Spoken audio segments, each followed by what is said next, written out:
السلام علیکم و رحمت الله و برکاته. تماشابینان عزیز گرامی، خوش آمدید به برنامه گفتگو. خوش آمدید به برنامه‌ای که در اینجا گفتگو خواهیم کرد و با هم صحبت میکنیم، بحث میکنیم. تماشابینان عزیز، امروز باز روزی است که خداوند کریم و منان ما را به دیدار هم رسانید. اگر چند ویرتوالی هم باشد، در اینجا با هم دیدار میکنیم، با هم صحبت میکنیم، با هم بحث میکنیم. تماشابینان عزیز، بهتر از دیدار روی شما، بهتر از با شما صحبت کردن برای پیشرفت وطن، برای ما از آن دیده خوشبختی نیست. و بهتر از آن که درباره پیشرفت وطن صحبت میکنیم، درباره پیشرفت خود و آگاهی سیاسی خود صحبت میکنیم، شاید بهتر از آن وقتی نباشد. چون که تمام موفقیت انسان وابسته آن است که انسان تواند درباره پیشرفت خودش اندیشه کند، نیت داشتگی باشد. اگر اندیشه نبود، اگر نیت نبود، کجا مراد حاصل می شود؟ هیچ کجا. برای همین هم پیغمبر اسلام صلی الله علیه و سلم میگویند که تمام عملهای انسان به نیت او وابسته است. یعنی هر چیزی که ما قصد میکنیم، هر چیزی که ما اراده میکنیم، حتما به آن رفته خواهیم رسید. همین بس است که ما اراده داشته باشیم. اگر ما پیشرفت در کشور میخواهیم، همین بس است که اراده پیشرفت را داشته باشیم. اگر ما در کشور خود دیگرگونی میخواهیم، همین بس است که اراده دیگرگونی را داشتگی باشیم. اگر این اراده در وجود ما نیست، اگر این اراده در سر ما نیست، هیچ دیگرگونی به میان نمی بیاید. ما باید خواهش آن را داشتگی باشیم. یک انسان اگر میخواهد یک چیزی را به دست بیارد، او از هیچ بلایی که به پیشش می بیاید برای به دست آوردن او نمی هراسد. یک مهاجر میخواهد مبلغی را به دست بیارد و اهل عائله‌اش را خوراند و پوشاند، به هیچ کس سرخم نشود، از هیچ بلای در مهاجرت نمی هراسد. از هیچ بلای در مهاجرت نمی هراسد. حالا این شب روزها ما خبرهای دریافت میکنیم که صدها تاجیک، صدها مهاجری تاجیک در روسیه راضی به این شده اند که در عوض مبلغ بیایند از جانب روسیه بر علیه اوکراین جنگ کنند. حتی از تیر و توپ و تفنگ نمی ترسد، حتی از در تگ تیر توپ و تفنگ ماندن نمی هراسد. حتی جانش را در گرو مانده می رود در عوض مبلغ جنگ می کند. به دستش سلاح می گیرد و ریسک به درجه عالی، به درجه اعلا. و اما چکار می کند؟ همین ریسک را می کند و می رود به جنگ. برای چی؟ می پرسند، می گوید به من پول وعده کردند. برای آزادیش. انسان آسایشتگی داخل زندان را نمی پذیرد، اما یک آزادی در میدان جنگ را می پذیرد. از زندانهای روسیه هزارها هزار زندانی به خاطر آزادیشان، به خاطر نفس آزاد کشیدنشان راضی شدند که در جنگ باشند، در میدان جنگ باشند. یا حیا یا مرگ یا حیات است در جنگ. به همین راضی شدند. به عوض چی؟ به عوض آزادیشان. یعنی برای انسان اگر آزادی لازم باشد، اگر انسان خواهش این را داشته باشد که آزاد باشد، آزادانه نفس کشد، پشت پنجره نباشد،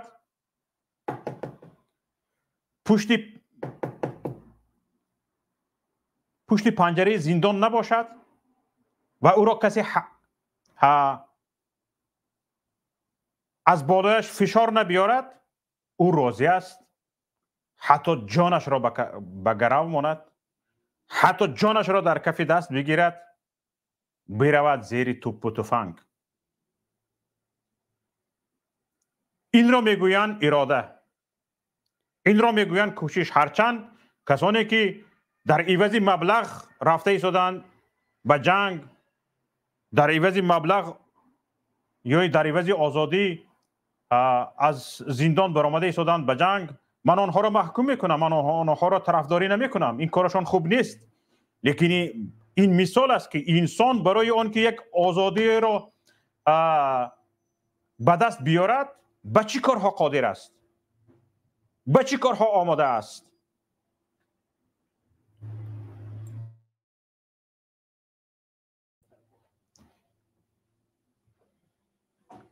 اما ما در تاجیکستان میبینیم که مردم درباره دیگرگون شدنی سیستم حکومتداری صحبت میکنند، درباره دیگر شدنی الیت حکمران صحبت میکنند. تنها این در حالت صحبت میماند چون که هیچ کس آماده نیست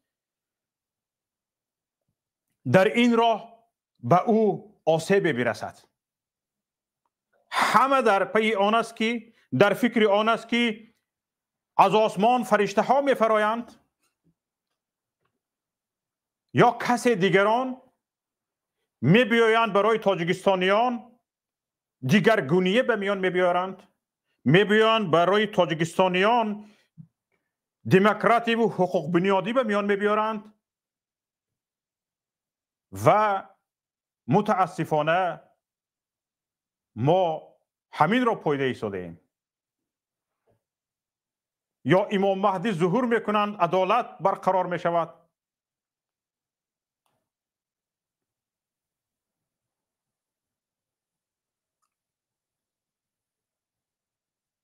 ما انتظار همین هستیم. وگرنه اگر به امید هیچ کس نشده تنها ارادهش را داشتگی باشیم که در تاجیکستان باید آزادی باشد، باید حقوق بنیادی باشد، باید دیگرگونی باشد، انا همین خواهش را داشتن ما را به آن میبرد که در این راه به همه چیز آماده باشیم، به همه چیز تیار باشیم، به همه چیزی که به سر ما میبیاد، کلفتی که به سر ما میبیاد آماده باشیم.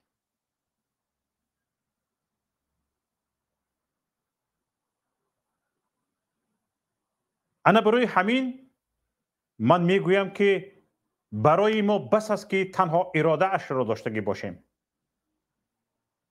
تنها اراده اش را، تنها خواهشش را داشتگی باشیم که ما دیگرگونی میخواهیم، ما آزادی میخواهیم، هرچند این آزادی در عوض به تیر و توپ و تفنگ راست شدن بیاید. ما را دائمی تهدید میکنند، ما را دائمی تهدید میکنند که شما چی میخواهید؟ باز میخواهید در تاجیکستان جنگ شود؟ یعنی مضمون این چی است؟ مضمون این است که هر که در تاجیکستان سر بالا میکند درباره آزادی گپ میزند، درباره حقوق بنیادی گپ میزند و درباره دموکراسی و آزادی انسان گپ میزند، حتما علیه او حکومت جنگ میکند، جنگ با سلاح میکند، به کشتن آماده است. برای همین تهدید میکند که وقتی که شما از آزادی، از حقوق بنیادی گپ میزنید، میگوید شما باز جنگ میخواهید. چه خیل من از آزادی، از حقوق بنیادی اگر گپ زنم، اگر سخن کنم، من جنگ میخواستم. این جنگ رو با من کی میکرده است؟ اگر حکومت حقوقهای ما را پایمال نکند، اگر حکومت بر ضد من تیر نکشاید، مرا نکشد. من اگر حقوق آزادی هایم را طلب کنم با من کی جنگ میکند؟ مرا کی میکشد؟ مگر از قرقیزستان همسایه گذشته مرا میکشند که میگویند تو در تاجیکستان دموکراسی و آزادی و حقوق بنیادی خواسته ایستاده ای؟ یا از ازبکستان گذشته مرا میکشند؟ نه. وقتی که حکومت میگوید که شما باز چی میخواهید اینقدر صدا بلند میکنید، باز جنگ میخواهید، مضمون گپش این است که وقتی که شما آزادی طلب میکنید، وقتی که شما حقوق بنیادی طلب میکنید و وقتی که شما حق طلب میکنید، ما بر ضد شما میجنگیم، شما را میکشیم. اکنون سوال به میان میآید که آیا کسی که در رأس حکومت است، اگر از او حق را طلب کنی او تو را میکشد، آیا زیبنده بودن در رأس حکومت است؟ آیا زیبنده بودن در قدرت در یک کشور دموکراتی و حقوق بنیاد است؟ کسی که تو را به کشتن تهدید میکند، اونی که وظیفه اش است که هر وقت تو از بیرون تهدید میشود تو را محافظت کند، هر وقت تو که به امنیتی تو تهدید میشود، وظیفه حکومتدار این است که امنیتی تو را تامین کند. اما حکومتدار چی میگوید؟ تو چی میخواهی؟ جنگ؟ یعنی جنگ با کی؟ جنگ با حکومتدار؟ نه، ما با تو جنگ کردنی نیستیم ای حکومتدار. ما از تو حق طلب کردنی هستیم، همان حقهایی که سرقانونی کشور به ما کفالت داده است، همان حقهایی که ما طبق قانون داریم، طبق قوانین کشور داریم.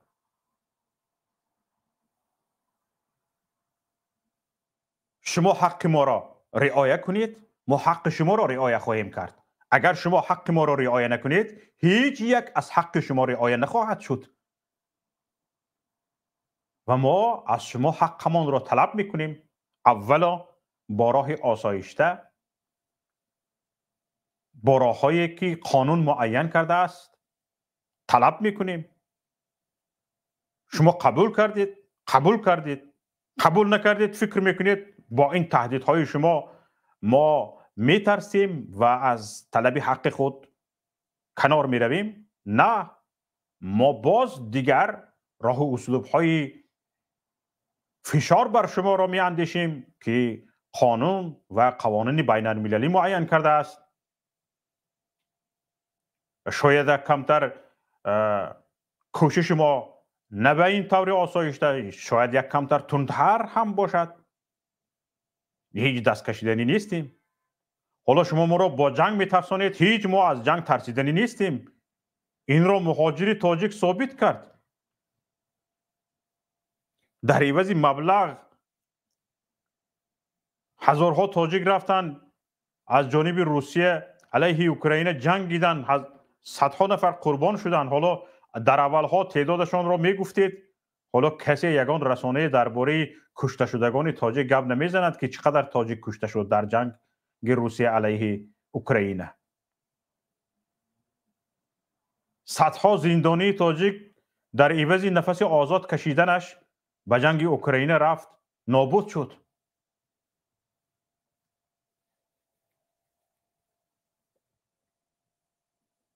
همینها فکر میکنید نمیتوانند در وطن خودشان برای آزادی خودشان از شما غاصبان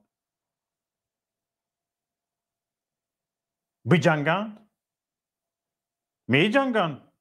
به شما جنگ لازم است، می جنگیم. دیگر ما را از جنگ نترسانید مگر شما جنگ میخواهید.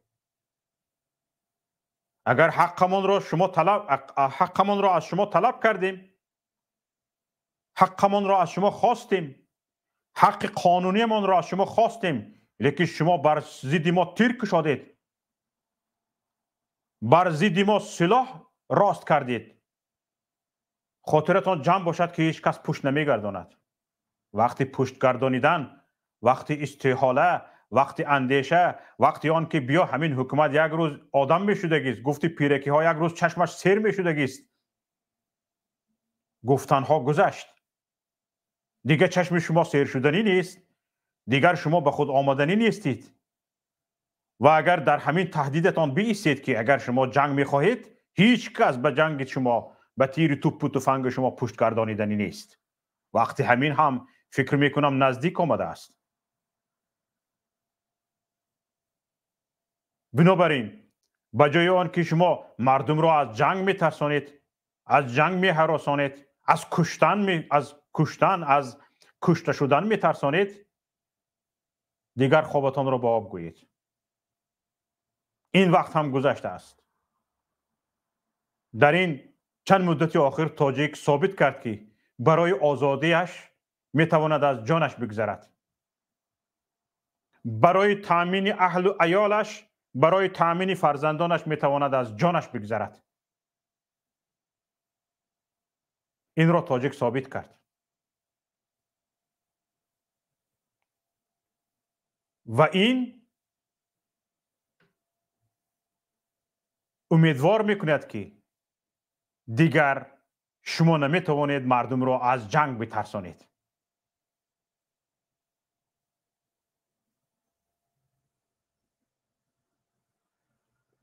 با 4-5 بناهایی که به هیچ کار نمی بیاید، شما میگویید آباده است، آباد کردیم. یک بنای پارلمان و حکومت تاجیکستان به فلان میلیون دلار که قامت افراخت با پول خطایی ها، با کارگر خطایی ها، با دیزاین خطایی ها، میتوان 10 کارخانه ساخت که در آن هزارها نفر به جای کار تامین باشند. بنای پارلمان، همون 63 نفره که در آنجا میستند، در این 30 سال آخر به چی کار آمد بودند؟ چی کار آمد داشتند؟ 63 کلاون به غیر از همون تگمه هم پخش کردن، باز چی فایده به ملت داشتن آنها؟ آنها را کی انتخاب کرد که با آنها این گونه بنا پوشیده می شود؟ به جای اینکه یک کارخانه بزرگ ساخته شود.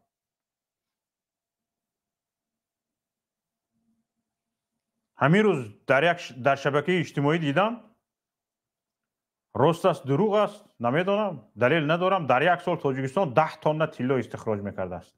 10 تن طلا تازه. کجاست این 10 تن طلا تازه در یک سال؟ باز ما کارخانه های کارکرد طلا نداریم. و بود شدهش خطای میبرد، در خودش انالیز میکند، در خودش کارکرد میکند و خودش اعلان میکند که طلای شما فلان، طلای شما تازهش فلان قدر شد. پیشترها به قزاقستان می آوردن، به فکرم به چیمکنت می آوردن، همون شکل خامش را. ما طلا استخراج میکنیم، یک کارخانه کارکرد طلا نداریم.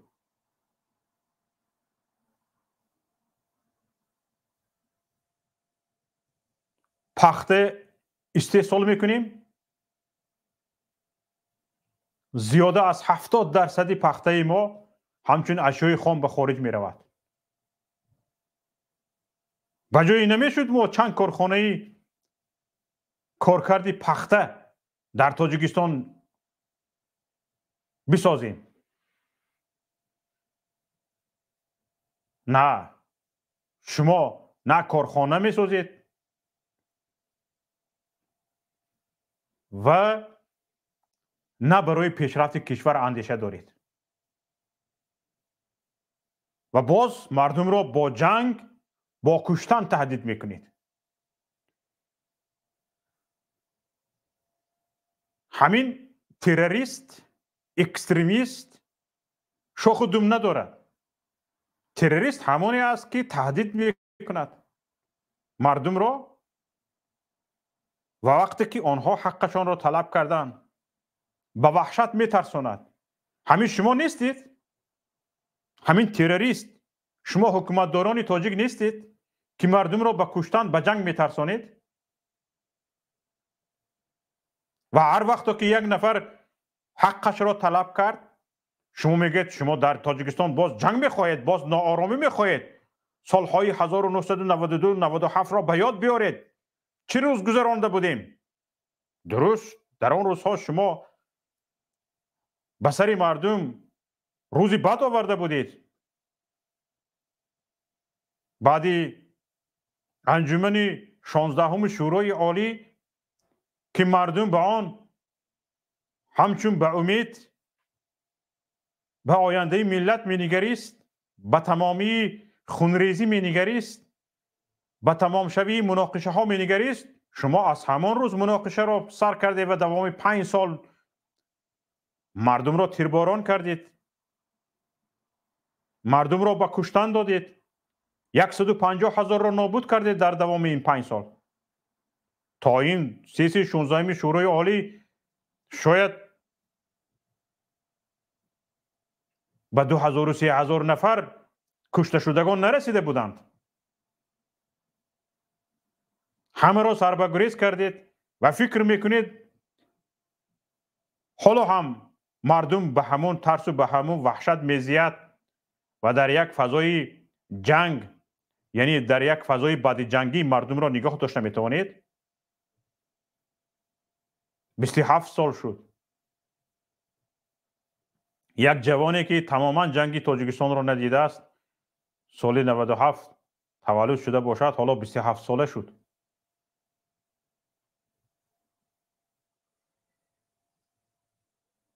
حالا هم شما با جنگ مردم را میترسونید؟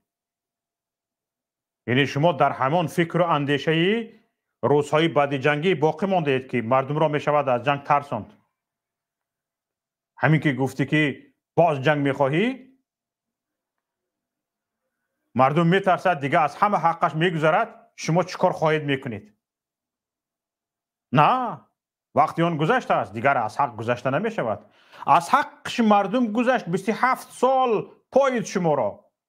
پرزیدنت شدن میخواهی بشب معلش صلح امانی، تینجی امانی، آسایشتگی باشد شد. تاجیکستان را تمام داراییش را میخواهی بگیر، فقط تینجی امانی، آسایشتگی باشد شد. برابر این شما آمدید امروز به یگان نفر شهروندی تاجیکستان یک حق قائل نیستید. تماشابینان عزیز، هر نفری که میخواهد در برنامه صحبت کند، همین که شما وارد شدید من سخن را تمام میکنم و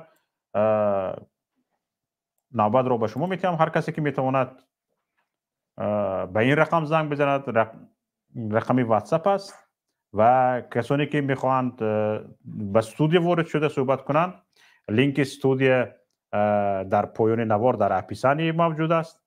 لینکی به استودیو وارد شدن همچنین مدیراتور خان شما میتوانید در چت یوتیوب گذارید، همچنین در فیسبوک نیز هست، میتوانید از فیسبوک دریافت کنید از صفحه پیام تیوی و همچنین شما میتوانید در اپلیکیشن سیلک یا پیوندی وارد شدن به استودیو رو دریافت کرده وارد شوید. همین که شما وارد شدید من سخن را قطع میکنم و شما صحبت خواهید کرد. انا برای همین هم تماشابینان عزیز این مراجعت من به حکومتداران این است که حالا در سطح مراجعت است، نه در سطح تهدید است، نه در سطح ترساندن است. ما برای ترساندن نآمده ایم. ما رنگ شما وحشت افکن نیستیم، وحشت پراکن نیستیم. مردم را نمیخواهیم در حالت وحشت زدگی نگه داریم. ما تنها این را میخواهیم که مردم از این وحشت زدگی بیرون آیند، از حالت بعد جنگی نهایت که 27 سال است شما مردم را در حالت بعد روزهای جنگی نگاه می‌دارید، در همان ترس و وهمی که جنگ نشود دیگر جنگ رو نبینیم نگاه می‌دارید. ما از این حالت مردم را بیرون کردنی هستیم. ما از این حالت خود بیرون شدنی هستیم. بس است دیگر وحشت زدگی، بس است دیگر مردم رو در حالت وحشت زدگی، در حالت ترس و هراس نگاه داشتن، در غربت نگاه داشتن و مردم را سرسان و سرگردان کردن. بس است. 27 سال پاییدیم ما بعد از آن که گفتیم به شما صلح کردیم، گفتیم جنگ بس است. 27 سال پاییدیم. شما باید وقتی آن رسیده است که به خود بیایید، وقتی رسیده است که با راه‌های قانونی حق مردم را بدهید، در نتیجه شما از خودتان گله کنید. مرحمت برادر محمد تقایی بفرمایید. سلام علیکم و رحمت الله و برکاته. و علیکم السلام و رحمت الله و برکاته. امید دارم که خوب هستید اکو شفقت جان. تشکر زیاد برادر عزیز، سلامت باشید. بهترین سخنها قید کردید، باور کنید راحت کردید. زنده بله، باشید. وقت ساعت اکنون رسیده است که حکومت میگوید که جنگ میخوایم. بله، ما جنگ میخوایم. با کی؟ با انمی شما زمین فروشای خائنا. ما تیاریم که با شما جنگ کنیم، سرزمین ما رو رها کنیم، سرزمین کوچک تاجیکستان رو. دیگر جای ترس نیست اکو. این مردم باید روند تا با اوکراین هایی که با ما عموما یگان بدی نکردین جنگ کردن روان با رحمانوف و با مقامات دزد و غارتگر و با غمنیت مادر آزار و خواهر آزارش جنگ کنن. مردمی تاجیک اکنون ترس بس اکا. ما 32 سال غلامی و دربدری کردیم. این یک شرمندگی است. دیگر دولت های کوچک پیشرفتی دارن. فهمیدید؟ همین گرجستان خیلی پیشرفتی رفته ایستاده است. تمام همین شهروندانش گوجای یگان کمبودی، مثال گاز نیست، برق نیست، ژالب کنند، بعد یک هفته هم کار تامین می شود. فهمیدید؟ چرا حکومت ما نمیکند؟ برای آنکه اینها خائن هستند. اینها تنها سرزمین فروختن، کیف و صفا کردن، چریدن. من در یک برآمدم گفتم که اگر همین چاپلوسا 5 نفر شخصانی که اکنامیک تاجیک می برداشتن، یعنی مهاجرای من در نظر داشتم، همین ها هزارها مردن اکو. از سترویکا دالتیدن مردن. مثال دیگر ظلم بسرشون آمد، کشتن، پرتفتن در دنی جنگل ها. 5 نفر یا به اینکه رحمانوف در همین طول 32 ساله که این مردم میروند اکنامیک تاجیکستان رو میبردارن، پول میفرستانن، رحمانوف خورد و مست شد، 5 نفر همدردی کرده باشد، من دستم میبردارم میگم امامعلی رحمانوف تو در حقیقت برای مردمت غمخوار بوده ای، من میروم تسلیم میشوم. حتی یک نفر اکوین همدردی نکرده است. پولی مردم خورد، این مردم عموما پشتیبانی نکرد. حاضر خودتان با خبرید که مردم تاجیک حالش در روسیه حالی سگ است. این چه پرزیدنت است؟ این چه پیشوا خودش چه پیشوا کرده است که این مردم پشتیبانی نمیکند؟ پولش میگیرد، میلیون ها دلار میگیرد، میچرخاند. چرا مردم پشتیبانی میکند؟ این برای کی در کار است؟ امروز ساعت آمده است که ما با همین جنگ کنیم. ما تیاریم. ما حتی یراق میگیریم بر ضد همین جنگ میکنیم که این یگان کار نکرد ما با کام. فهمیده؟ بله. تا که ما در بدر میشیم، تا که ما خاک بسر میشیم، تا که ما نگنگ پای مقامات روسیه میشویم که این خودش پیشوا. حالا یک چیز دیگر فراموش نشود اکا، همون پرزیدنت چین پیشواز گرفت کو این خیال میکند که فردا مردم تاجیک خیزن چین میخیزن اینا پشتیبانی میکند. هرگز نه. اگر ما بودو چین پشتیبانی هم کند ما نمیترسیم از چین. 200 مرد جنگی به از 100,000 ما تیاریم که با چین هم جنگ کنیم. یکی ما امید داریم که چین از این ظالمی خائن خیانتکار هیچگاه پشتیبانی نمیکنه. من فکر میکنم چین از پی منفعت های خودش است در همه. بله این 100% کنار دنیا از پی منفعت های خودش است. چین که یک دولت کمونیستی است و ما میشنویم که مثلا گریم چقدر مسلمانان در آنجا زجر میبینن، لیکن میبینیم که با طالبان دست به آغوش است. بله بله دو گرفت داره.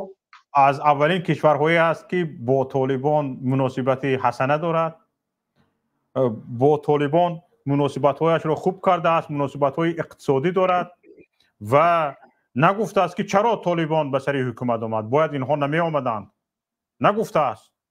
خود طالبان توسط سلاح، توسط جنگ، توسط نظامی به سر قدرت آمدند. ما که در دست سلاح نداریم، ما که در دست یگان تیر توپ و تفنگ نداریم، فقط میخواهیم با راه آسایشته به سر قدرت بیاییم و برای مردم آزادی بیاریم. کدام کشور دنیا ضد ما است؟ هیچ کس. هر کی زور برآمد دنیا بازور است. بله، هر کی زور برآمد دنیا بازور است و 27 سال ما سر خم کرده ایستادیم بعد از جنگ که میلش جنگ شد، جدال شد. این رو هم فهمیدم ممکن میلش از دست همین حکومت کوبو بینیم چی می آمدگی باشد. بله، یک چیز دیگه اکاجان فراموش نشود، همون شخصونه که مردم تاجیک دعوت دارن اروپا بیاین، یعنی کار و فعالیت کنن، روسیه با توف کنن بیاین اینجا کار کنن. شما چقدر انسانن که مردم دعوت نمیکنین با تاجیکستان برگردن؟ چرا ما در تاجیکستان جای کار پیدا نمیکنیم؟ فقط اروپا و روسیه بوده است. مردم تاجیک ماسک‌های برداشتن اکو. یک آدم غمخوار باشد کو من باوری دارم دیگر ملت‌ها میرن تاجیکستان کار میکنن. لعنت به همون شخصی است که مردم دعوت میکنه بیا اروپا کار کن، یعنی سوم کار کن. اونجا مادر و خواهرش به سرابان این مردم دعوت میکنه اروپا کار بیاین. همه 33 سال به کجای آباد کردن شما؟ تا در تاجیکستان جای کار پیدا نکنین، در بر زن و فرزند و پدر و مادرتون نباشین، شما آبروی ندارین میلیارد هم کار کنین. باید ما این توده افباش خائن قاتل یک باره کنیم اکا یک تاجیکستان سازیم که دیگر ملت ها بیاین و راحت کنن. نه اینکه تاجیکستان بیاین برای سکس توریسم $2 گفته بخشش، باید برای کار و فعالیت بیاین.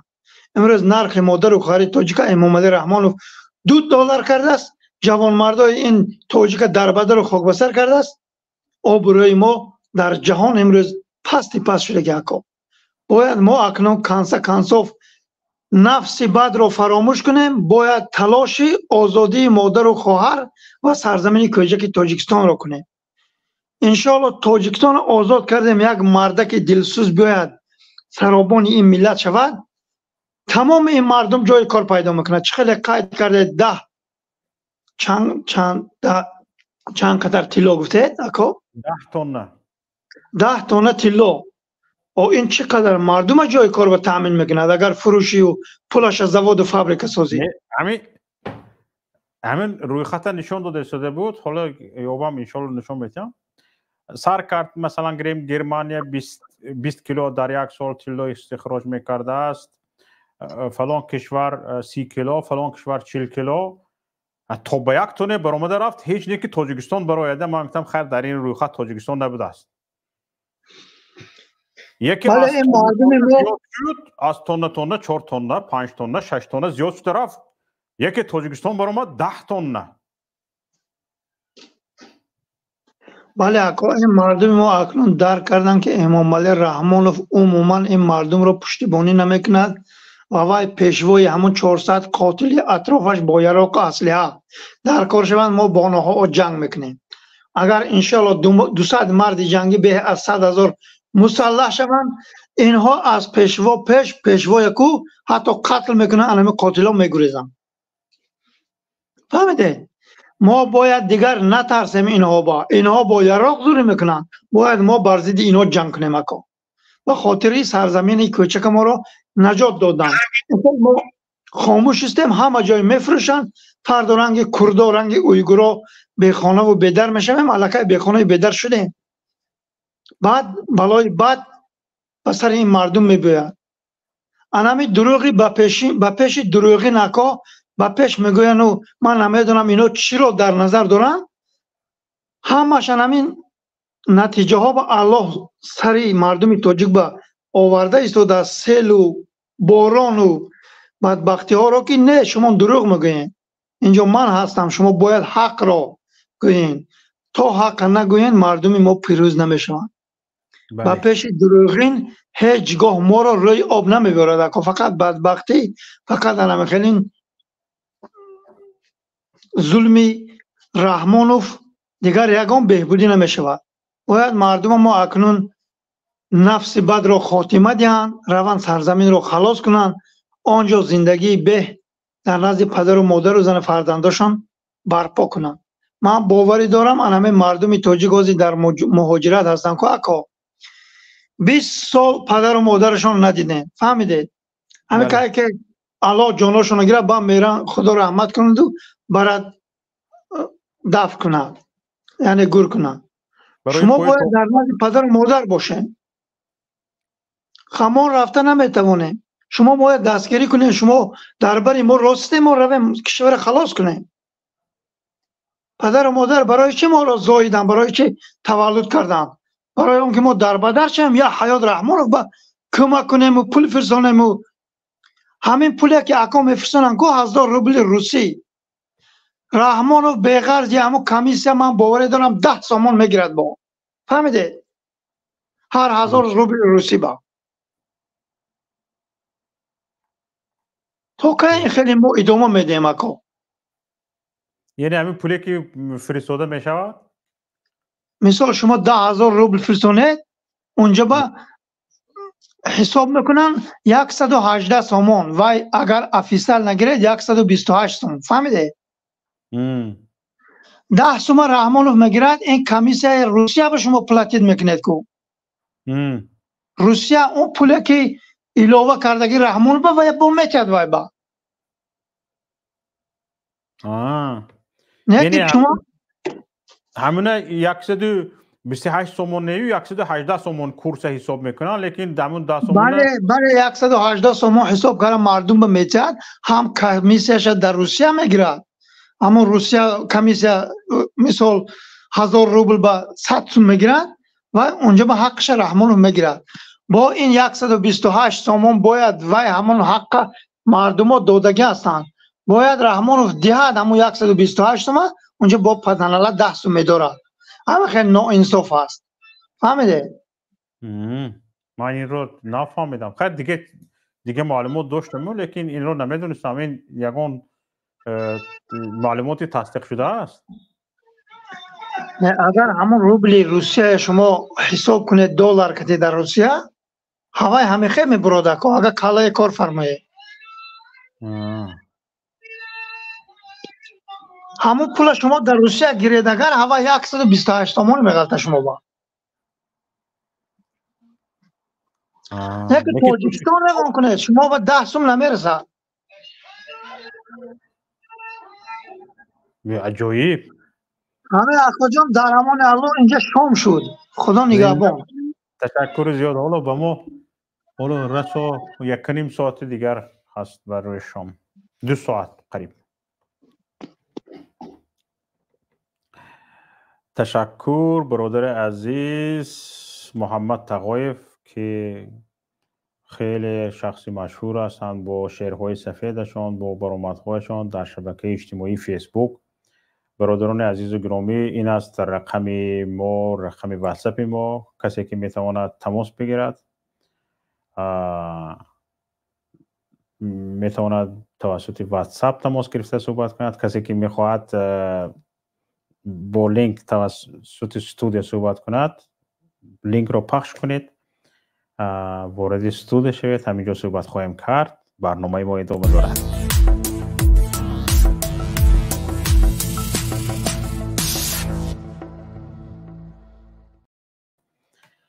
تماشاگران عزیز، حالا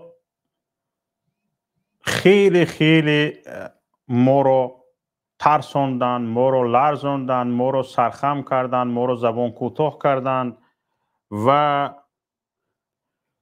بسیار کوشش کردن که در همین حالت سرخمی، در همین حالت ترسیدگی، در همین حالت وحشت زدگی بمانیم. شما جنگ میخواهید، باز تنجی و ناآرامی میخواهید، باز میخواهید که در تاجیکستان جنگ شود، باز میخواهید که در تاجیکستان ناآرامی بیاید. انا با همین گپ ها ما را در حالت وحشت زدگی قرار دادن، گفتن که اگر شما حق طلب کردید میکشیمتون. مردم دیگر حقش را در تاجیکستان طلب نکرد، رو به مهاجرت آورد. آهسته آهسته مهاجرت یعنی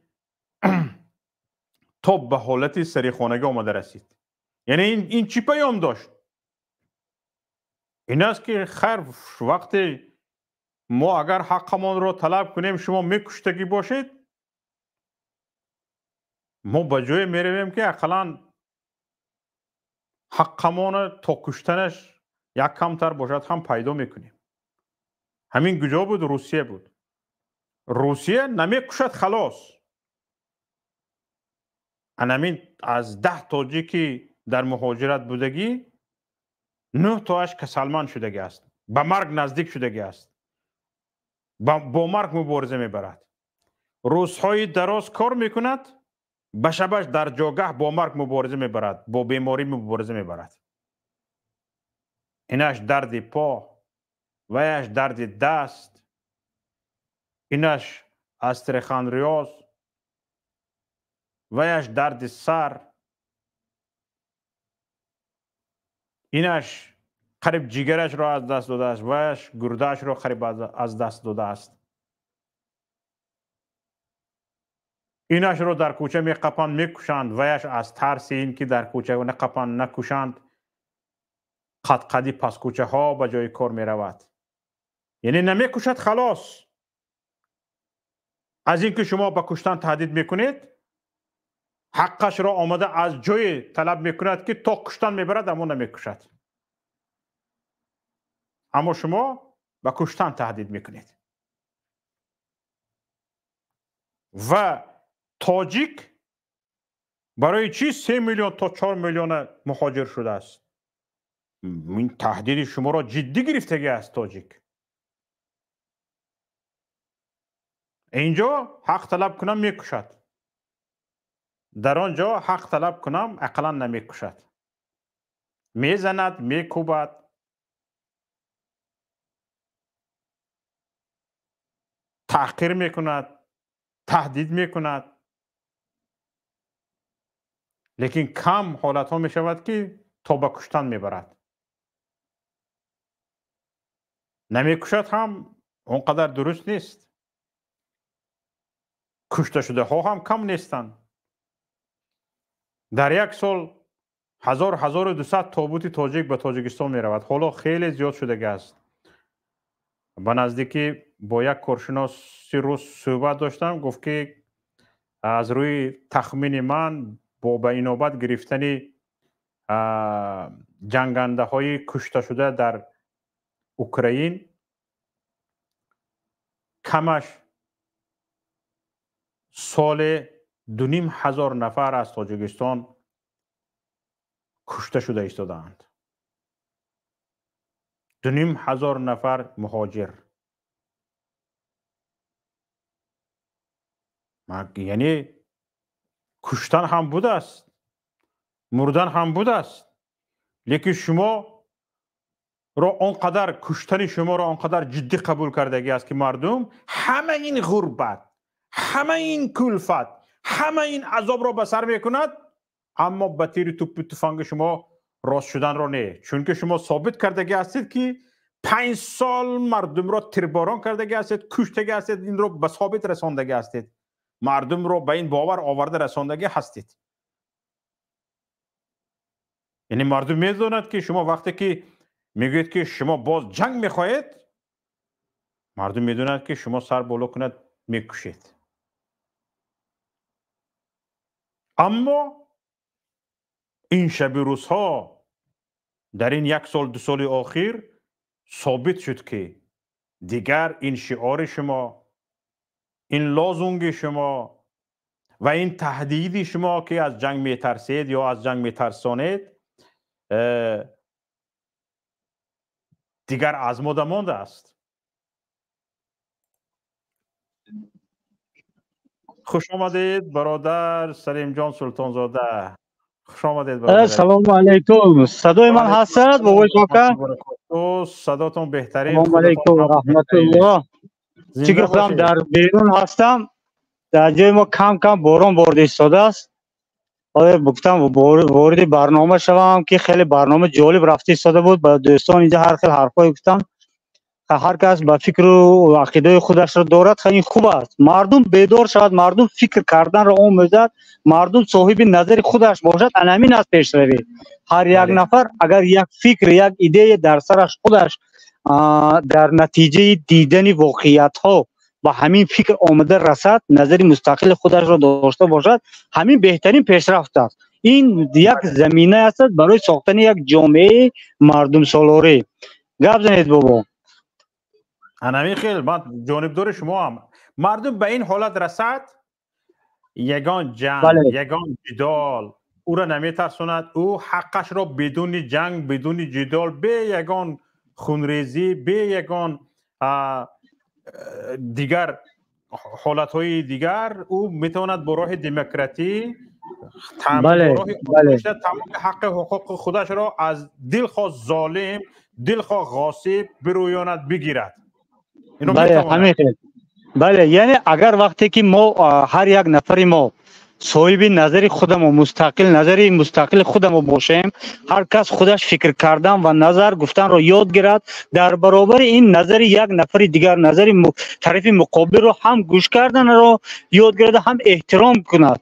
در این حالت دیگر ما از اون خرخشه و جنگ کردن و حقارت کردن اینها بیرون میبراییم و یک با گفتگو آمده میرسیم. یعنی فرضاً فکر شما با فکر من فرضاً راست نمیگیرد، من با شما راضی نیستم، اینجا شرط نیست ما شما جنگ کنیم. یعنی ما میتونیم با صحبت با گفتی همین زبان علمی کامپرومیس بیایم، با یک حرف بیایم که هر دو ما قناعت کنیم.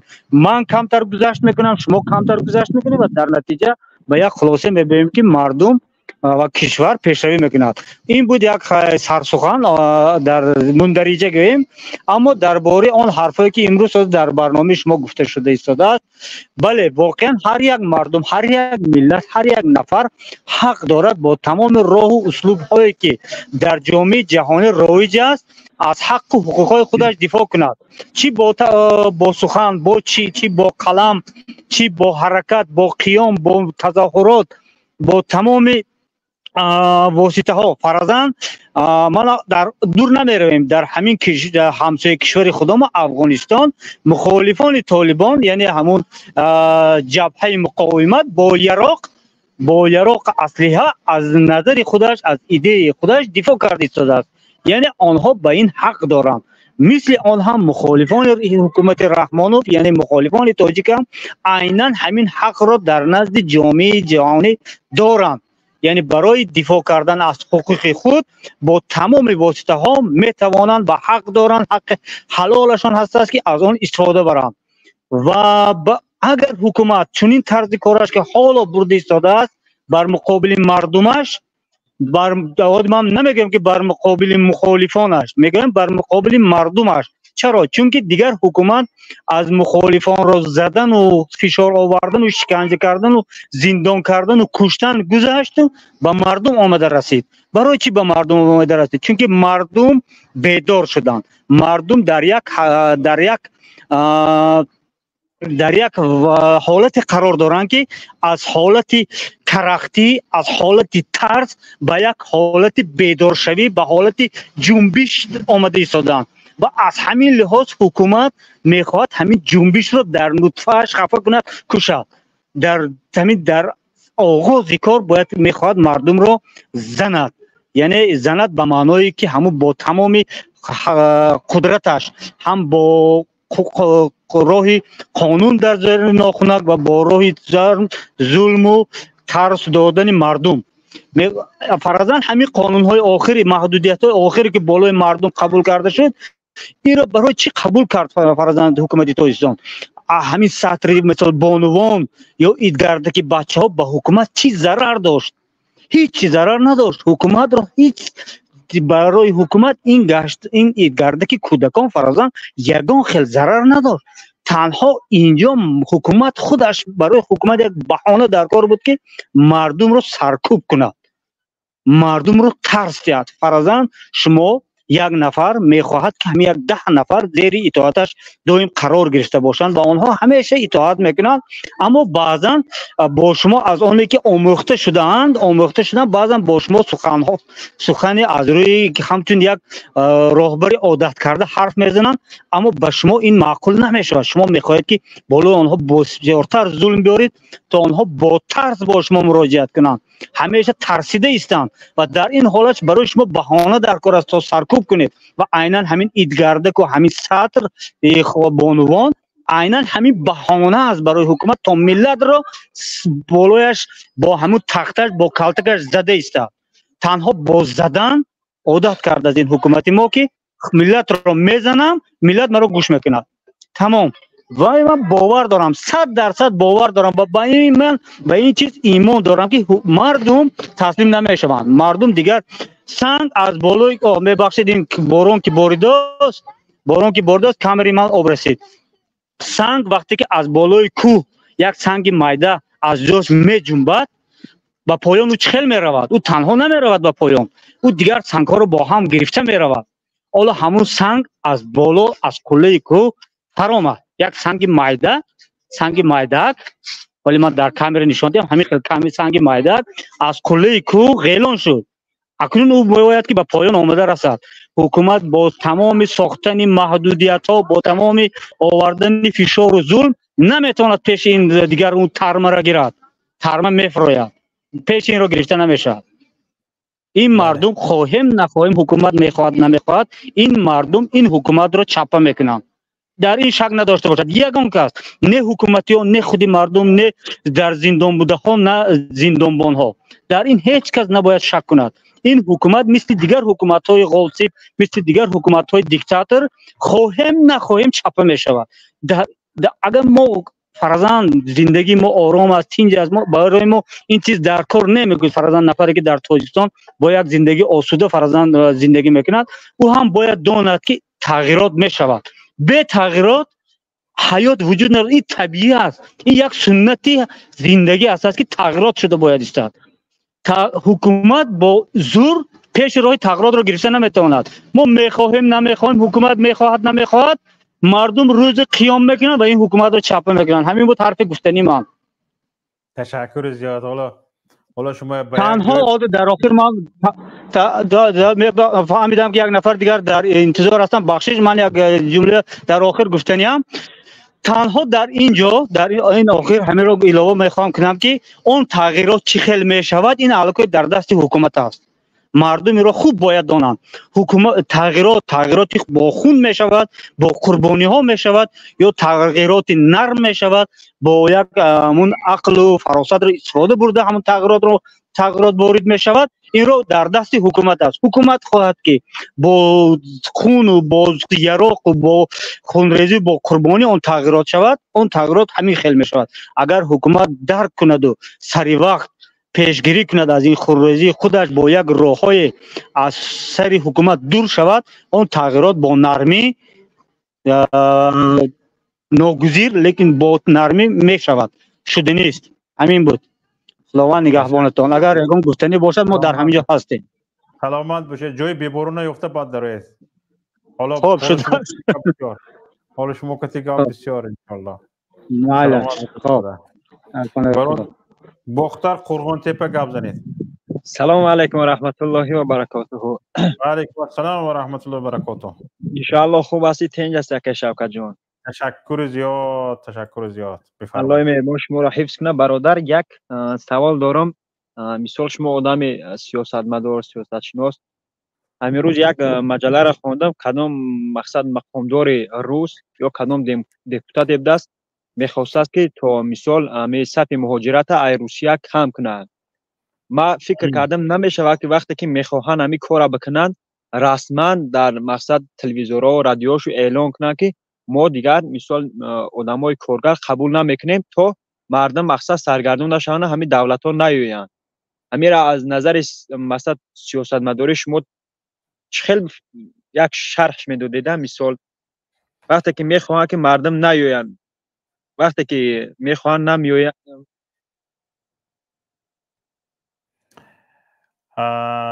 برادر عزیز، اولش این که من سیاستمدار نیستم، یک برادر کوچک شما.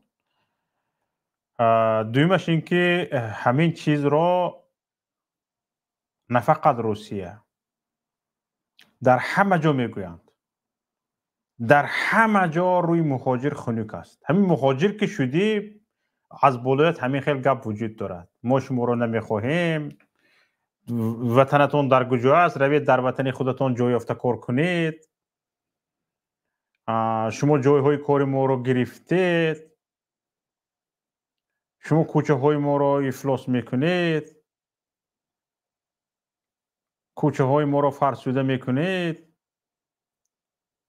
و این خیلی گپ خیلی زیاد است. به این فرهنگ ملی ما شما لطمه میزنید، این خیلی زیاد است. یعنی روی مهاجر در همه جا خنک است. در همین اروپا فکر میکنید مهاجرین به یک چی قامتی بلند و سری بلند و یعنی آزادگی تمام زندگی میکنند؟ نه، در همین جا هم مردم، اینجا خوبیش از روسیه همین است که مردم تابع قانون است و دولت هم تابع قانون است. چیزی رو که قانون معین کردگی است از او برآمده نمیتواند. لیکن در حالتهای شفاهی اینطور نیست. در حالتهای شفاهی در همین اروپا هم همین یک گپ پرونده میسن، میگن مهاجرا بیزار کرده شما و این خیلی گپ میشود و باز آواز رو در انتخابات ها همون حزب و حرکت های میگیرن که مهاجر بدبین هستند. بله بله. در همین اروپا هم همین خیلی است برادر عزیز. در حقوق برای چی حاضر ما میگویم دیگر هر چی باشد هم به هر قیمتی نباشد هم به وطن برگردیم، به هر قیمتی نباشد هم به وطن برگردیم. برای اون که یک بار مثلا گریم قربانی میدهی یا زندانی میدهی، هر چی دادی میدهی، لیکن در عوضش تو در وطنت میشوی.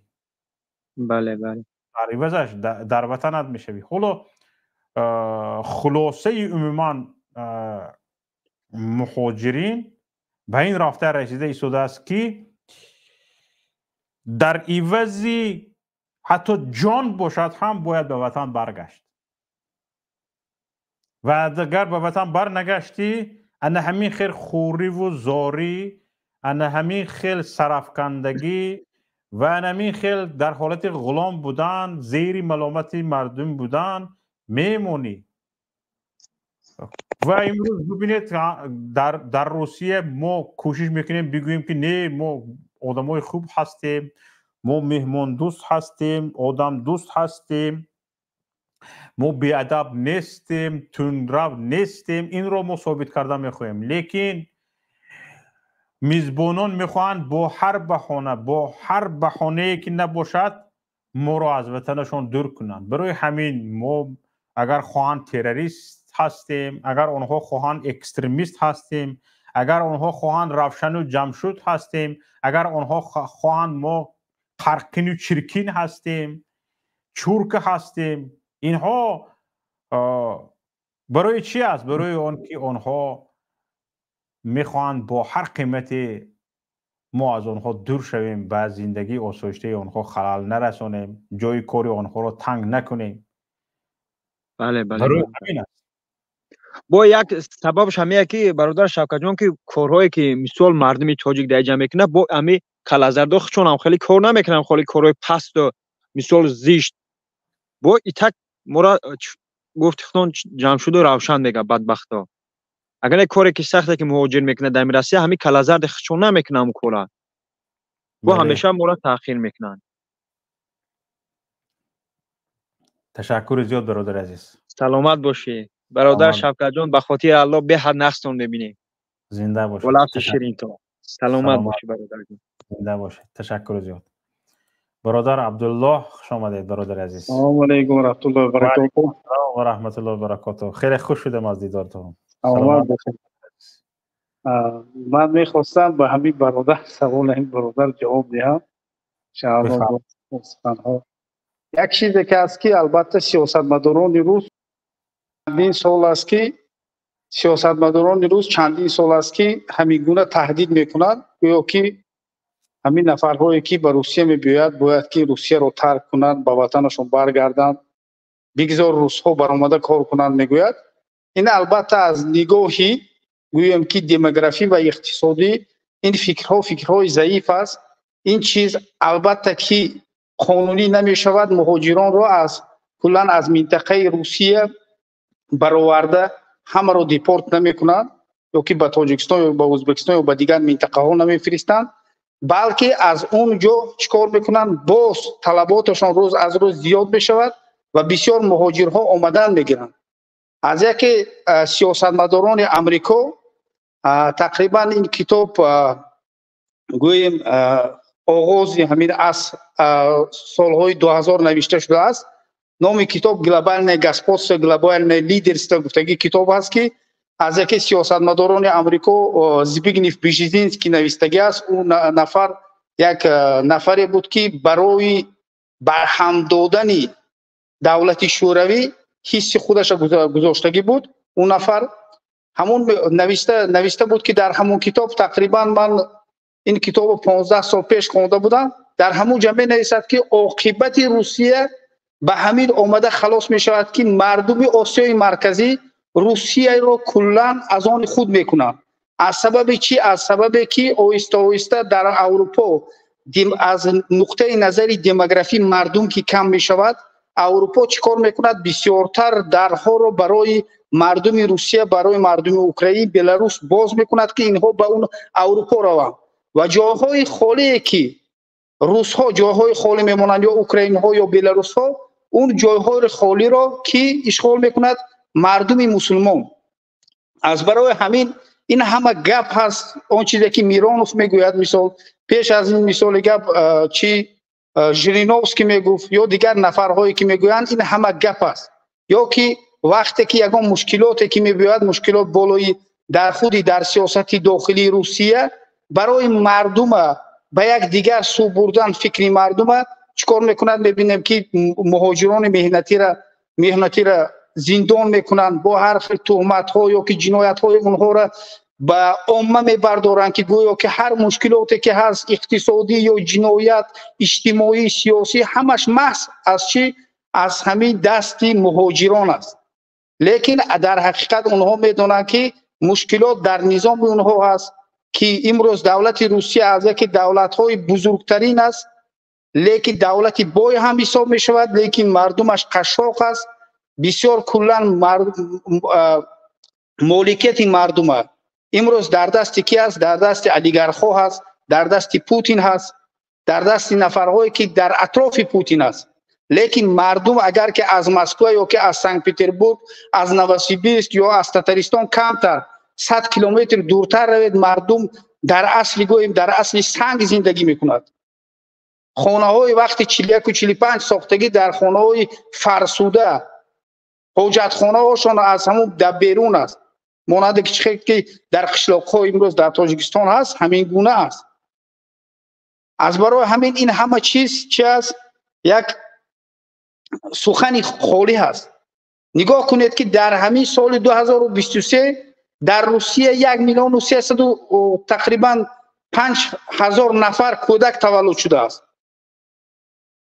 این هم اگر که عمیق و دقیق اگر که این را تشخیص کنید، نصفش ممکن که چی باشد؟ همون فرزندان مسلمان باشد، اگر زیادش نباشد. امروز حتی که تاجیک ها، ازبک ها و غیره وقتی که زنشان حامله دار میشه در تاجیکستان یا ازبکستان روسیه میبرن اونجا تولد میکنن، برای همون یک پول میدید، نامش یک چی میگفتند از یادم برآمد، برای همون پول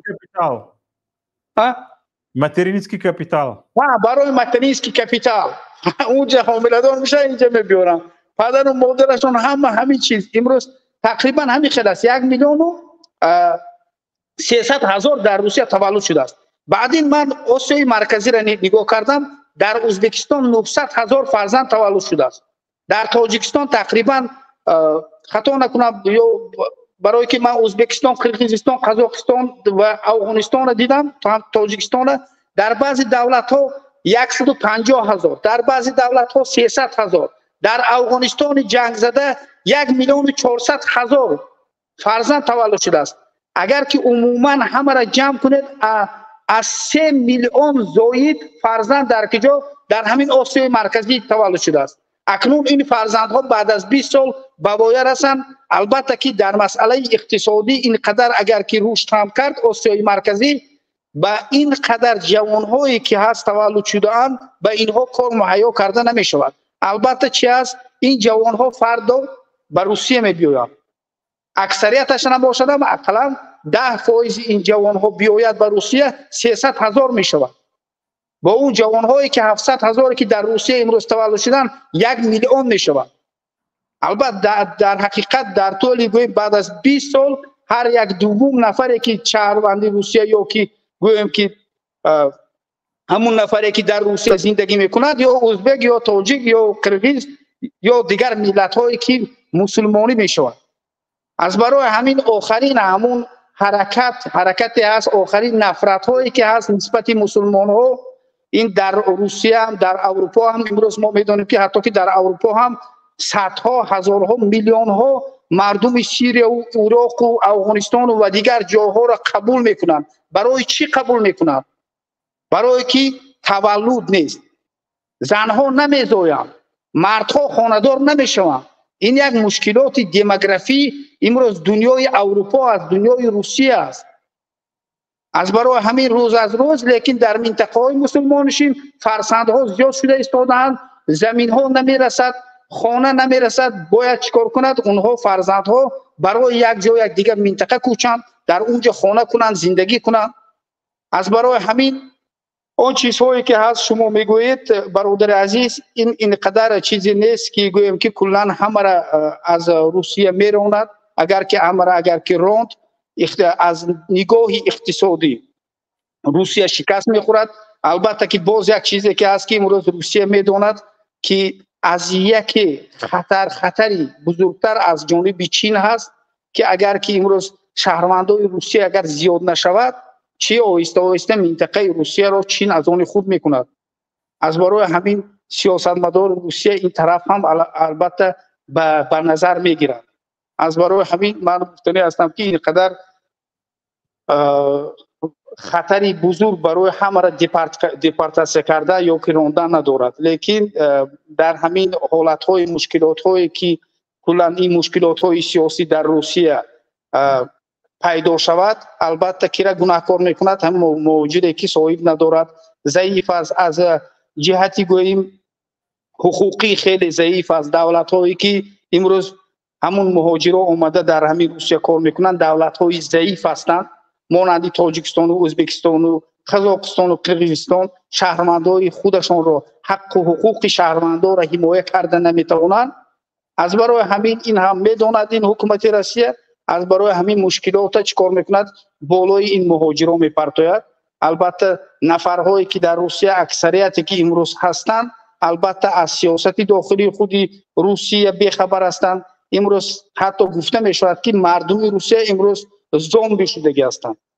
خیلی که مردم تاجیکستان امروز در جوانانی که تاجیکستان هست پیشوای ملت میگوید و معمای مشکلات جامعه تاجیکستان را درک نمی کند. امروز مردم روسیه هم همین خیلی است، از حکومت پوتین دفاع میکند لیکن مشکلات دولتی روسیه را درک نمی کند. البته اگر که اینها در حقیقت وطن دوست و ملت دوست می بودند امروز تقریبا 9 میلیون فرزندان همین روسیه در جنگ اوکراین نابود شد. 9 میلیون مرد روسیه نابود شد. البته زنهای اونها را کی میگیرد؟ همین مهاجرایی که از تاجیکستان و ازبکستان آمد، زنهای اونها را صاحب میشود. همین خیلی. بله، درباره اینکه چگونه باید به وطن برگشت، فکرش نظر شما چی است؟ اکنون یک چیزی که است که البته ما ترغیبات میکنیم که به وطن برگردن. این ترغیبات از همه میخواهد، نه اینکه کلا که من میخوام یا شما میخواهید. اکثریت نفرهایی که در روسیه هستند اونها هم میخوان که به وطن برگردند. برای چی؟ برای اینکه هر یک نفر آن جایی که تولد شده است برای او قدر قیمت دارد. یار و دوست و رفیق و خویشاوند و همه چیزهایی که است در همون جا است و در همون جا مونده است. لیکن امروز گویم که مردمی که در روسیه هست باید به وطن برگردد گفتن، پیش از به وطن تکلیف کردن باید که وقتی که به وطن برگردد چی کار میکنن این اول باید پیشنهاد کنیم. خب به وطن برگشت، خود برگشتن، همه برگشت، اونا کی جای کار مهیا میکند؟ یک کوم مثال کنم جای کار کی مهیا میکند؟ ما حال آماده نیستیم. بگذار که هر یک کس میشه تنقید کند، تحقیر کند، آماده نیستیم که فردا مردم تاجیک رود حکومت ما به دست میگیریم و برای اونها کار جای کار معین میکنیم. مثلا به این چیز آماده نیستیم. یکم از همه مسئله ضرورترین در مسئله گویم که بیداری فکری مردم تاجیکستان، مسلمان تاجیکستان بیداری فکری، بیداری سیاسی ندارن. امروز از مشکلات معمای تاجیکستان خیلی دور هستند. اکثریت نفرهایی که در اروپا است یا که در روسیه است امروز چی است؟ اکثریت فقط میگن که زندگی من خوب است، اون چیزی که در تاجیکستان است پروا ندارم. میفهمید؟ اگر که همه اگر که هم مشکلات تاجیکستان درک کند، گوید همه گوید که ما باید برگردیم، ما باید تاجیکستان رو دیگرگون کنیم، در اون وقت می شود که مردم چیکار کنید؟ شما راهنمایی کنید و مردم برگردن و این حکومت چپه شود و بعدین یک حکومت جدید بیاید که آزادی دینی مردم، آزادی حقوق مردم، ناموس مردم، هر چیزی که به مردم تعلق دار است به مردم برگرداند دهد. لیکن گشتن، مثال من نفرها رو میدونم گشتن رفتن، یک ماه دو ماه در تاجیکستان بودن، نان خوردنی پولشان تمام شد، باز روسیه برگشتن اومدن. برای چی نمیتونید که همین خیل نگاه میدارن که باید همین خیل کنی و تاجیکستان فقط برای مصرف پول بروی دیگه. همین است. امروز تاجیکستان یک چیزی که شما بسیار برادران میگویند که باید برگردیم. خوب در این چیز راضی هستیم. ما مانده شدیم، از مهاجرت مانده شدم. من شخصا 24 سال شده است که در مهاجرت هستم. 24 سال 17 سال عمرم اگر که در تاجیکستان گذشته باشد، جوانی کودکی و جوانی، بعدین 24 سال عمرم در کلا که در روسیه و اوکراین و اروپا و همین طور گذشت. میخواهم به وطن برگردم، میخواهم وطن را سازم، میخواهم که مردم وطنی من آزاد باشد، با علم باشد، با فرهنگ باشد، نه اینکه ساختمانچی باشد. اروپا هم رود ساختمانچی، روسیه هم رود ساختمانچی، چین هم رود ساختمانچی، هر جایی رود تاجیک، امریکا هم رود ساختمانچی تاجیک. باید که تاجیک انجینیر باشد، دکتر باشد، کلا که بایگری های تاجیکستان برای مردم تاجیکستان باشد، خانه های بی پول باشد، برای که این امکانیت هست. خیلی که پرزیدنت همون دولت چین اومد، 700 کارخانه چینی در تاجیکستان موجود است میگوید. میفهمید؟ 700 کارخانه فقط یگانه دولت چین. کدام کارخانه ها؟ البته که چین آمده در تاجیکستان کارخانه گویم یک کارخانه کوچک نمی سازد. گویم که یک عبارات مثال فایده اش $10,000 یا $20,000 یک دولت ابرقدرت اومده در این قدر به این قدر پول نمی بیاید. وقتی که پارلمان برای تاجیکستان ساخته میدهد با چند میلیارد دلار، این قدر به یک نرخی نوچیز، یک کارخانه های نوچیز، فایده های که یک نوچیز می آوردگی ساخته نمیده. لیکن 700 کارخانه میگوید. شما میگوید در تاجیکستان کارخانه های بزرگ چینی موجودن؟ البته همه رسانه برآمد در همون روزی که وقتی که همین بحار کردنی است که همین 700 کارخانه موجود است. کلا من فکر میکنم که اگر که 700 کارخانه موجود نباشد، لیکن کارخانه های بزرگ چندین کارخانه ها است که کارخانه های 29 کانهای طلا 29 کانهای طلا در این روز در تاجیکستان کارکرد می شود. همش کارخانه های چینی است. در تاجیکستان فقط کارکرد نمی شود، فقط استخراج می شود. استخراج می شود 29 کان طلا. البته که همون 29 کان طلا را کی استخراج میکند؟ البته دولت چین البته کان انگشت هست، زاوت‌های انگشت هست. امروز نمیدانیم که در دست کی است اونها، در حقیقت کی سرمایه گذاری میکند. چی عجایب ریتمی چی داشته است که کارخانه‌اش اگر در خارج است، کارگرش حتما شهروند چین باید باشد. البته این شرطنامه چین است.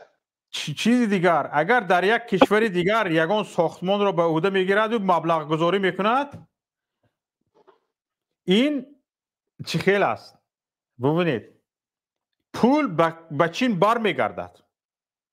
چه خیل پول به چین بر میگردد؟ پول به چین بر میگردد، قرضدار همون دولت میماند. مثلا گریم حالا در تاجیکستان بینای پارلمان ساخته شد. حتما کارگر چینی بود. پولی که برای کارگر مبلغ گذاری شد به چین گشته برفت، به چین برگشت. حتما مسئله ساختمان از چین آورده می شود. پولی که برای مسئله ساختمان خطای قرض داده است فرض کردیم، حتما به خطای برمیگرده، چون که مسئله ساختمان از آن خطای بود. حالا همین راهی که خطای مثلا 70% رو مثلا مبلغ گذاری کرده است، اگر خطا نکنم راهی چناق دوشنبه که خطای ها ساختند و تمامی همون مسئله ساختمان راه از آن خطای بود. کارگر از خطای، مسئله ساختمان از خطای، قرضدار تاجیکستان. درست یک چیزی که از خطای رفت، تاجیکستان قرضدار موند. خب درست یک چیزی که از که من البته نمیدونستم برنامه در همین مسئله کلان بشود. در اومدن سی جین پینگ یک وقتا خطای به افریقا، همین خیلی به چند دولت افریقا یک بینای پارلمانی ساخته بود، همون برای همین سویت افریقا. بعد چند وقت معلوم می شود که در همون جا زوچاک ها خطای موندگی بود است. اینقدر سر و صدا شده بود در همون وقت. امروز هم نگاه کنید که یک دولتی با گفت صاحب استقلال، بینای پارلمان، بینای حکومت یک دولت می بیاید که منفعت دار است، می بیاید این بینا را ساخته می دهد. استاها، انجینرهایی که هست از خطای است. 1,500 کارگر تاجیک گرفته است. کارگر تاجیک برای چی بود 1,500؟ برای همون سنگ کشاندن و دیگر کارهای همین پست، همین رزنربا چی میگویم که برای همین استفاده کرده است. لیکن کلا خودشان گفته استفاده است که هم محصولاتی همون ساختمان همش از خطای آورده شد.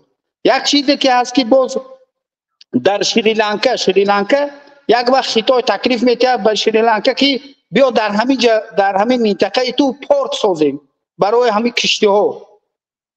بعد این شریلانکا اجازه میشه، میگه که شریلانکا اول میگه که من پول ندارم و کارگر هم ندارم، انجینرها هم ندارم.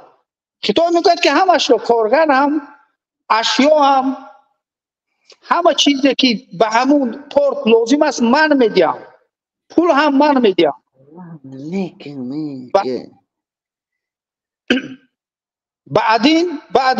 بعد از چند قدر وقتی که این چیز ساخته می شود، لیکن شریلانکا چیکار میکند؟ استفاده کرده نمیتواند. بعدی خطاب میگه که اون قرضی که من صرف کردم بر نمیگردانی. شریلانکا میگه که پول ندارم. وقتی که پول نداری پورت رو به من ده. میفهمید؟ در زمین شریلانکا پورت نی خطای پورت از آن خطای اگر خطا نکنم به 100 سال خطای او را گرفت از شریلانکا. بعد 100 سال از آن خودش می شود بسیار زمین هایی که برای اجاره گرفته بودن، مثلا قرقیز ها، همه قرقیز های اسفره زمین را به اجاره گرفته بودن، امروز دعوا دارن که زمین خودشون است. البته که همین تاریخ یک وقت خونده بودم که همین خیلی برای گوچرانی گوسفندچرانی دولت شوروی داده بوده است. همین شرطنامه ها هست که امروز در همین تاجیکستان امروز دوام میکنه. تاجیکستان اونها میگن که این زمین از آن ما است. همین گونه است. چند دوستان اسفرگی دارم میگن که همین قرقیزا اینها چی 10 مرده های ما بودن، اینها گاو مال ما رو میچراندن، پولشان رو میگرفتن، همین شیر قطیق روغن زرد کرده میفروختن، به همین روزشون میگذشت. ما به اینها در آغل های ما زندگی میکردن. میگن همین اسفرگی ها، برادرهای اسفرگی. بعد حالا ببینید اونها اومدن زمین رو صاحب شدن. گفتی عبدالله راهنما که 200,000 گکتار زمین تاجیکستان به حساب قرقیزستان گذشتگی است. این 200,000 زمین تاجیکستان به حساب قرقیزستان گذشتگی در زمان شوروی نه، همین در زمان 30 سال استقلالیت گذشتگی است. در همین زمان 30 سال استقلالیت گذشتگی است. 200,000 گکتار برابر یک شهر دوشنبه. درست است. برای که در اساس همون شرطنامه کهنه اون چیزی که شما گفتید این حقیقت است. حالا که وقتی من خورد بودم در همین شهر کونی بودم به نزدیکی اسفره، یک میگفتن که قریزخانه در همونجا قریزها زندگی میکردن. گوسفندایی که بود میبردن مثلا از جای ما منطقه ما مردم میدادن به اونها میچروندن و وقتی که زمستان شد میگرفتن از اونها. همین چیز بود، همین چیز موجود بود. بعد اینکه بعد از سال گویم که تقریبا آغازهای سال 92 وقتهای جنگ اونها چیکار کردن؟ تاجیکستان ترک کردن رفتن قرقیزستان و در اسفره هم خیلی بود. قرقیزها خیلی زندگی میکردن، آمیخته بود. بعضی منطقه های اسفره قرقیز و تاجیک آمیخته زندگی هم میکرد. همین گونه هم بود. لیکن کارهاشون همون گوچرانی گوسفندچرانی بود. برای چی؟ برای که قرقیزستان در وقت شوروی کلا دولت شوروی را با گوشت تامین میکرد، با شیر و گوشت تامین میکرد. از برای همین بسیارتر قرقیزها در کوه ها چی میکردن؟ بعد از برهم خوردن دولت شوروی اونها چی شدن؟ البته با کشت کار و با همین چی مشغول شدن بسیارتر. کلا من گفتنی هستم که شوکتکا البته که این بسیار امروز کارخانه هایی که هست، کارخانه های سمنت براری هست. امروز چندین کارخانه های سمنت براری در تاجیکستان خیتای ساخت، دولت چین ساخت. البته شرطنامه ها هست، شرطنامه ها بین خیتای و بین دولت تاجیکستان هست. لیکن همون شرطنامه ها در اساس چی بسته شده است مردم تاجیک نمیدونن. میفهمید؟ بعد چند قدر سال ساخته شده است ما نمیدونیم. اگر خطا نکنم کدام گیسی که ایران ساخته بود با تاجیکستان 25 سال از آن ایران بود. هم کدام گیسی بود در تاجیکستان 25 سال. 12 سال بود. بله. 12 سال. بعد از 12 بعداً با مثلا پول دادن نتوانسته یا یک چی کردن نتوانسته تاجیکستان مثلا گریم به استفاده برق قرضدار شده، اگر دوام نیافتگی باشد در اول برای 12 سال بود. خوب بگذار که هم 12 سال باشد. من در یک جا خونده بودم خیلی چی شده بود همون 12 سال باشد. در 12 سال همون گیس البته که بسیار چیزهاش فرسوده می شود. باز برای ریمونت چی می شود؟ احتیاج باز چی می شود؟ باز مجبور می شود که اگر که به تاجیکستان هم گذارد باید او را چیکار کنن؟ تعمیر کنن. البته بسیار چیزهایی که هست که امروز ما نمیدونیم. مردم تاجیکستان کلا که صاحب این دولت است، مالکیت کلا طلاهایی که در تاجیکستان است، سنگ‌های قیمت بهایی که کار کرد میکند از آن تاجیکستان است، برق از آن تاجیکستان است. لیکن در کدام اساس شرطنامه ها شده است، چند قدر استحصال می شود، به کجا می رود، از این چیزها ما بیخبر هستیم و یگان کس امروز امکانیت یا جرأت ندارد که از حکومت باید این طلب کند. میفهمید؟ ما مردم امروز تاجیکستان برگرد گفتن ما لازم نیست، باید که مردم بیدار کنیم که مردم حق خودش طلب کند از حکومت، حق طلب شود، بیدار شود که اون مالکیتش کجا می رود. ما مردم باید گویم تاجیکستان برگردانده مثال که گویم رفته بیا یراق میگیریم، نه، بلکه مردم وقتی بیدار کنیم به یراق گرفتن هم احتیاج نیست. مردم وقتی که قیام کند چی می شود؟ هر چیزی که شما گفتید، هر دولت ابرقدرت پیش این مردم بیاید می ایستد میگوید که ما با شماییم. میفهمید؟ از برای همین مردم چیکار کنیم؟ السلام علیکم آقای عبدالله. و علیکم السلام. آقای شوکت محمد، من همی آقا یک سوال دارم آقا.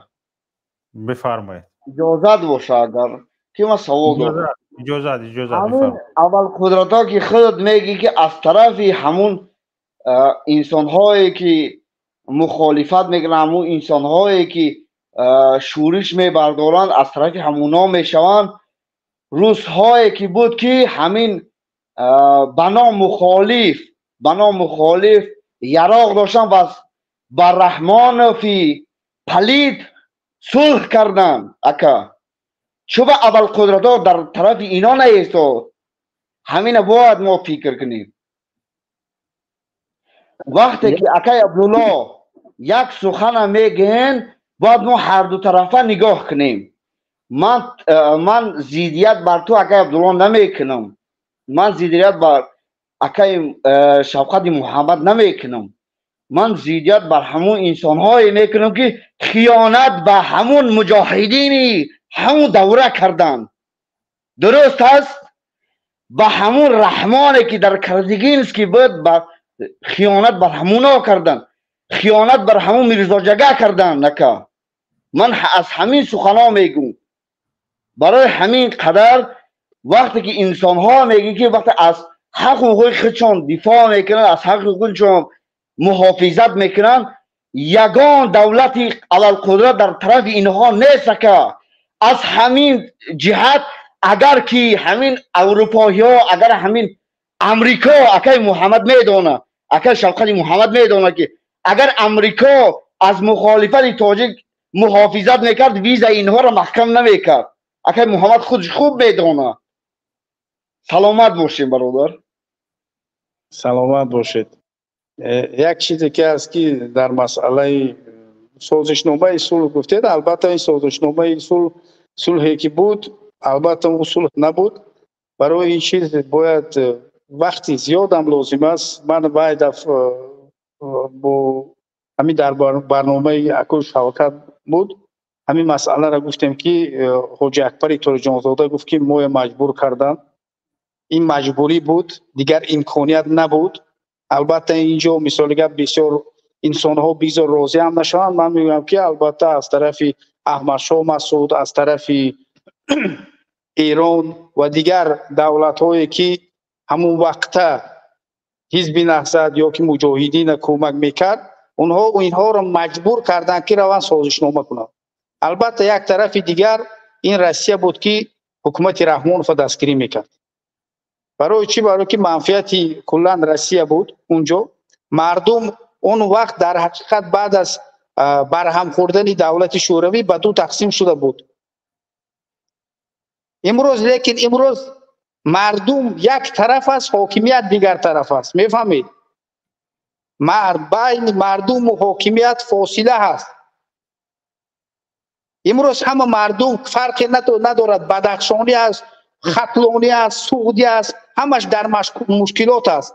همه زندان های تاجیکستان، زندان های روسیه پر از ختلانی و بدخشانی و سعودی است، نه اینکه از فرزندان حکومتی. از برای همین وقتی که ما میگویم که مردم باید بیدار کنیم، مردم بیدار شود، مردم شجاع شود. 27 سال شده است که مردم میترسونند که جنگ خونریزی، جنگ خونریزی، جنگ خونریزی. بچه‌ای که سال 2000 تولد شده است امروز به من میگوید که خونریزی سالهای 92 میگوید، ولی در همون پروژه پدر و مادرش نبود و بچه میگوید من از چی خونریزی 92 میترساند، از گشنگی 92 برای من گپ میزند. میفهمید؟ انسان ها را زامبی کردیم. باید که این بچه هایی که سال 2000 تولد شده است امروز از تکنولوژی گپ میزد، از رشد گپ میزد، از انکشاف اقتصادی گپ میزد، از پیشروی دنیا گپ میزد، از مشکلات جامعه مردم تاجیک گپ میزد، از پایمال شدن حقوق زنهای مسلمه تاجیک گپ میزد. وقتی که اون میاد برای من میگه که از خونریزی سال 92 گپ میزند. فقط برای همین من فقط در همون فکر هستم که البته که مردم باید بیدار شوند، مردم باید مشکلات جامعه را درک کنند. اگر که مردم اگر که بیدار نشود، اگر که در حسیات مردم اگر که یگان جا روانه کردنی باشیم، البته این چیز چی است؟ به مشکلات یا که به شکست روبرو میشویم. البته مردمی که پخته، مردم عاقل البته به مقصد میرسد و با مردم عاقل البته یک دولت ساخته میشود که در اونجا چی مسلمان ها دینشون عبادت کرده میتوانند. مردم تاجیکستان مالکیت از آن خودش میشود، حق خودش طلب کرده میتواند. امروز نه مسلمان نه غیر مسلمان در این مملکت حق و حقوق ندارد، اگر که زاده همون مملکت باشد.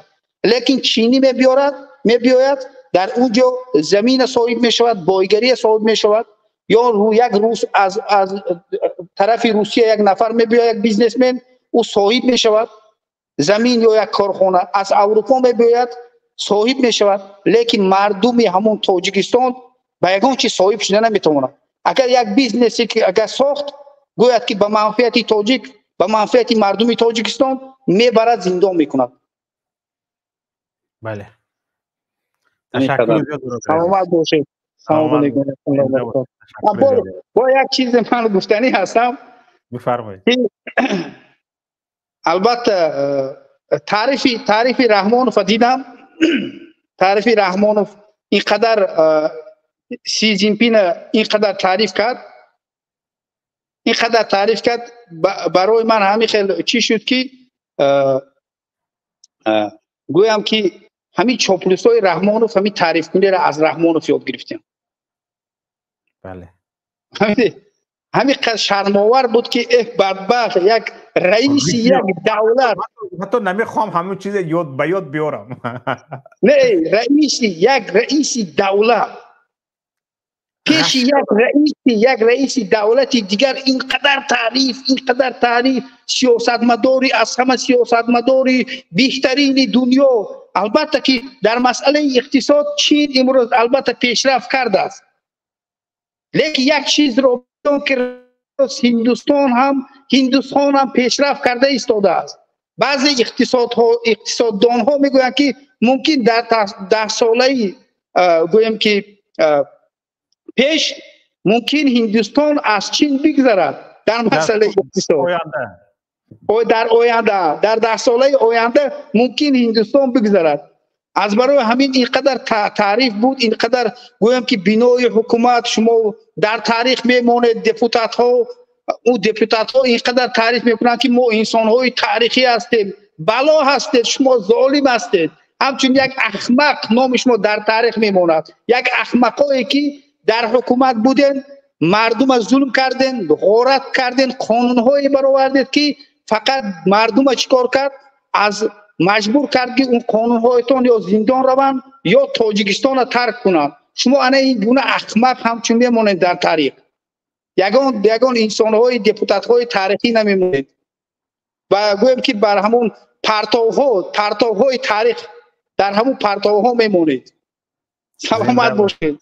سلامت باشید. سلام علیکم و رحمت الله و برکاته. سلامت باشید.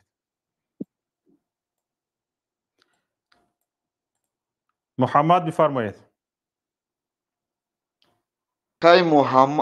اکای محمد با یک بار دیگه سلام علیکم. ҳамин як акаи Абдулло суханои зебо гуфт ака, ягон сухани бадам нагуфт акаи Абдулло. ва мо ҳамин як сухан дорем ака. вақте 2011 шумо дар ҳизби Назади Исломӣ буден ё на? Будам.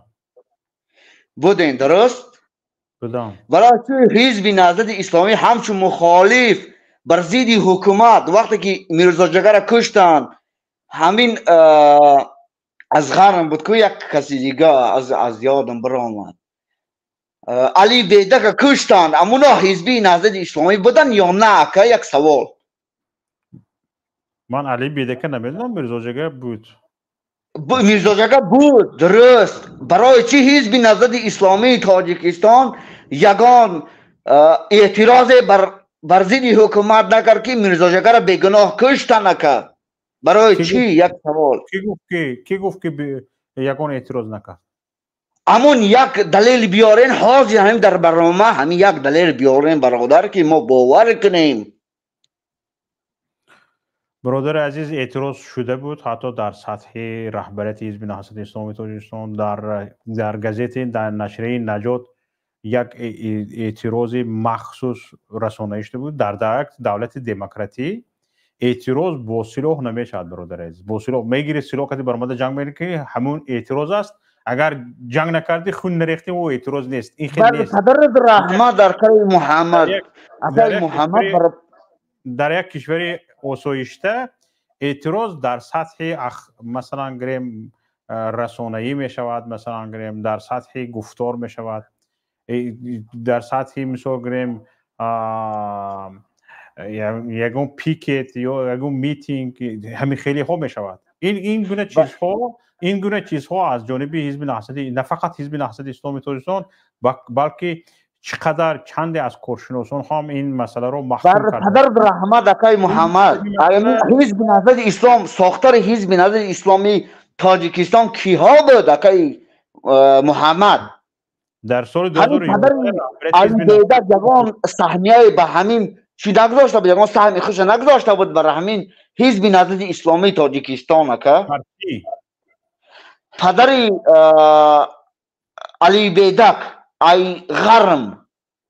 برادر عزیز نگاه کنید برادر عزیز، هم چیزهایی که حضور شما گفته ایستادید همین از اول تو فقط من گام بزنم صبر کنید خواهش میکنم. همین از اول گپتون تو حضور همین دوی بار سر کردید که گپ زنید همش چپ راسته است این اینفورماسیونتون. علی بیدکی وقتی که نگاه کنید برادر عزیز، حزب نهضت اسلامی تاجیکستان در پارلمان در سال 2011 دو نماینده داشت. حزب نهضت اسلامی تاجیکستان یک حزب رسمی در تاجیکستان فعالیت داشت. علی بیدکی این از طرف حکومت رسمی بود. برادر رحمان از طرف حکومت بود. علی مولا عبدالله اینها کسایی بودند که به دست سلاح گرفتند در وقتی که حزب نهضت اسلامی تاجیکستان در اون وقت میگفت که ما با راهی آسایشته مبارزه میبریم، ما سلاح به دست نمیگیریم. برادرتون رحمت شما گرفتن اروپا و مردم تاجیکستان در ظلم ظالمی رسیدند. همین دفعه بر همون شما آسایشته که حال شما میگین. من شما به گفته شدم که چپ راسته وقت پیش از چپ راسته گپ زدن اول طرف مقابلتون گوش، پیش از اون که چپ راسته گپ زنید طرف مقابلتون گوش کنید که چی میگوید و وقتی که گپش به آخر رساند شاید نیاز نمیموند که گپش رو ببره یا شاید نیاز نمیموند که گپتون رو دوام دهید. یک بار گپ تا آخرش گوش کنید. برادر رحمت گپ زنید اکا من گوش میکنم. در اون شب و روز حزب نهضت اسلامی تاجیکستان این حق رو نداشت که رود در پهلوی علی بیدکی باشد یا در پهلوی مولا عبدالله باشد. برای چی؟ یک دقیقه صبر کنید. مولا عبدالله یا علی بیدکی با حزب نهضت اسلامی تاجیکستان مصلحت کرده عراق به دست نگرفته است. این یک فرقیت چی است؟ وای مردمی آسایشته از عراق به دست گرفت. در آمریکا عراق ممکن است که مثلا نگاه کنید با حزب نهضت اسلامی تاجیکستان با رهبریت حزب نهضت اسلامی تاجیکستان علی بیدکی رهبریت حزب نهضت اسلامی از حکومت برادر گوش نکرده ایستادید. من به شما گفتم که من شما رو تا آخر به گپتون راضی نبودم محمد. من تا آخر شما رو گوش کردم و وقتی جواب اومد سونه گپ زنی رو سر کردم. شما گوش کردن نمیخواهید و میخواهید که در همین فکری خودتون باقی مونید وقتی که شما میخواید در فکر خودتون باقی مانید برای چی سوال میدهید؟ برای چی سوال میدهید؟ وقتی که میخواید که شما هرچند سوال دهیدم به سوال جواب گیریدم شما باید در فکر خودتون باقی مانید. سوال چی لازم است؟ سوال چی لازم است محمد؟ اگر شما میخواید همه اندیشه شما در حال خودش بماند، چیزی که میدونید، چیزی که فهمیده اید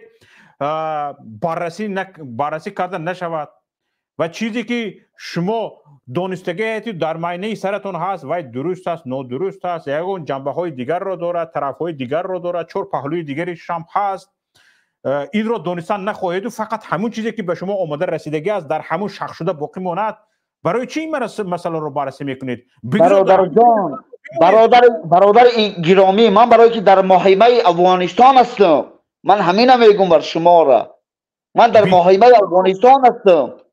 بسیار خوب. شما در اروپا هستید، شما دردی مردمی بیچاره نمیفهمید. شما نگاه کنید، شما میخواهید یکون چیز از جانب من بفهمید که چی گپ است؟ بله، گوش میکنم شما را برادر، گپ زنید. برای همین ملا عبدالله، نه ملا عبدالله، نه علی بیدکی با مصلحتی حزب نهضت اسلامی تاجیکستان به دست سلاح گرفته به دره نبر آمده بودند که حزب نهضت اسلامی تاجیکستان همه قانونیت رو کنار گذارد، همه فعالیت رو کنار گذارد، رود در پهلوی علی بیدکی باشد، در پهلوی 20 جوانی یا 20 نفر رکی حتما میدوند که اونها کشته میشن یا از بین میروند، چون که قدرت رو ندارن که 20 نفر یا 50 نفر یا 150 نفر در برابر 16,000 نفر عسکری تاجیکستان قتل کنن. این قدرت رو نداشتن، اونها بی‌عقلی کردن. چی خیلی تو میری در پهلوی بی‌عقل ها میستی. حالا مثلا اگر زمینه باشد که مثلا گریم یک کمتر برای غالبیت بوی امید باشد، یک کمتر برای چی بوی امید باشد، تو به سلاح وقتی که تیر تمام شود با جای باشد که به تو تیر آمده رسد، سلاح آمده رسد، همه این چیز رو به نظر نگیری. تو چه میرید در پارلیون ها میستی چهار طرف مرز محکم است داشته باشن، در همین دستشون اتومات دارن و یک دو مگزین دارن یا ندارن، چه میری در پارلیون ها میستی؟ اونها میخواستن فقط تهدید کنن با بدره بگریزن، فقط میخواستن که کمتر ترسونن. تمام. شما تصور کنید که از زندانی که 7 قبط در دارد 20 نفر، همون اینها علی بیدکی کی پیدا شد، مولا عبدالله کی پیدا شد، همون زمان پیدا شدن که 20 نفر از زندانی نظامش پرزوری تاجیکستان گریختن. نظام اکای محمد صبر نظام زندانی نظامش پرزوری تاجیکستان برادر 7 قبط در دارد. 7 قبط گذاشتن در کار. برای چی تاجیکستان اونها رو سر داد؟ و یک هفته پیش خوب باور میکنید خونه یک هفته پیش از گریختن 20 نفر زندانی من با خبر بودم که بعد یک هفته 20 نفر زندانی میگریزد. من در نیجنی تگیل بودم، یک نفر رفت گفت که بعد یک هفته زندانی ها باید گریزن، همش گپ زنون شدگی از زندان باید فلانی ها براید و بعد یک هفتهش گریختن. یعنی یک نفر تاجر بود، یک نفر تاجر با خبر شده است که بعد یک هفته 20 نفر از زندان میبرن میگریزن، همش گپ زنون شدگی است. مثلا حکومت نمیدونست فکر نمیکنید، نمیاندیشید که این یک مسحکه بود. این یک طرف مسئله. شما مسئله میرزاجگی چی کردید؟ مسئله میرزاجگی رو مثال آوردید. برادر عزیز، میرزاجگی با رهبریت حزب نهضت اسلامی تاجیکستان مصلحت نکرده است که همه رو بماند برود دره، بعد برود همه این رسمیات رو بماند برود در پهلوی میرزاجگی بیستد. برای همین برادر عزیز این چیزها مثال گم شما گفته ایستاده که من در افغانستان در حالتی مثال گم در مسئله جنگ هستم. شما امیر دارید؟ اکای محمد بس من سوال داده، من به شما سوال میدم. شما امیر دارید؟ من امیر به مثل شما محیدین کلموخ کبیری ندارم. نه نه شما امیر دارید؟ ندارم. امیر برای کی باشد؟ من یک شما آدم جنگی نیستید، شما آدم جنگی سنتی هم نیستید، شما یک دایدو هستید. برای اون که در سنت اسلامی دو نفر اکای محمد اسلام در اینجا چی در کار است؟ وقتی که من از سیاست گپ میزنم، من از سیاست شما سوال دادم. وقتی که حزب نظر اسلامی تاجیکستان وقتی 2012 تا 15 را بود، حزب نظر اسلامی تاجیکستان همه دوستانی که پتیر کرد، شما یک سخن نگفتین. من گپ در سر همین است برادر جان. برادر عزیز من برای چی به شما سوال دادم؟ شما به سوال من جواب ندادید. من به شما میگم که شما همچون یا جنگنده یا که یک نفر من پیشوا ندارم به مثل شما برادر جان. محیدین کبیر و امام رحمان پیشوای من نیست برادر جان. نه من درباره پیشوا گپ نزده شدم. حالا به همین سوال من که صرفم نرفته ایستاده شما بعید است. امیر من ندارم برادر جان. امیر من ندارم. شما برادر عزیز شما هیچ کس رو نداشتگی باشه در همین حالتون که من گفته شدید من از جنگ از افغانستان به شما زنگ زده شدم، این خیلی گفته شدید. وقتی که شما یک آدم جنگنده هستید باید امیر داشته باشید. اکای محمد باید فرمانده داشته باشید. من بعد همون 2022 که شما فتنه رو بر مردم عادی انداختن، من همون گریزه شیدم. اکای محمد گپ در سر همین می رود. وقتی محمد محیدین کبیر که وقتی 2022 گفت که مردم یراق به دست میگیرن، بعد دویم روزش برو آمد گفت که من به مردم کار ندارم، اینا خودشان یک تروریست هستن، من از همون مردم ها هستم برادر جان. من همون مومنتو رو من به خاطرت میارم. من در افغانستان هستم. در سال 2022 در کجا کبیری گفت که مردم به دست سلاح گیرند؟ به الله قسم میگم دکا 2022 16 می 2022 محیدین کبیر در ویدیوی گفت که مردم یراق به دست میگیرن و 18 می 2022 محیدین کبیر گفت که این مردم اینا یک تروریست هستند. برادر جان این مردم ما نمیفهمن از سیاست. من و تو از سیاست خوب با خبریم.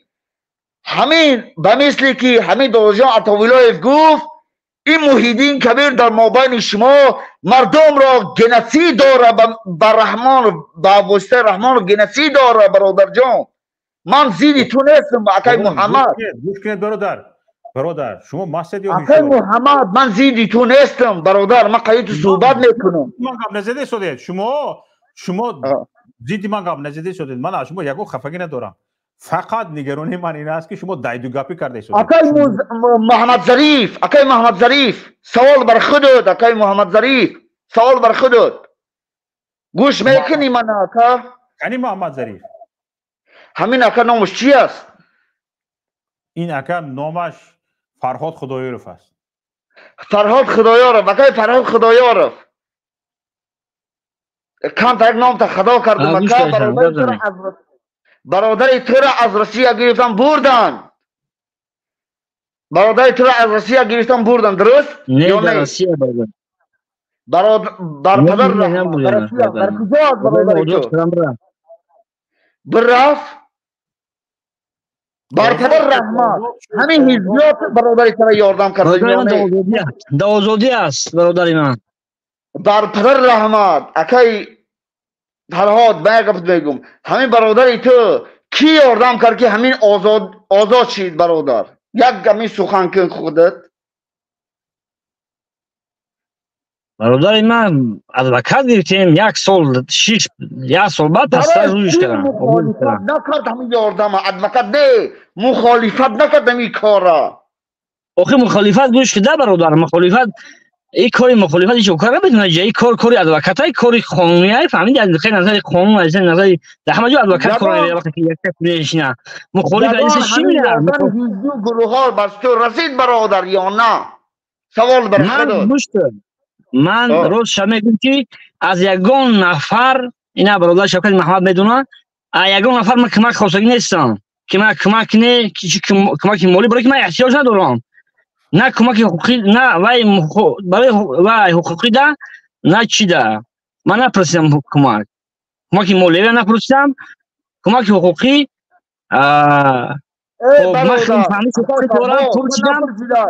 این حزبی ها حرکت ها اینا مخالفت بر گردن گرفتن، این ملت بر گردن گرفتن، اینا گرانت های اروپایی امریکایی میگیرن برادر. تو میدانی اشتباه میکنی برادر. من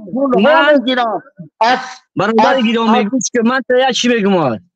همین برادر من، همین برادر همین من در اروپا هستم، همین گرانت ها میگیرن، میگوی خدا در افغانستان هستی نمیدونی یگان گرانت نمیگیره. مکسفت هر انسان میگوش که پناهنده میگه در اروپا بس اروپا محتاج نه معاهده کبریت نه ایمانه نه یگان کس. ما همین کشورهای اروپا درخواستی پناهندگی کرده هستیم که ما همچون سیاستمدار ما همین سخن ما آزاد گفتن نمیتونن، ما را تأخیر داره امیر حکومت. در همین اساس همین درخواست ما سنجم واقعا ما پناهندگی دادگیان او گرند میگیرن. این گپا همش گپای افسانه بیش نیستن. هر کس کار میکنه خودش و همین کار میکنه زندگیش پیش میبره. بعد یگان تشکیلات سیاسی در اروپا مبلغ زایی نمیکنه. یگان چی اروپا به دولت به خودی همو حکومت خودش دادگیری میکنه، با مخالفین اگر دادگیری کرد دیگه خیلی میکنه. یگان مبلغ گرند یگان چی نیست. خیلی گپا نزنه وقتی که گپای شما نمیدونی ای پیش خطو هوایی. مثلا من اروپا هستم، همون گرانت ها با خبر هستم. او گرانت ها فقط به همون فونداسیون های حقوقی میتونن که برای مهاجران به اون کس کمک میکنه. او خیلی فونداسیون نیست که ای کجای اروپا هستی؟ من سوال بدیم ای اروپای خودت پولشا نه مثلا اینا بر پولش هستی. همین اکای محمد من به تو زیدیات ندارم اکا، به خدا قسم به تو زیدیات ندارم. من از برای الله ترا دوست میدارم اکای محمد، خود میدانی اکا. من از برای الله همه تا حرمت میکنم.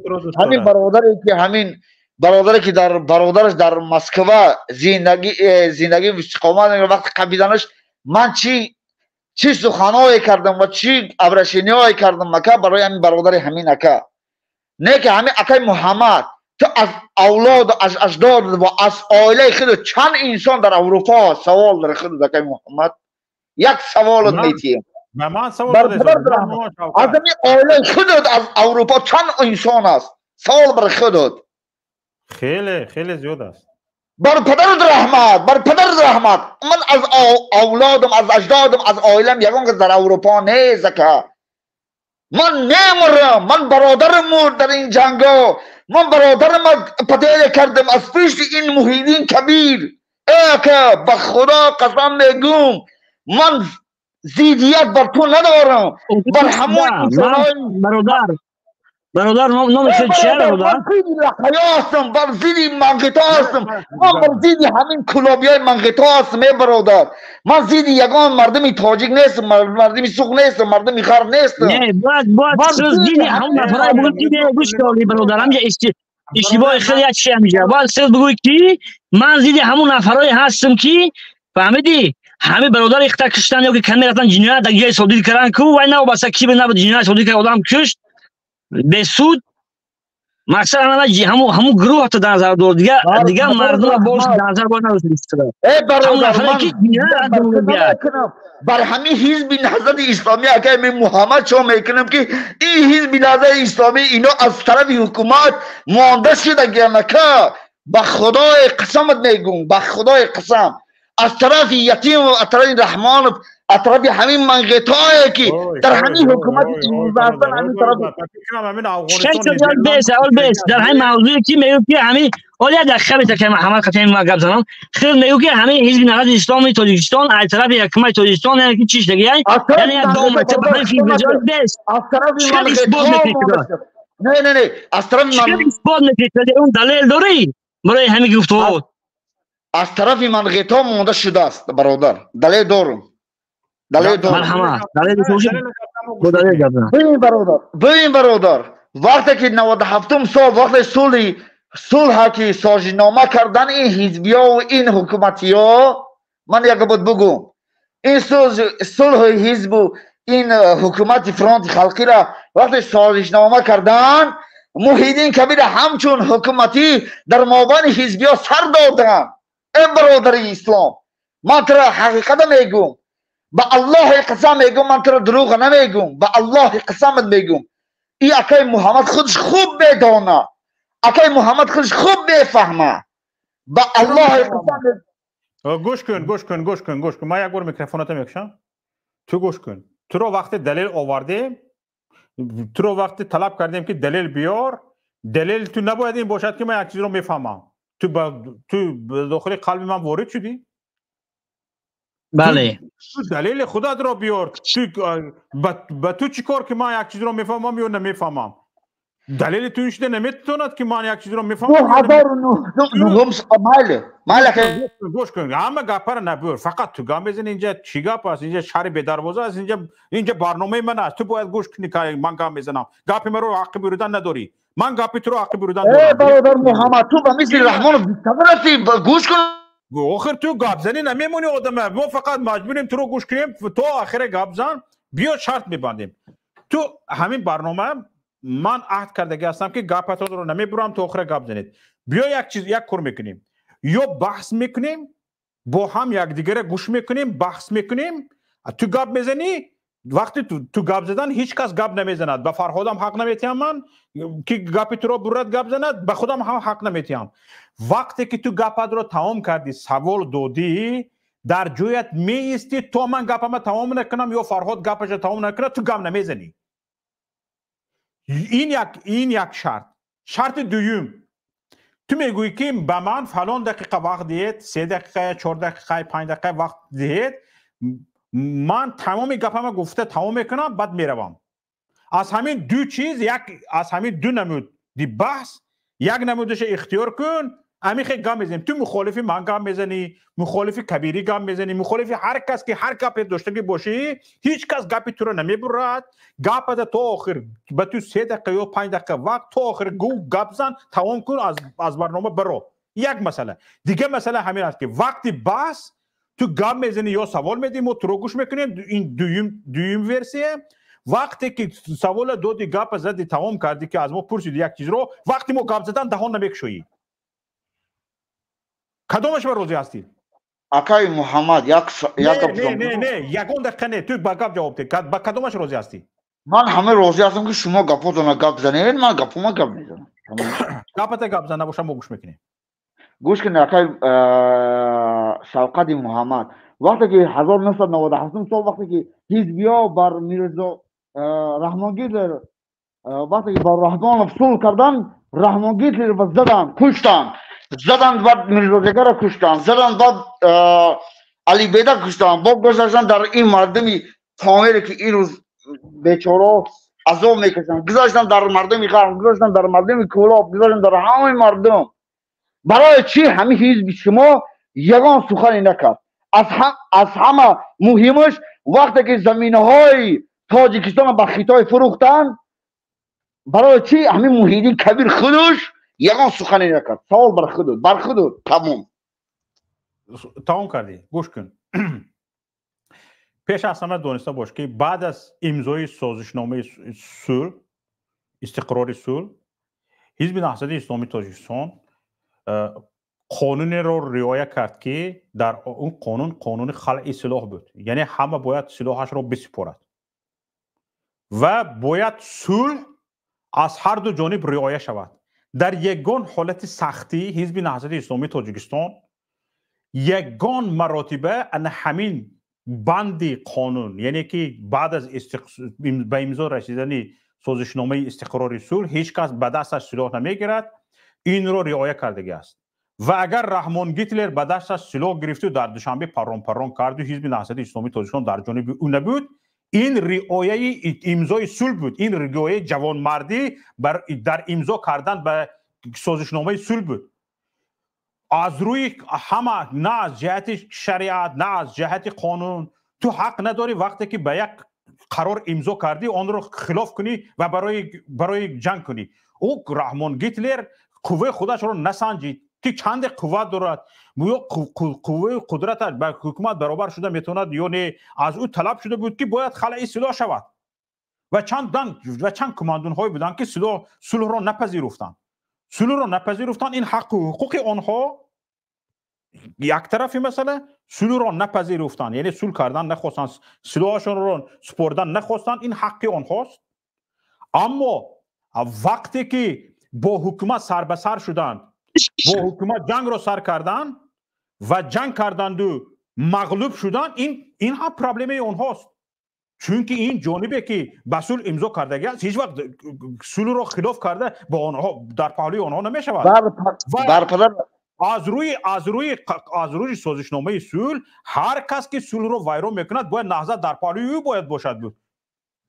فهمیدید؟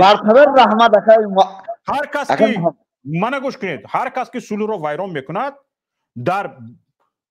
در بی‌ضرر کردن همون صلح ویران کننده باید حکومت در پهلوی حکومت، باید حزب نهضت اسلامی تاجیکستان در پهلوی حکومت میستاد. در بی‌ضرر کردن ویران کننده امنیت جمعیتی، ویران کننده بند سازشنامه استقرار صلح. انا برای همه محمد گوش کن. تو با گاپی من بریده شدی؟ تو آداب داری یا نه؟ پدر مادر دیدگی هستی؟ در مکتب تحصیل کردگی هستی؟ یگان اخلاق گفتنی گپ حرفیش در تو وجود دارد؟ ما با تو شرط مردانه بستیم که وقتی من گپ زدم تو جی میستی، تو تمام کردنی گپت من جی میستم. عهد بستیم، تو عهد را وفا میکنی؟ مردک می تو؟ یگان آداب اخلاق داری؟ پدر مادر دیدگی هستی تو؟ سبحان الله. با تو عهد بستیم که ما تو رو نمیبریم. تو گم میزنی، من گم میزنم، تو ما رو نمیبری. با تو به من عقل یاد میدی، به مودی کبیر عقل یاد میدی، با رهبری حزب نهضت اسلامی تاجیکستان عقل یاد میدی. آخر تو اول اخلاق یادگیر، اول با مردک گپ زدن یادگیر، اول صبر کر گوش کردن یادگیر، بعد افسوس کن دیگران رو. توبه کردم. این مسئله کی است؟ رحمان گیترر و هر نفری که مثلا به دست سلاح گرفتن یا راه گرفتن بعد از استقرار صلح در داخل تاجیکستان، مثلا گریم یک ناآرامی به میان آوردن. اونها حق داشتن صلح را قبول نکنن، حق خودشان بود که صلح را قبول نکنن و پیامد هر یک دستویشون هم پرابلم خودشان بود، نه پرابلم دیگر را. اونها به صلح دعوت شدگی بودن. اونها میبایست مثلا گریم رهبری اتحاد نیروهای اپوزیسیون تاجیک سید عبدالله نوری بود، اونها مثلا گریم سید عبدالله نوری رو حرمت میکردن، احترام میکردن و به او گوش میکردن، تا آخر گوش میکردن. مثلا گریم اگر رهبر میدونستن تا آخر گوش میکردن، او صلح میکردن. صلح درست خطاگی داشت، بعضی خطاگی های نوبخشیدنی هم داشت. این رو هیچ کس رد نمی کند، من هم رد نمی کنم برادر عزیز. این یک طرفی مسئله، این تمام مسئله دیگر است. لیکن مهم این است که برادر عزیز وقتی که توی رهبرت که مثلا او رو تو رهبر خودت میدونی با یک چیز امضا گذاشت، تو توبه اون باشی، باید باشی. وقتی که سرکشی کردی حق خودت، نه خواستی آزاد باشی، خواستی به او تابع نباشی و مثلا گپی رو گوش نکنی، حق داری. لیکن از همین تصمیمی گرفتگی یگان پرابلم خست، پرابلم خودت برادر عزیز. پرابلم جمعیتی نمیشود.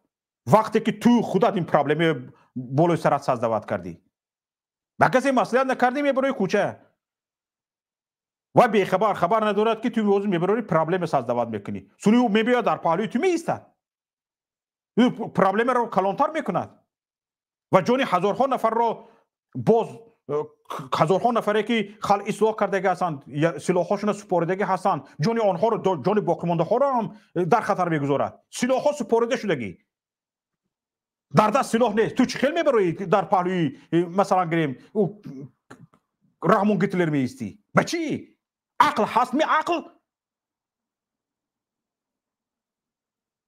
بچی میستی در پهلوی؟ هم تو توشت رو راست میکنی؟ با 4 تا کلاشنیکوف تو صلح کردگی هستی، عهد و وفا گذاشت شد. برادر عزیز دونسته گپ زدن لازم است. مرحمت یکون چیز گفتنی هستی؟ اگر نه نوبت رو با فرهاد میدید. محمد بخشش میپرسم که سخن شما را من بریدم برادر. بخشش نبر. نه تمام. اکای محمد یک سکون بستین. هر گپی که من اگر خطایی کرده باشم، اگر که گپ شما را باشم بخشش اکا مرا ببخشین. من یک انسان هستم، یک مردمی عادی هستم.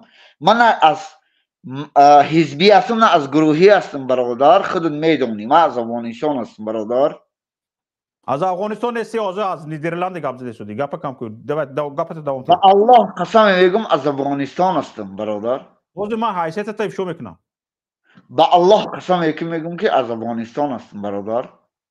گپ زد. با الله قسم. والله بالله تعالی قسم از افغانستان هستم برادر. افغانستان هستی شهروند تاجیکستان یا افغانستان؟ شهروند تاجیکستان هستم، در محیمه افغانستان هستم برادر جان. فهمیدم. اکای محمد هر گپی گفت این 100% درست گفت اکای محمد. من گپای تو خود گوش کردم اکا. اگر که هر گپ شما را من بریدم اکا بخشش به خدا قسم. هر گپ شما را اگر بریدم باشم برادر خفه نشین. توس اکا من میدونه که یک علام میکنه که ما 3 سالی در این افغانستان هستیم برادر.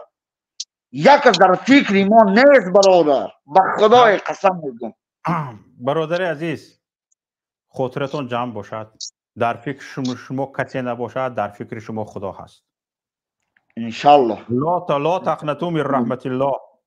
از رحمت خداوند ناامید نشوید. این بنده ها در فکر شما نشود، در فکر شما خدا هست. انشالله. وقتی که در فکر شما خدا هست، با کمک شما بنده هایش را میفرستد انشالله. بر پدر رحمت اکای محمد اکای نام چی اکا؟ نام چی بود اکا؟ ایدم برامد نه او اکای دیگر ایکو؟ نامشو فرهاد. محمد من میدونم. نام او اکا چی است؟ فرهاد. اکای فرهاد به خدا قسم مکم. اکای محمد شفقت محمد اکا. اکای فرهاد من به خدا قسم از برای الله من شما دوست میدارم. یگان زیدیت به شما نمیکنم اکا. راست از برای الله من شما دوست میدارم. مالش بسیار خوب. به مردم شرفمند ونج سلام بگو. زنده باش. ونج؟ بله سلامت باش. از کجا از ونج؟ من از ونج نیستم برادر. زنده باشی زنده باشی زنده باشی. من تو رو میشناسم برادر عزیز. نخواستی که نامت افشا شود، نخواستی که خودت افشا شوی، من این کارو نمیکنم. بگو نام افشا شود ای برادر عزیز. سلامت. نه تو بگو ای مردم. من بفهمم مردم. با الله قسم من از یگان کس نمیترسم. با الله قسم من نمیترسی. بدون چهره برآمد کرده ایستادی، خودت رو احتیاط کرده ایستادی. ما این احتیاط تو رو قبول داریم. با الله قسم میگم من یگان با چهره نبرآمدم اکا. با الله قسم میگم. والله بالله تعالی قسم ما با چهره نبرآمدم. باور میکنم قبول کردیم. همین قسم خورده قبول کردیم. تمام. زنده باشی. سلامت عزیز. ای برادر من از غرم هستم. اگر که شما ندانین من از غرم هستم. این محیمه افغانستان هستم برادر جان. بسیار خوب. فرهاد همین بچه با لهجه غرمی گپ زده شده است. نه برادر با لهجه ونجی گپ زده شده. فهمیدی؟ بر پدر رحمت ونجی چه گپ میزنه برادر؟ نه خیلی لهجه شده. ما این مثال هر یک منطقه خدمان لهجه داره. مثلا این لهجه شنوسیان یک درس یک چی میگه. مثال یگان این وای نیست. مثال خیلی با لهجه غرمی صحبت نکرده شده حوزه برادر. بر پدر رحمت من نمیشه در غرم نیست. نگید بس به هم لهجه در غرم نیست. اوزینه خیلی وای من با برادر محمد تشکر زیاد به شما. زنده باشید. اینجا بسیار کس دست برداشته شده است. اول فرهاد گپ میزند، بعد غریب بچه، بعد عمران. راست گپ که شبکت من این موضوع به خبر میکنم. چطور یک پیام اومد بعد اومدم گفتم السلام علیکم. من موضوع به خبرم چیه موضوع اوید با کدام از مسئله. موضوع همون موضوعی که شما انتخاب میکنید. یعنی اینجا گفتگو است. یعنی گفتگو من میگویم شما بگویید. نه خیر اگر یگان سوال داشته باشه اوید اون موضوع هم میتونم که اون سوال داشته باشه از درباره از جنگ ترساندن حکومت گبر سر کردم. به نظر شما همین از جنگ ترساندن مردم از مود نمونده است، دیگه به اهمیت نشده است؟ یعنی یگان حقش رو طلب کرد، حکومت میگوید که شما باز جنگ میخواهید. این اصلا بگیریم همین واژه که شما جنگ میخواهید بعد هم صلح تاجیکان بگیه همین گپ در یک شما جنگ میخواهید یک چی میشنه در شما جنگ میخواهید شما نمیخواهید دیگر همین ترساندن مردم هم که وقتی در جنگ شهروندی به حد از همین جنگ خسته شدن در 4-5 سال جنگ بود در تاجیکستان 5-6 ساله و بسیار در پیش چشمان مردم دهشت افکنی و کارهای مثلا به نمایش گذاشته بود حکومت و عموما ارمیای مثلا روسیه در منطقه های جنگی تاجیکستان بود و همون دهشت از همون دهشت مردم تا البته میترسونه که ما میتوانیم که مثلا با همون دهشت افکنی کنیم و همون جنگ برای شما بود تحمل کنیم و به همون خاطر همین به همین واژه میترسونن، زیرا که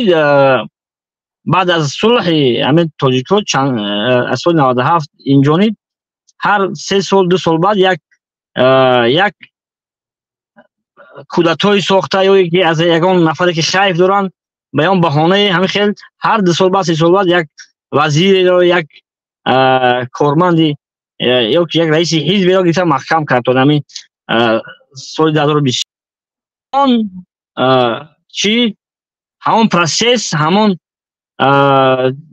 چی ادامه داره تا امروز و من فکر میکنم که درباره اونه که آیا از ما در رفتاسیونه دهشت افکنی هیچگاه از ما در نمیرود. این یکی از راههای اساسی که چشم مردمی به عراق نمیترساند همین از جنگ صحبت کردن است و مردم رو ترساندن است. ولی اکثر مردم آگاه و بیدار هیچگاه نه از جنگ میترسد وقتی به ناموسش به حیثیتش به مقدسات او که رسیدی دیگر نه از جنگ میترسد نه از به میدان رفتن میترسد نه دیگر احترام و احتراف دارد همون نفر در بین مردم سخنش. اکثرا من باور دارم که مردم تاجیکستان با اون حد ترسناک نیستن که مثل ما اکثرا فکر داریم. این گونه نیست و تنها در صنعت اداره حکومت تا به امروز ما میبینیم که از نوعهای گوناگون و از سیاست‌های غلط و نادرست و گاهی خیلی درست و به هر چی همین مردم رو توی 30 سال شد 33 سال یک نفر اداره دارد و از همین خب جنگ شما بریم وقتی جنگ شهروندی که دوره جنگ بود گزارش بود میبریم دیگرش عموما من فکر دارم که مردم تاجیکستان عموما اکثرا همه میترسد از عراق از جنگ ولی اکثرا مردم آگاه بیدار از جنگ یگان محل نمیترسیدن و از ولی در تینت نفرانی که مثال اکثر مردم ما در تینتش نمیخواهد که همین جنگ و خونریزی باشد. از همین حساب من فکر میکنم که حکومت همین واژه را بسیار استفاده میبرد و مردم رو از همین میترساند. ولی مردم ما خود جنگخواه و جنگ دوست نیستن اکثرا. یعنی جنگخواه جنگ دوست نبودن مردم رو یعنی حکومت استفاده میبرد. بله البته از این 100% حتی مقامات های تاجیکستان منطقه به منطقه میدونن که کدام منطقه در کدام منطقه چند نفرانی بیدار و آگاهی هستند که مثلا صحبت میکنن و بعضی حکومت گام میزنن و اون نفرانی رو میبینن که چند نفر قطعی اینو مثلا هم صحبت شده است و میبینه که به هر بهانه فشار میارن و تهدید میکنن اینها اینا میگن که خارجیگان خارجی دارن اینو جنگ میخواهن همین بهانه را و بالای سر مردم رو تحمیل میکنن. و همه همین از آن شهادت می‌دهد که ما می‌خواهم که با همین راه واسطه به هر راه واسطه که نباشد همین کرسی که 33 سال شد سوارکش با سوارکش سخت‌تر کنم، ولی که باید مردم از این همین چیزی، از همین حیله ها، از همین نریانگ ها، از همین فریب ها، یعنی به همین فریب ها دادن نشوند، باید از حق خودشو در همه گونه در همه حالت باید طلب کنند. حق خودشو از خردترین مسئله تا به نقطه بلندترین باید از حق خود دفاع، یعنی که طلب کنی و باید حرفی تو در جامعه گفته شود، شنیده شود و این گونه باید مردم باید اول قبل از همین باید مردم همیشه بدونند که قوه اساسی که این یک گروه کوچک مثال بالای مردم حکومت میکند، قوه اساسی این مردم است، نه اینکه حکومت یا یک نفر. و همه خاطر باید باشن و از حق خود دائما طلب کردن رو بیاموزن و نترسیده از ما گفتم از خردترین، به خاطر چی؟ از همون رئیس جماعت یا که از هر کاری خرد باید از حق چیزی که حق خودش هست و طلب کند تا بالاترین، یعنی که تا رأی خود رو، یعنی که تا دفاع رأی خود در انتخابات ها و به هر راهی نباشد برای گیری همایی هایی که آسایشته اند و در خدی همین کنستیتوسیون تاجیکستان آمده است و طبق همان عمل باید کنند مردم. برای آن که وقتی که حکومت به درد مردم نمیخورد، وقتی که از مشکلات های مردم میگریزد حکومت و مشکلات های مردم رو بالای خود مردم مثال جاری میکند، یک تمامی که باید کارهایی که حکومت بکند مردم بالای مردم تحمیل میکند، کارهایی که باید حکومت خودش بکنه و مردم همون کارها انجام میدهند. ولی باید انداز و همه آن چیزی که مردم مثال حق قوای برق و اون چیزی که میسپارن به دولت باید همه حساب کتاب باشد و همه آن همون نظارت و قطعاً وای شود. مثلا از همین باید طلب کرده شود که تو حد اقل از همان اندازی خودش میسپارد از هوای باید حمایت کند. و همون خاطر مردم باید قبل از همه بیشتر خود رو یعنی که در همین طلب کردن حق خود رو بیشتر و بیشتر و ناترسیده با جرأت باید یعنی تلاش کنند که همین حق خود از حکومت بگیرند و خودشون به هر نوعی که نباشد باید بالای حکومت باید بدونند که باید حکومت بدوند که مردم هم یک مردمی هست که میتواند در هر حالت حکومت رو در قبضه خود بگیرد و حکومت رو وای کند، سرنگون کند. به همین خاطر باید همین چیز از خود مردم وابسته است و قوای اساسی مردم است. تشکر زیاد. تشکر زیاد. سلامت باشید برادر عزیز. امیدوارم که باشین بخشش باز به نهایت خوب سلامت باشید. زنده باشید. غریب بچه بفرمایید. سلام علیکم. و علیکم السلام و رحمت الله و برکاته. اکای شوکت جان خدا کنه ساز خوب سلامت باشین. زنده باشید. برادر روز نمو اگه برادران شما اکای شما با ما را پدرین، سین سالای شما با ما را پدریم، اون جوانی 24 ساله تاجیکستان. خب همین موردی که روز یک کس همینجا گپ زد، همون نامش چی بود؟ محمد بود چی بود؟ بله. شما من نمیدونم تو چی درجه درک کردین. وای وقتی قطعی شما گپ زده است، هر وقتی که شما وای خب میکنه شما اهمیت دادین ندادین من دیگر رو نمیدونم. یک با مشای خنده کرده همونجا گپ میزنه. وای در کی جایی بود که وای در حکومت بود. وای کدام عدل زنگ زده بود، ای کدام چی زنگ زده بود، چه تو با غرمیگی میپرته، تو با کلوبگی، تو با ونجگی، تو با دروازی، تو با بدخشانی. این همینجا قطعی من برادرای شدگیم، برادرای ونجی هم شدگیم، دروازی هم بدخشانی هم شدگیم. ҳамино ҳамаш гуфтанд ки ин ягон чи ба ягон чи связи нестам. ман худмам ами мақсад ки як ҷой ҳастам ки ҳамин одам типа ном гирифт. Не ки ягон маврида на қапи туғри нарафт. То да ис мепара, то да ис мепара, то да ис мепара. илтимос мекунам акаҷон. ҳамин мавридора як бор шуро аҳамият битен, ҳамин хеле балаболора надрурем. як вақти зиёдӣ гирифт, чум чи нақл кард, ман намедонам. баъд мехостам фикри худма гуфта бошам. ман ба гуфтаи имом Шайтон дар давраи истиқлолият таваллуд шидагиам. таваллуди 2000-ум. хоб ман ҷанга надидам, акай Шавқатҷон. ман ҷанга надидам. Но ҳами ҷанҷола ҳами телевидение да таво ҳами хе реклама кард ки ма да интерес нашид. Ке ма да як арӯжа биғалтам, ма бихезим ҷанг кунам, ҷангиш чие қатем қадар налад. Ки и қадар мардума метарсонад. И минени май, и фикри май да таво ҳами хе реклама кард, ана итари, ана утари, ана тари кадем, мой тари кадем. Ман надидам ҳеҷ зура. Ма 3 сол баъдай сулҳ кардан ма таваллуд шидагиам.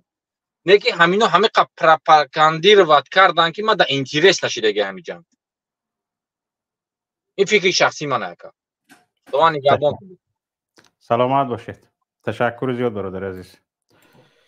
عمران جان بفرمایید. السلام علیکم.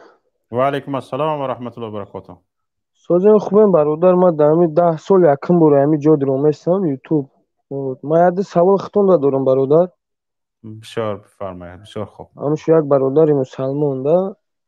акаҷон шумо ҳами бисёриҳо медурӯянд ҷанг меган штоби ҷаноба алиш кунем ихела алиш кунем а бародар о барои давлата штоби ҷаноба алиш кардан штоби ягон гуфти гапо чӣ коро кардагиен ки штоби шумо мехоҳем ки ҷаноба алиш кунем? чӣ кор кардагиен дар давлат ки мехоҳанд ҷаноб шавад? не бародар ман ҳамчун як шаҳрванд намехоҳам ки ҳамин ҷаноб бо این 32 سال باز پرزیدنت است، با دوامش با جناب باشد و با پرزیدنت باشد همین قدر. و اکاجون ما هم یک چیز میگیم. من کارفرمای جناب عالیتم. من کارفرمای من همچون شهروند تاجیکستان کارفرمای پرزیدنت امامعلی رحمانوفم و معاش دهنده پرزیدنت امامعلی رحمانوفم، یکی از عضو خلق هستم و جناب عالی کارگری من است. کارگر کرایه من است. من میگم که مهلت کارگرگیت بس با دلم زدی به جای تو دیگه کس کار کردنش نکن در شب. خب این منش اندیشه دارم من. این منش شما پرنا که میموند بیستاد این هم مثلا گریم چی شما اکاجون این منن خطونه مقصد این فکر اندیشه شما همه خلاص اینا ما یک شهروند شهری کلوب سال تولد 1996 زیاده از 10 سال میشوه تا حال در زندان غریبی هستم. نه که شکرانه میکنم که وطن تنج آرام داریم الحمدلله. بسیاریا میگن این خیل میکنن تاجیکستانیمون این خیل است اون خیل است، والله قسم غیر از تاجیکستان در همه جای جنجال یک دیگر کشید تاجیکستان آزاد داریم. این قدر آباد چید، این قدر گفتی گپا مردم کار کرده سه چی نمیرسه. بسیار خوب. خب من یک زنده بود جناب عالی. شما مکتب رو با بهای چند خوندگی هستید؟ من اکاجون مکتب که بابای 4 و کاغدا ما هستیم فشتون در غریبی و مقصد من سیمم همینجا آمده. بالا خوندگی هستید؟ از 4 بالا 3 گرفتگی نیستید؟ نه هست اکاجون این مومنتاش هم شدگی دروغوی تاریکی ایمانه هر خیل شدگی بیانش همین مجموعی محصولات داخلی گفتن این گپ رو میفهمید؟ اکاجون این چیزایی که شما میگم که اکا ما داخلی این چیزایی که شما از ما سوال دادید اکاجون ما چطور کمتر دورم. من اون قدر میخوام که زنده با جناب عالی تاجیکستان عزیز. نگاه کنید برادر عزیز. خب من برای این سوال رو دادم که کسی که همین چیز رو نمیفهمد تاجیکستان پیشرفته شده است یا عقب مانده شده است نمیفهمد. پیشرفته است اکاجون تاجیکستان ما پیشرفته است. نگاه کنید برادر عزیز من به شما سوال دادم که مجموعی محصولات داخلی گفتنی گپ رو میفهمی یا نمیفهمی؟ شما گفتید که من نمیفهمم. یعنی شما برادر عزیز نه پیشرفتنی تاجیکستان رو میدونید نه عقب رفتنی تاجیکستان رو میدونید، برای اینکه به این چیز صرف هم نمیروید. خب این یک طرف مسئله. خب به شما یک سوال دیگر. درآمد یک دوره شما چند پول است؟ اگر ماش در 85,000 توزه سنگاپور روان میکنم خانم. 85,000 روسی. ها توزش به حساب دلار چقدر می شود؟ دلار نمیدونم اکا جان تای 10,000 11,000 تومان.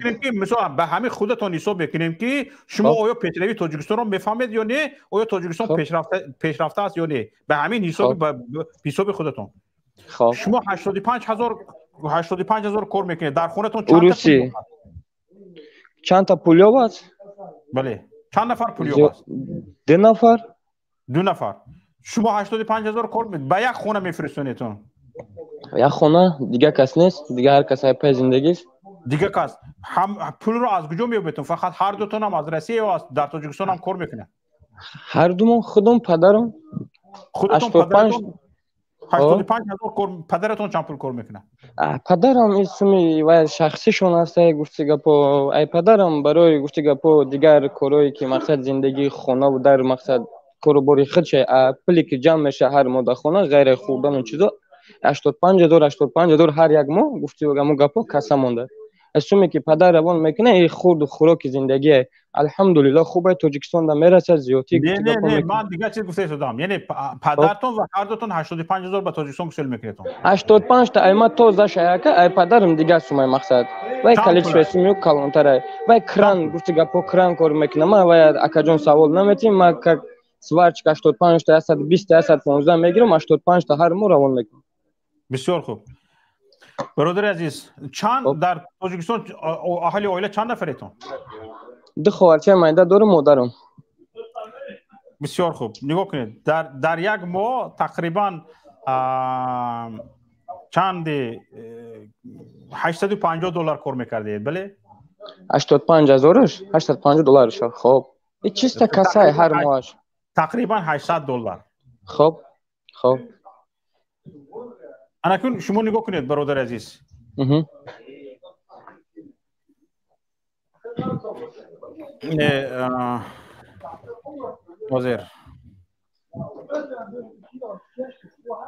یعنی سطح زندگی شما برادر عزیز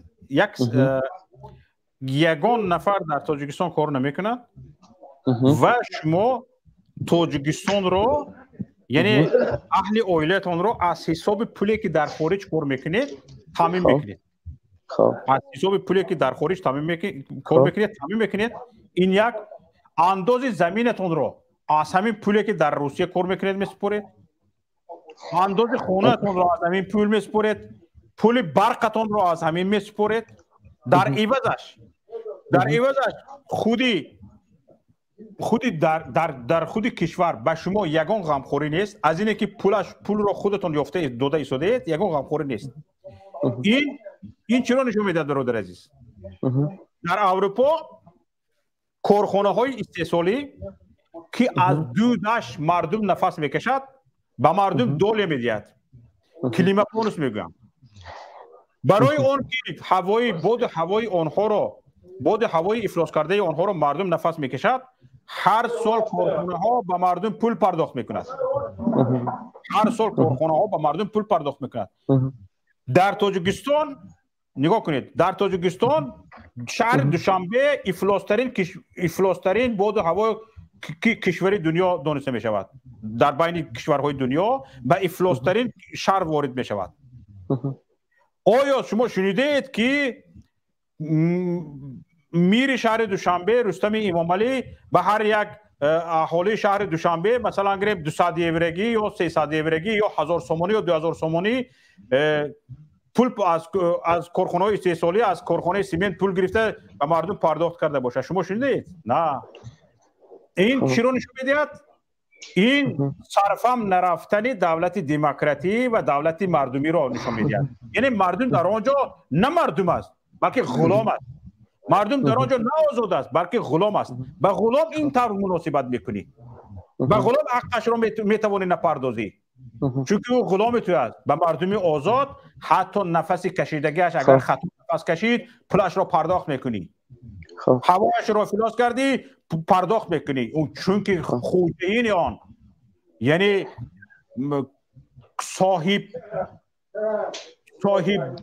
صاحبی آن سرزمین مردم است. انا برای همین برادر عزیز شما تمام مبلغ یافتگیتون به یک سطح میانه نه از داخل کشور است بلکه از حساب مهاجرت است. از حساب مهاجرت است و شما از حساب مهاجرت اهل عائله خود را میخورانید میپوشانید. یگان جبران وجود ندارد برای این. شما فردا مثلا گریم شما شهروند تاجیکستان هستید یا روسیه؟ من شهروند تاجیکستان هستم الحمدلله. شما شهروند تاجیکستان هستید. با شما سوال وقتی که به سین نفقه رسیدید پول نفقه رو کجا میگیرید شما؟ انشالله یکمش باوچین زندگی کردن. انشالله نمونید از روی قانون گپ زدید. شما ما اکا جان خب ما اکا جان استین شما سراسیما نشوین. اکا جان شما سراسیما نشوین. خب اکا جان شما سراسیما خب اکا جان شما سراسیما نشین. اکا جان سراسیما شدن در کار نیست. من در سوال شما اکا جان جواب میتونم بعد گفته میرم تورات میکنم وقتی نماز ما قریب شید. خب اکا جان ما اکا جان یکمش که نفقه من گرفتن نگرفتن ما هیچ چیز در فکرشم نکردم تا حال این فکرشم ندارم. ما اما قدر اکا جان این منینی ما اکا جان. خب انا خب اکا جان همین سوالات دادم که شما همین خیلی جواب دید برای که از روی گپزنی تو معلوم بود که شما در بوری به نفقه رسیدید به سین نفقه رسیدید در اون بوره فکر اندیشه نکردید. خب چون این مضمون گپ همین است که برادر عزیز من وقتی که به سین نفقه رسیدم به خوری میمورم به زاری میمورم به گرسنگی میمورم فرق ندارد. مضمون گپ همین است. خب اکا جان من جواب شما دادم. همین چی شما حالا جوان هستید و گفته شدید فلان هزار پول کار میکنم شاید در دوام این سالها سلامتیتون را از دست دهید و جسمانیتون را از دست دهید و به تاجیکستان که کار نکرده اید خب اکا جان اکا جان بخشش من میبرم اکا جان بخشش من میبرم. زنده باد تاجیکستان ما، زنده باش امام علی رحمان، زنده باد تاجیکستان ما. تمام در امان خدا حافظ. ما با پیشوای ملت زنده ایم. امام علی رحمان زنده باد. زنده بود امام علی رحمان. شما نباشید امام علی رحمان زنده بودنش برای شما چی فایده؟ اقلا خودتون هم گویید آخر منم زنده باشم گویید آخر. شما نباشید امام علی رحمان زنده باشد به شما چی فایده؟ غریب بچه بفرمایید. اکا شفقت جون همین حوزی همین شم یا ای کول سنتر گپ زدستان اکسنت بدخشانی خطی گپ زدستا بود نبردارم پدنالاتو را التماس من نه بیسته این شم اکسنت بدخشانی غریب بچه با تمام احترام اینجا هر کس میبراید زیدی من گپ میزند زیدی کبیری گپ میزند زیدی دولت گپ میزند گپش به اساس زند گپ زند. وقتی که بی اساس گپ زد من میگردم سوال میدهم یا که او رو نفهمیدم گپش رو سوال میدهم به سوالم جواب میگیرم. لیکن من یگان کسی از گپ زدن من نمیکنم. اینجا میدان آزاد است. گپش رو بگوید برایت برود یا میخواهد بحث کند در یک مدت معین به کس خلل نرسونده بحث کند. همین دوستان عزیز برار و ندرار و گپ نزنان این گپ مونتون برای اون که دوستان عزیز ما تا یک دیگر رو شنیدن رو یک گپ یک دیگر رو تحمل کردن رو یاد نگیریم ما دولت ساخته نمیتوانیم. این ممکن نیست که فقط تو گویی هم فکرای تو فقط گپ زند زید فکری تو دیگر گپ نباشد. این خیلی با این فکر اندیشه دولت ساخته نمیشود. ما برای اون پیش نمی رویم که در همین فکر اندیشه شما هستیم که فقط هم فکرای ما گپ زنند با اونها گپ دادن در کار به دیگران نه. کسایی که زیدی ما گپ میزنند نه وای فکرش رو گوید ما فکرهای یکدیگر رو به یکدیگریش جنگ اندازیم و ببینیم که چی میگوید. یک نفر از واتساپ زنگ زده شده است گوش کنیم بعد باز با دوام گپ بزنیم. الو سلام علیکم. و علیکم السلام و رحمت الله و برکاته. برادر عزیز برنامه گفتگو است. بله گفتگو بفرمایید.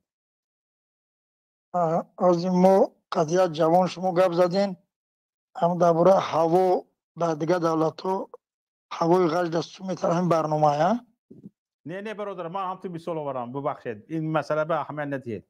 درباره تاجیکستان گپ زنید برادر.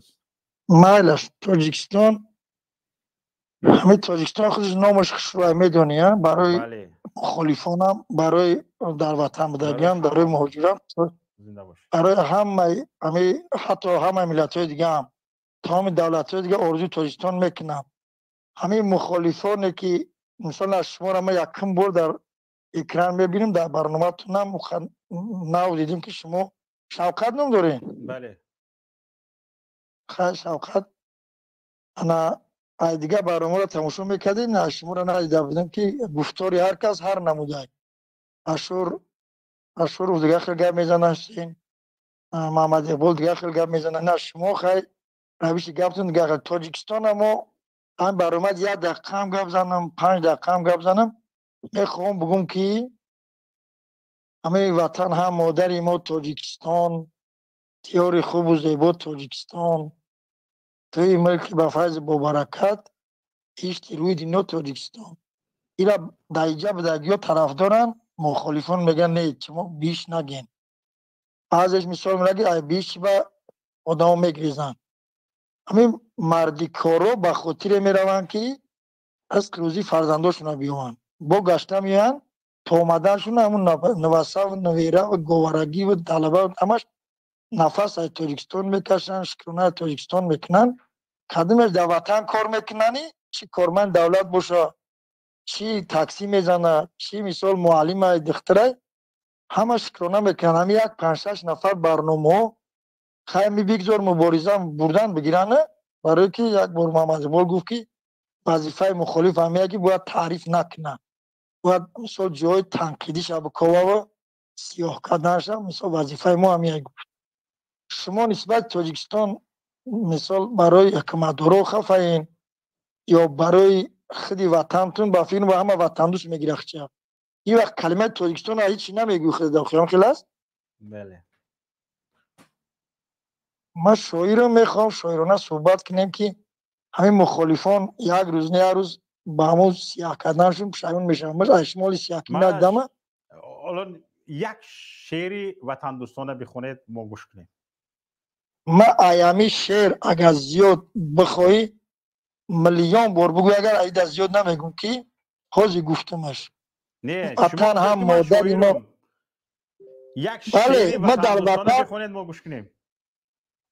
این آزی گفته آزی بگو ما اگر گریاد میاد برای وطن ما وقتی که بفرمایید شید اینا گوش برای خاطری وطنی مهربانم که در درون دیگ اپوزیسیایی که حوزی خچه ملا میگیرد در خارجه در 5 در درون دیگ دوختن گولکای دگونی که جوشاندن اتاش گرفته جگاه شدن همین جنگو ما ای در نتیجه زیاد ندارم در فرخوری ما گولک در دریاش سرخوف داد کو ای خدا ما خودم گشنه نکی نونگوی گولک من نمیبردارم ما شاعرم با چشما ده خون گریستگیم شعرت میخوانم راحت که دادر جان این چی فصل این چی فصل این چی سال این چی دوران است بین مملکت نوتینج گشت خلق حیران است بین مادر تاجیک امروز زار نالان است بین در غم فرزندها در داد افغان است بین یک گروه امروز وینگر شور و غوغا میکنند در دیار کوچک ما حشر برپا میکنند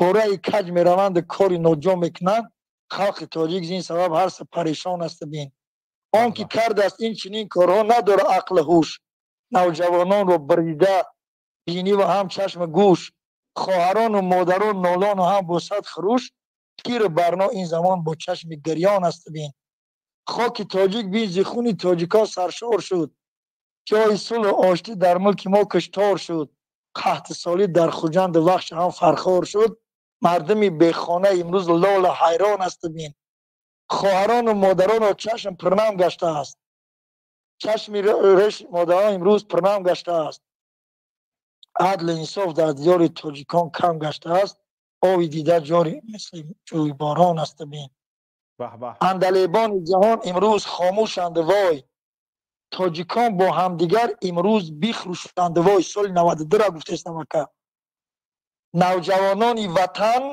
درد و کفن پوشند وای این چی حال ای خدا در تاجیکستان است بین جوانای بلندقد برادر کاشای خشرو چشمای خشرو داشتن 54 تا جوانمرد بزن بزنه در سنتر استادیون فرخوری ما زمان فرخوری هم شاعر در سنتر جنازه کردن آسمان گریه میکرد به حال همون مادر پدر همون در همون جا بردن در خدیه و غرم به طویل داره بطی گفتن گویا که با که بچشم ندیم نمیدیم در ریزمان گوش بینیش جابری رویش کرد یک زور من ریزمان همون زور بود برید لیکن در قیامت نخدد جز الله کسی قاضی نیست کسی زنا میکنه کسی حرام میخوره کسی گوزی همه پاره میگیره کسی که چی گناه را میکنه ما دیدیم گناهگاره را میدونیم در تاریخ اسلام که ای گناه بسیاره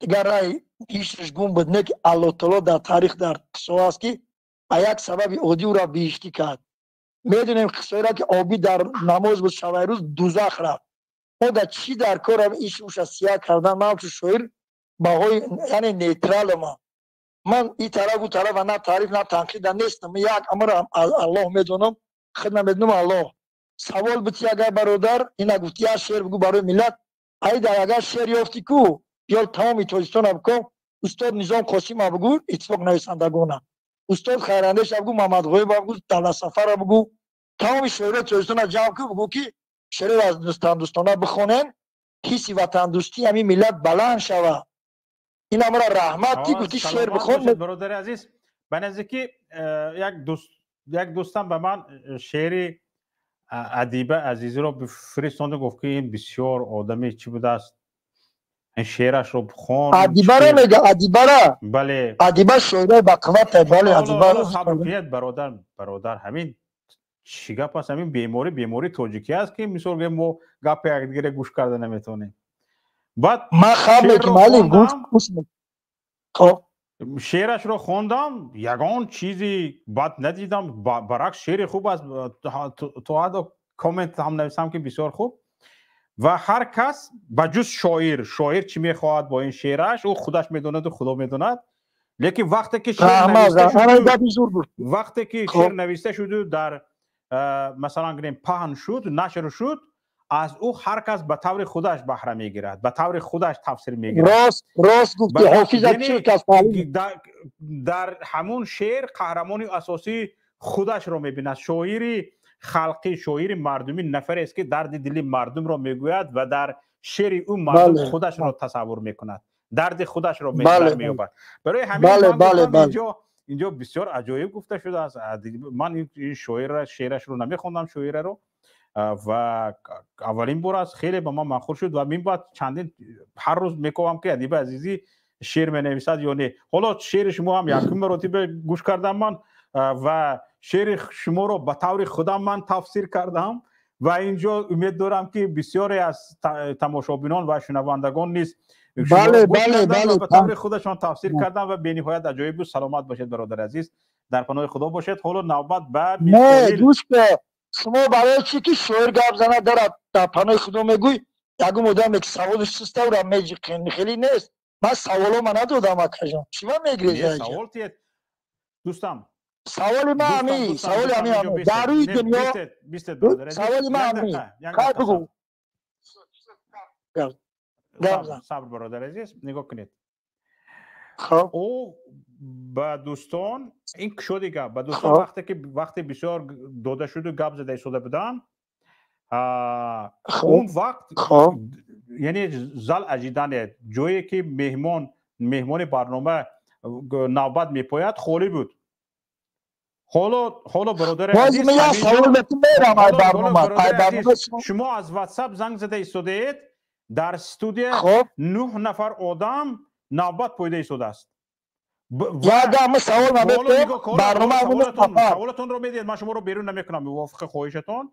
یا سوال میدم برنامه ایستاده است 9 نفر آدم نوبت پایده ایستاده است و اکثریت از شما پیش وارد شدگی است برای اون که شما از واتساپ من سوال میدم خب من میگم بیرون میشم آداب اخلاق یگان چیز میفهمید شما من به شما گپ زده ایستادم من به شما فهمانده ایستادم که اینجا چند نفر از شما پیش وارد شدگیند به خاطر اون که شما از واتساپ زنگ زدید من شما رو وارد کردم و وقتی که من یه سوال میکنم من میگم یه سوال گپ من شما رو بیرون میکنم گپ نمیزنید شما اخلاقی شما میاد مرا سوال بده بگم این خواهد اخلاق گرفتی میشو یه سوال میتید گفته شدم سوال میتید فقط شما فهمید تمام مفید خواهد در سوال من بکنم یک دقیقه میگم میرم سوال من همین آیا شما باوری داره که با وقتی ما بوری شویره که خلقی هم یا امر خلقی میمونم 100 سالهای دیگه 1000 تاجیکستانی ها زنده شبلر قطعی پیشینه ایمجاد شده این خیلی شاه زمان دیگه نمیشه و تولد من میگم که اینمی امومای رحمان قطعی اولاداش اینمی رستمش دیگه و دیگهش همین خدمت کرده است که اینمی ریش نه همین پیشوای ملت همین بانیگاه شاعرانه ما بهترین شخص جنتی بیشتی های من نه امومای رحمان نه ایگون کس نه اگم پول پیسه میگیرم که پوراد رسا گرد زنم نه اگم ترسی دیگه خیل جز الله کسی را من نمیترسم همین آدمی سخاوتمندی بهقدری زندگی و سول سالا وردگی آدمی بیشتی های آیا شما سوال ما را بگین که زیدی سوالی می یا که طرفداری سوالی ما یعنی من میگم که همین آدم اهلی بیشتی های هیچ کسی تنقید میکنه همون نافر خطا میکنه با سوالتون اکنون جواب میتیم گوش کرد بگو خطا میکنه کسی را اگر خب بگو شما همین برنامه هم به شما دیم برندگی کنید رحمت کلان همین اموار همون برای که 2 نفر پیغمبر گو که 2 قریه کسی سول میداره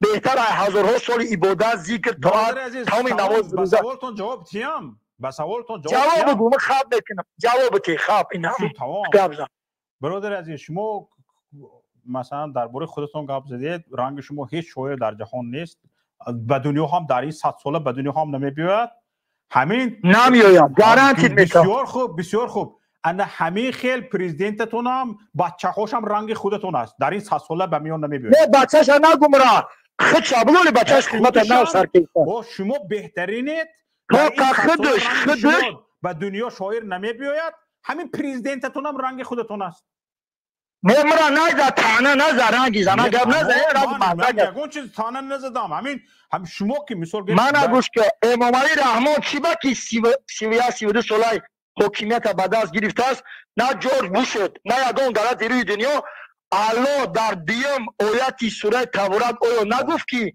هیچ پادشاهی در روی زمین به عزت الله پادشاه نمیشود شما زیدی آیت قرآن میتونی گپ زنی برادر تو به عزت الله میگه تو تبارک میدونی شده نمیدونی زنچی در کجا اون سوره چی است نگاه کن اون سوره آخر نمیگم سوره تبارک آیت یکی میگه که پادشاهی روی زمین تمام زمین و آسمان در پادشاهیش دست الله است یعنی الله پادشاهی 7 زمین و 7 طبقه آسمان است بس من آوازت بکشم بس اینجا بیا تبارک الذی بیده الملک و هو علی کل شیء قدیر این خیلی تفسیر نمیشه این خیلی ترجمه نمیشه من تفسیر میکنم میگه که بیادی الخیر یعنی نکی در دست الله است بیده الملک ملک از آن یوست توری های لا اله الا الله چیه یعنی نیست خدا غیر خدا له الملک و له حمد برای خدا است توری ملک از آن یوست توری گفتیم یا نه له الملک و له یحیی و یمیت گوش که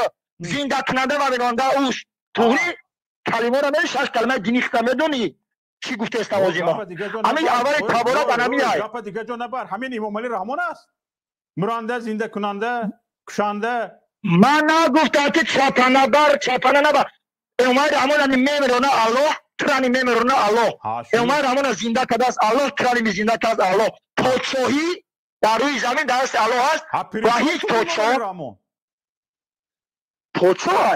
را کسی ارمانده نبید الله را میزنه خدا گفت رفتی شده است درباره پادشاهی میگم خداوند پادشاه میکنه ترا کمبغل میکنه ترا الله میکنه نه امام رحمان گناهگار نه خیلی گپ نیست چی نیست گوش که یا آیت بیاتی دازید یعنی آیت گپ زنه پادشاه میکنی تو با خودت میشوی با کوشش خودت میشوی ما قرآن که جاشا بخواد گوش که کمبلی خودت میمیری کمبغل تو کمبغل نیست ما بچه ما در دوبای هم شکل زن فرزندم سیر پران تمام شرایطم ساده عیدازش شکرانتی من تو آخر از دوبای نون میخوری شکرانه رحمان میکنی من از دوبای نمیخورم من درویش اوهای رحمان در تاجیکستان پی فرزندم زبانه انگلیسی عربی هندی را میدونن من زباندانی و قرآن و خدا و رسول بچه هم خواندم که پادشاه را احترام کنن دنیا را احترام کنن شوکت تو صحبت میکنیم کدام زبان خارجی بدونی اما پسرای ما در دبی زبان انگلیسی عربی هندی را میدونن نبگی واتساپ چنا کچو گپ زن برای چی برای بچه من خواندم که دنیا را به زبانهای گوناگون یاد بگیرن من خودم نمیرم من تاجیکستان دارم تاجیکستان دارم تو خوین امام علی رحمانی تو بچه‌ها خوندی در دبی خدمت کرده ایستادن در دبی روز گذرونده ایستادن در بگم برای چی امان پاسارستوی تاجیکستان در پای اطاعت امام رحمان در هندوستان در استرالیا در فرانسه پاسارستوی تاجیکستان خدمتگار امام رحمانن این چیه بعد خیلی باشد شما رو فهمیدم که ملد از قند زدید شما بهترین که در روی دنیا رنگ شما نیست رنگ پرزیدنت مثل ما شایر باشم که شوکت درست بسیار گرفته تشکری زود من گوش که بعد مردی ده همت های نام خود شوکت حضرت سلام علیکم اکا شوکت جان استاد خوبه و علیکم السلام و رحمت الله میکائیل خوش آمدید برادر حاضر همه برادرها زنگ زدن گفتن که کدام ونجه برآمده من گوش کردم همه گپاشا اکای دروغ نمیگم اکای عبدالله زنگ زد نمره خود من میدونم کدام میگفت میکائیل است این است در کامنتاری خواندم برنامه شما نگاه میکنم اکا کدام عبدالله زنگ زد برادر عبدالله من در گلند هستم من از حکومت نمیترسم من همون رحمان فقط همون اولاد اجدادش گفتی گپو شوشتگی بردگی هستم برادر جان من یگون کس نمیترسم من به چهره خود نمیبرم وقتی که وانجی میگن شما اکای محمد دانسته بگیرین که وانجی هر آدم شده نمیتونه با چهره آدم میبرویه و نامش نمیگیره و چهرهش شما نمیبینین وانجی نگین برادر جان التماس تو میکنم اکای محمد من خودم وانجی هستم از هلند هستم اکا از هلند هستم اگر که حزبی شما بگم در هلند پر است حکومت نمیتونه من شرط نمیشه که من بگم اکا این گپ نیست اکا شما آخی گپ بیزه ای هلند وانجی در هلند کی است من هستم میکائیل رحمان هستم گپ داریم بگو گپ زن اکا محمد گپ زن در روی من حزبی نیستم گروهی نیستم من حکومتی نیستم گپ زن در روی من از هلند هستم کو گپ زن نگاه کنید برادر عزیز حالا همین در عصر 21 هستیم برپدر رحمت در عصر 21 هستیم انالیز آواز یگان مشکل ندارد همین اسکوشن پارتایی آواز من امین بود نگاه کنید صبر من گوش کردم شما رو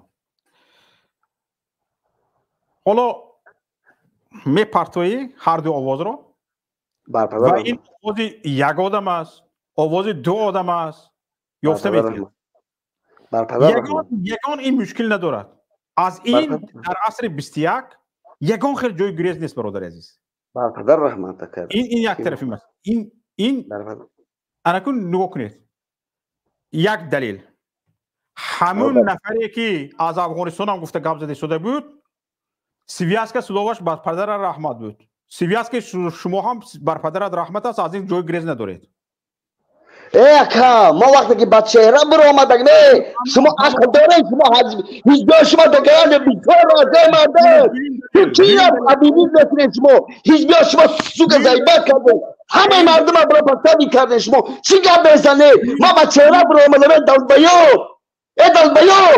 تو میدان چی میگی ما گایدگیم حزبی و گروهی ما گایدگیم تو میدان ما رحمان فا گایدگیم تو میدان امینه یا نه تو میدان امین عقل داری گوش کن دوامش تو بانجی چی میگی تو در این برنامه بانجی چی میگی تو برای چی بانجی میگی دلبیو بچه های ما جنگ کردن بچه های ما مجاهد بودن بچه های ما مردن تو گنده تو چی گپ میزنی ای پیش بچه های ما وانجی همه در برنامه جور میکنی برادر چی میگی دلبیو من میکائیل هستم من میگم مخالفت هم میگم حکومت هم میگم من وانجی هستم من پامیری هستم من تاجیک نیستم من در دهن شما میگم ایو تو برای حزبی ها گروه ها همت میگم تو متا فهمیده سی امیرا شما همیرا مردم شما محکم کردید مردم شما پستاوی کردید در دهن شما خرمگاه مردم شما پستاوی کردید در تاجیکستان شما حکومت همت یکین شما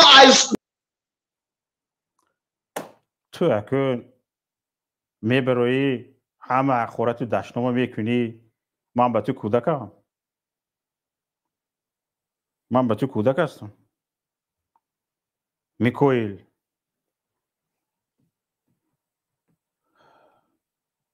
دودر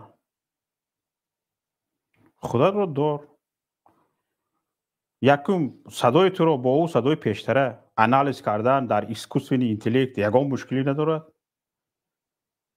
من در این باره تدریس دارم، در این باره درس دارم، استودینت همین سوها هستم. برای من یکم مشکلی ندارد. این یک طرفی مسئله. او نفری که از افغانستان خودش رو گفت سیویاسک سلوواش بر پدرت رحمت بود، سیویاسک سلووی شما هم حاضر بر پدرت رحمت. تو از این گریخته نمیتونی برادر. چونکه سیویاسک سلووا همین خیلی است که عادت کرده هستی ناخودآگاه میبراید. در من سیویاسک سلووا مثلا گریم مثلا هست. در من هیچ جایی نجات ندارم. برمدان میگیره. در من همین سیویاسک سلووا هست. مثلا گفتم میگیرم. در موین 2-3 جمله او یک ویدیو بود که گفته مردک مثل همین یا بعضی او میبرن مقصد. حالا گپی شما حالا سیویاسک سلووا شما خوب بود است خیلی. این دویم دلیل. سوم دلیل من درباره ونجی گپ نزدم. این رو از دیگرش چی کنید؟ من درباره لهجه ونجی گپ زدم که شما با لهجه ونجی گپ زدید. برای اون که مبادا خطا نکنم در همین مسئله مهمان برنامه شما گفتید که از غرم، من از غرم هستم. مهمان برنامه فرهاد خدایارف از غرم بود. لهجه های غرمی رو میشناخت. من از او پرسیدم که همین برادر من خطا کرده شدم، همین برادر با لهجه غرمی گپ زده شده است. او گفت که نه او این لهجه است، لهجه ونجی است، لهجه غرمی نیست. این سوم دلیل. بعد تو چی میکنی؟ میبری خورد رو سر میکنی. این خیلی نشده است برادر. یا خودت رو جمع کن. من تو رو احترام میکردم. من نمیدونستم که تو این درجه تو بیادب هستی. این خیلی نکن. این خیلی پری چی در کار است؟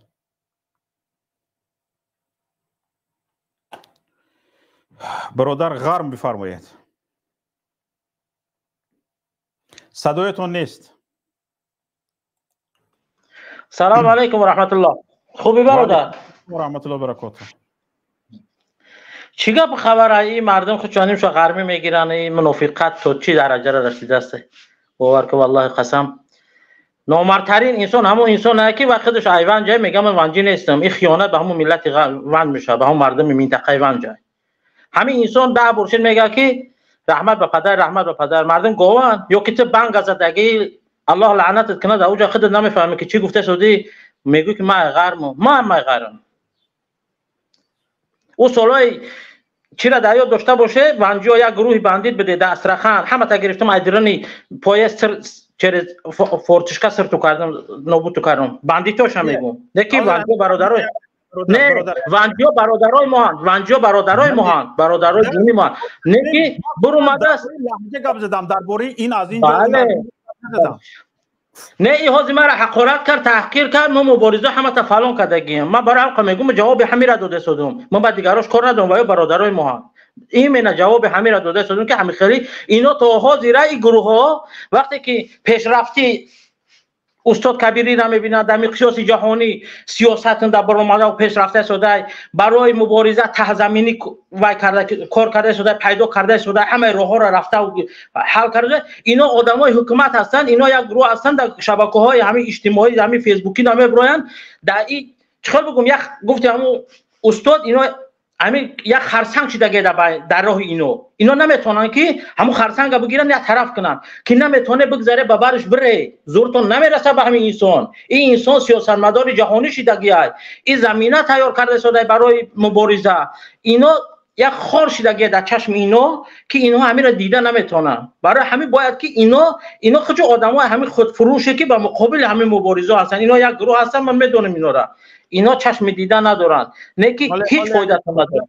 یک دقیقه برادر دودر میکویل من شما رو دیگه وارد نمیکنم. شما حقتون رو گذاشتید.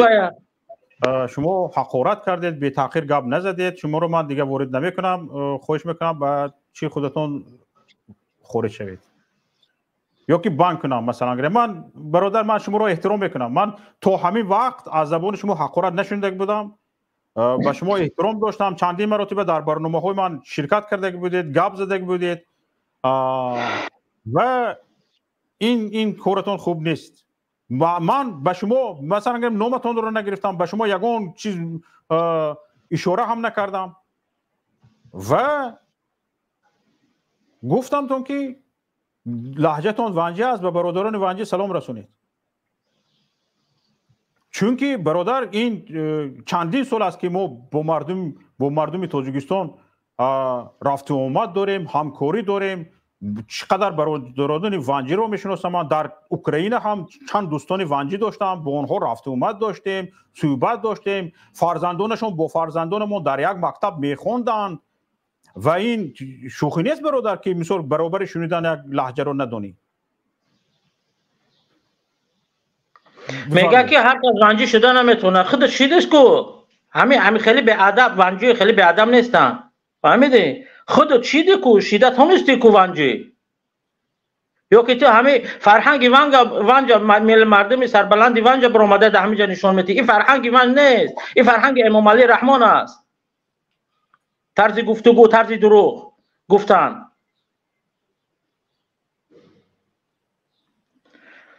اکه محمد باور که همه انسان‌های منافق بسیار من نقض نمی‌بینم برای اون که همه برایان هر گونه این مثال درباره علی گپ میزنه علی و خودش در همین از همین چی وقتی که اوشی شد و سلاحش نسپارید و خود به همون چی خودش بود مثال نمیخواست که چخل بگم صلح میخواست اما نمیخواست که در تحت فرمان نهضت اسلامی باشه و خودش یک آدم آزاد بود برای چی جواب من خدمت آدم آزاد بدم من خدمت در همین قوای همین مسلح چی بدم مجاهد بدم نه که با مخالف چخل بگم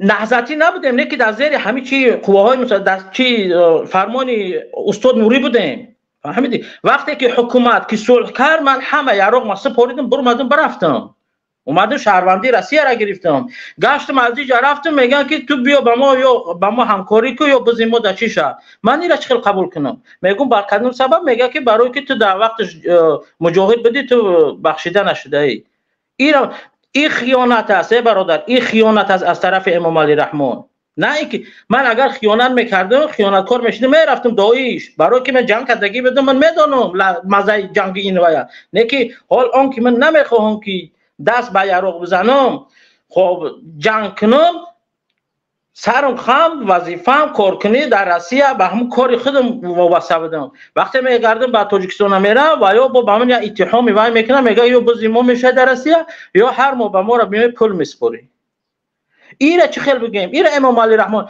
واسه او بچه خیس است میگه که پیشوای ما نمیچی امام علی رحمان و یک آدمی هست که نیز در جهان است وقتی که میبرای شهباز جنایتکار را طرفداری میکنه در بین مردم در تالار و این امام علی رحمان را چه خیل فهمیم یکمین آدمی که کروپسیا را قوت میتی همه امام علی رحمان یکمین آدمی که تنظیم قانون شو ویران کرد امام علی رحمان همه قانونا را میبرن همش خودش ویران میکنه چرا یک بار درباره این گپ نمیزنه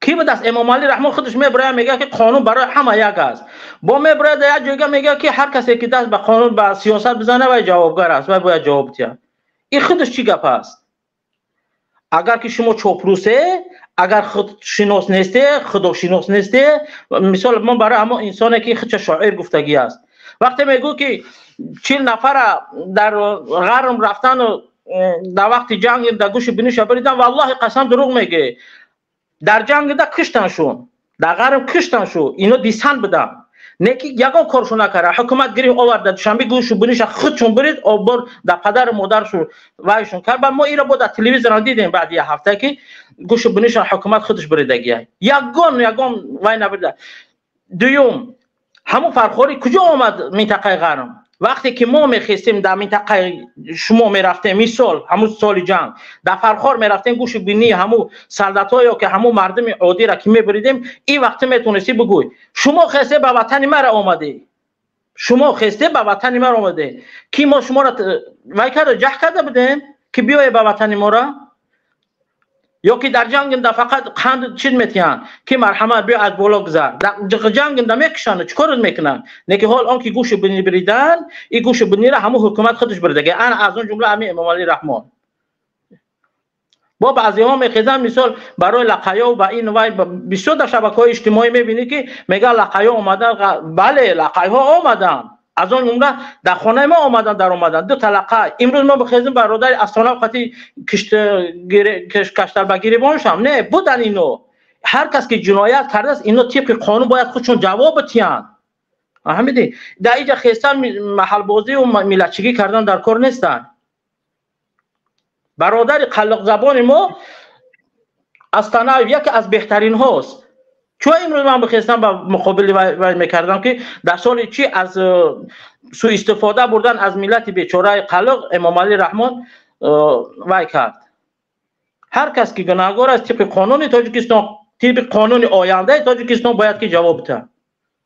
سلامت باشید. حالا یک نفر نهضت گپ زنید. شاید با نهضت. السلام علیکم و رحمت الله و برکاته. علیکم السلام و رحمت الله. ما با همین برادری که نو درآمد دشنام کرد، ما با تو خطاب میکنم که برادر گپوت خویده گپ زن. مایلیش ما تو همین روزا با گفتی آقای شوکت احترامت میکردیم، مثال حرمتت میکردیم. حاضر تو درآمدی همه را پدرت دشنام کردی، تو برای دشنامو جواب میگی. فهمیدی؟ تو ما در همون جا من نویستم که همه آدم پرایر کنین. این همون آدمی که یک بار در سنت پترزبورگ یک دختر چشنه دیوژن میکنه میزنه، او درباره همین گپ زد. همین اخیرون ویدیوش این همون شخص همین آوازه همون صداش مانند اومد. گفتم همین را یک پرایر کنین ببینین همون آدم در توغوری اومده سای. فقط با پدر رحمت ای مردک مردی برو چهره قطی گوزن تا افغانستان چی ده گوزه؟ ای همین گلند باشی، ای اولند باشی، همیشه برو گپ زن. همه اروپا روی روشات برو گپ زن. برای چی تو دشنام میکنی نهضت یا که مخالفین؟ تو چه حق داری؟ کی تو را یه حق داده؟ ما نمی دربارتون میرم پیشت، نمی این روز پیغام بگیرم همون قبولی را ما پیشت میرم. برای چی تو دشنام میکنی؟ کی تو را یه حق داده؟ تو جواب میگی برای گپت. اگر بخشش نپرسی جواب میگی برای گپت. فهمیدی؟ مردی به دشنام برو گپ زن، بحث کو. کی ویناوتای، کی گناهگارای نهضتای رحمانوف پیتوخای رحمانوف گناهگارای برو گپ زن. اخی به تحقیر مردکی. مرد مسلمان تحقیر نمیکنه. اگر که مسلمان تحقیر کرد وای منافقه، یعنی نشانی منافقی داره. تو یا منافقی. اینا مترا میگم ما یگان چی نه دین در دین مثال چی دارم انا کارچی برادر دشنام نکن. بله به دشنام گپت بگو. مثلا شاید درست باشد که مثلا گیم او از افغان است، تو مثلا گیم برادر خودم واسطه. بله برو اثبات کو. اینجا پالیتیکانتون اینجا تو اگه شوکت جان میبخشید بخشش برادر جان اینجا پالیتیکانتون اینجا پسیخولوگان در درشتگیان همه انالیز میکنن اوضاع را. یه بار دو بار سه بار چند بار میگی در پدر رحمت بر پدر صدا توری آمده سایاقی. تو چی خطا افغان میگی؟ ما افغانستان گفت دستم صحبت کردم میگی. برای چی تو افغانستان گفت؟ اگر تا همین حزب برو آمده بودی یا که خودت اپوزیسیون بودی مجاهد بودی، برای چی با چهره نمیبروی؟ ممکنه وای نکشه در افغانستان که میدونه. نه بسیار مثلا گریم او به این نظر است که همون نفری گپ زده سودگی خودش نبود و برای گمان نباشه. این وارد شده است این برادر برای گمان های ما رو برطرف کردن، لیکن خودش رو از دست داده به حقارت میگذارد. اول تو آرام شو که تو باید تو اثبات کنی که تو او بچه تو نبودی و گمان های ما رو برطرف کن. سرراسی من نشو، خیس کنک نکن، خیستنی نکن، در جایت بیست. تو اینامی همه ونجی ها گپ نزن. ما ونجی ها ایتای ما بهترین برادری ونجی داریم. تو اینامی هر یک ونجی گپ نزن برامده در این افیراد. تو اینامی خودت گپ زن. من اینامی خودم گپ میزنم، من حزبی ام، اینامی خودم گپ میزنم، من اینامی همه حزب گپ زدن نمیتونم، حق ندارم، این حق مرا هیچ که نداده. تو مردکی مسلمانی برو به تحقیر، برو اثبات کو. کسی تو را تهمت کرده همینجا تو هم افغانستانی نیستی، برو اثبات کو. مردی به تحقیر برو. همین تو نیستی، значит ما میگیم بخشش خیلی نبودی. نه که ما تو را آنالیز میکنیم، ما تو را عقیب میبریم، پیش میبریم، صحبتات دوری میکنیم، اوضاعت میمونیم. بر پدر چم و رحمت، بر پدر چم و رحمت اکای محمد، ای اکای محمد نیست، اکای شوکت جان های. زنده باشد. ما یه بار دیگه چرا خطاب میکنم که برادر بنجی برو ای همه مخالفان، ای همه نهضتیو بخشش بپرس. بخشش بپرس، انشالله ما بخشنده، خداوند بخشنده، ما تو را میبخشیم. نه که ایجاد همه را تو دشنام کردی، همه را. تو باید جواب بگی برای گپت. انشالله جواب میتم. انشالله جواب میگی. تو ای بچه مرده ای بنجی خیلی وحیمن نگی، من ای خیلی میکنم، من او خیلی میکنم. برو بیا میدان، برو گپ زنم اخی. مردی برو، اینا پرت اینا ادرسو تا پرت میرم پیشنو نشو برا. هلندی گلندی در کجای باشی فرقش نیست مادا. همیشه چهره چند تا برآمده سن پسلیدیم برای ما همی فکر برآمده سن چند تا چهره همون حکومتی اوجه آشکار شدیدن لیتساشون. شما یا مردک اگر مرد باشی لیتسیمیری نمیکنی، فهمیدی دشنام نمیکنی.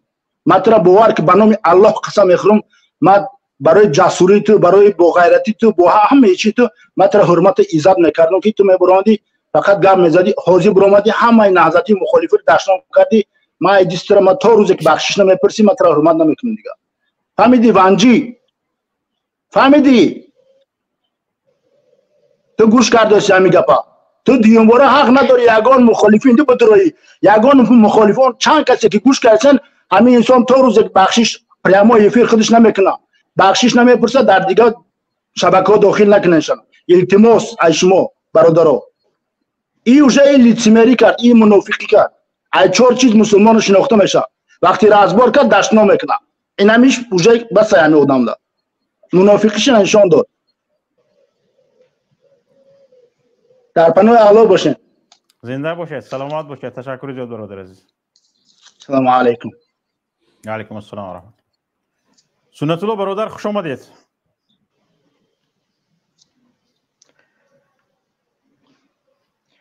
اکای شوکت جان من میبرم. سلام علیکم سنت الله برادر خوش آمدید. زنده باشید. علیکم سلام برادر. سلامت باشید. سلامت باشید. بفرمایید سنت الله. صدای من صدام هست اکا شوکت جان؟ جانان صداتون بفرمایید. وقتم کمتره اکا شوکت جان، شما میدونین ما در اوید موضوع صحبت کردن نیستم اگر اجازه. شما موضوع خودتون گپ زنید. بله بله تشکر زیاد اکا شوکت جان. ما با برادر که بگیم مناسب شاه خط یگان غرض شخصی هم ندارم، یگان غرض سیاسی هم ندارم. راستی فقط چی گفتن میخوام نگاه کنیم برادرای عزیز و هموطنان. هر یک تاجیکی که از تاجیکستان فرار کردگی، مهاجر شدگی نیست، فرار کردگی، چی به روسیه، چی به ترکیه، قزاقستان، استرالیا، نمیدونم کانادا، امریکا، این طرف، این فرار، این مهاجرت نیست. و شما را کی مجبور کردگی که فرار کنین؟ یا برختون از سوال بتین کی مجبورتون کرده؟ رحمانوف یا محیدین کبیری؟ میبخشین آخه محیدین کبیری یگان وقت در سر قدرت نبود، یگان کابینه وزیری ده رئیس پارلمان نبود یا وزیری ده نشسته بود که مثلا شما کبیری قدر شکایت میکنین.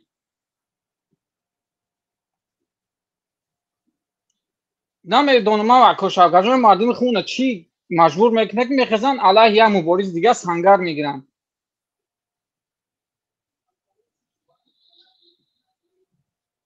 اوش میبرویه او شاه زمانی فرخوریش برآمده میگه شما جوانا بیسوادین، جوانا را شما گمراه میکنین. نه ما شگرانه تاجیکستان میکنیم، شگرانه پیشوا میکنیم، ما هم شگرانه تاجیکستان میکنیم، شگرانه شخصیت های بسواد میکنیم. و بدونین که تاجیکستان فقط مال پدر رحمانوف نیست آخی.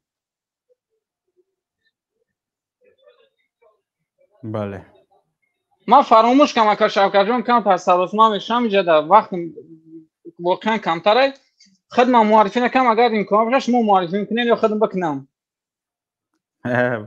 این دودر عزیز ما سنت الله دولتزاده نماینده پیمان ملی تاجیکستان در نیدرلند با زبان تاجیکی هلند میشود. شخصا من خدمت بچه جوان 34 ساله از منطقه کلوب هستم. یگان غرض سیاسی غرض شخصی نه با کبیری دارم نه با سهراب ظفر دارم نه با اکو شوکت جان دارم نه با فراموز ایرگشی بدخشانی دارم. یگان غرض شخصی ندارم من با هیچ کس. و شما هم برادرای عزیز کوشش نکنم غرضای شخصیتون کنار بگذارید. امی گپ هم اگر نادرست باشه اکو شوکت جان شما بگین که نه نادرست بیست تو بحث کنیم. مثلا پدر من اکا شوکت جون پدر من نهضتی نبود. پدر من اگر نهضت میبود افتخار میکردم. پدر من نهضتی نبود رحمتیش در جنگ رفت خواهی بگیم. مرا یگان کس مجبور کردگی نیست که من دامی سیاست داخل شم یا اعضای یگان حرکت بشم اعضای مسئولیت کدام حرکت بدوش بگیرم. یگان کس مرا مجبور کردگی نیست با امی رژیم مجبور میکنه که عضو یگان حرکت بشه و مسئولیت بدوش بگیری. بله. ما اگر هر یک چیزی که از میگم دمیجا با خدا قسم یگان کس مجبور کردگی مجبور حقی مجبور کردن نداره و نمیگم که همین برو بگو یا نگو. ما منطقه کلوب بچه کلوب نه که بیشتر دوست میدارم پامیرا بیشتر دوست میدارم ولایت سوغدا پنجاکنتا و یگان کس هم نمیتونه که مرا برای بگه تو محلچی هستی. هر کسی که امروز جوانو را مخصوصا جوانو را با محلچگی تهمت میزنه و خودش هم خیلی در خونش همی ویروس هست و همون ویروس چه بالا جوانو تامین میکنن. نگینین همین کارای میکنین خوب نیست. همین کارا خودش یه خجالت زده میکنه شما رو خودت آبروی خودتون دست میتین. شما اگر شوکت جان خودتون شاهد هستین.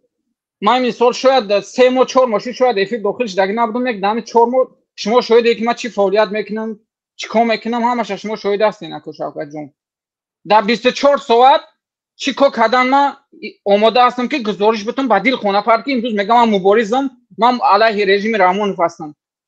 من گزارش میتونم کنسپه قطعی لکسیا قطعی ما خیلی مبارز نیستم که یگان چیز ترس داشته باشم با یگان چیز مرا خریده بشه و نمیدونم یگان فشارم بیارم یا خب کی کار نکنه دایی افیر در برآمدن گپ زدن.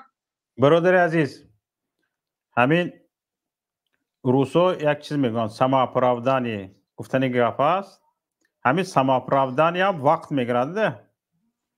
سماپراودانی هم وقت میگیرد و بجای این سماپراودانی شما میتونید با یک کمی دیگه فعالیتتون رو جنو کنید وقتی که برای این صرف میکنید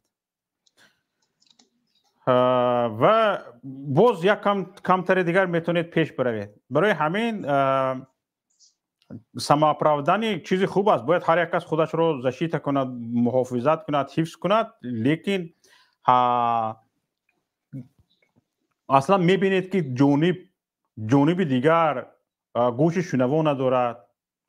جانب دیگر شما رو گوش کرده نمیتواند و میخواهد که فقط در همون اندیشه خودش باقی ماند. این خطر باشد بگذار باقی ماند یگان مشکل نیست. دورو تستر ترک کردن در کار و از پی کار خود شدن در کار است. و برادر سلامت باشید. تشکر زیاد. رمضان حسینیان خوش آمدید برادر عزیز. یه دقیقه دیگه یه دقیقه اجازت باشه. بله گپ زنید بعد رمضان گپ بزنم.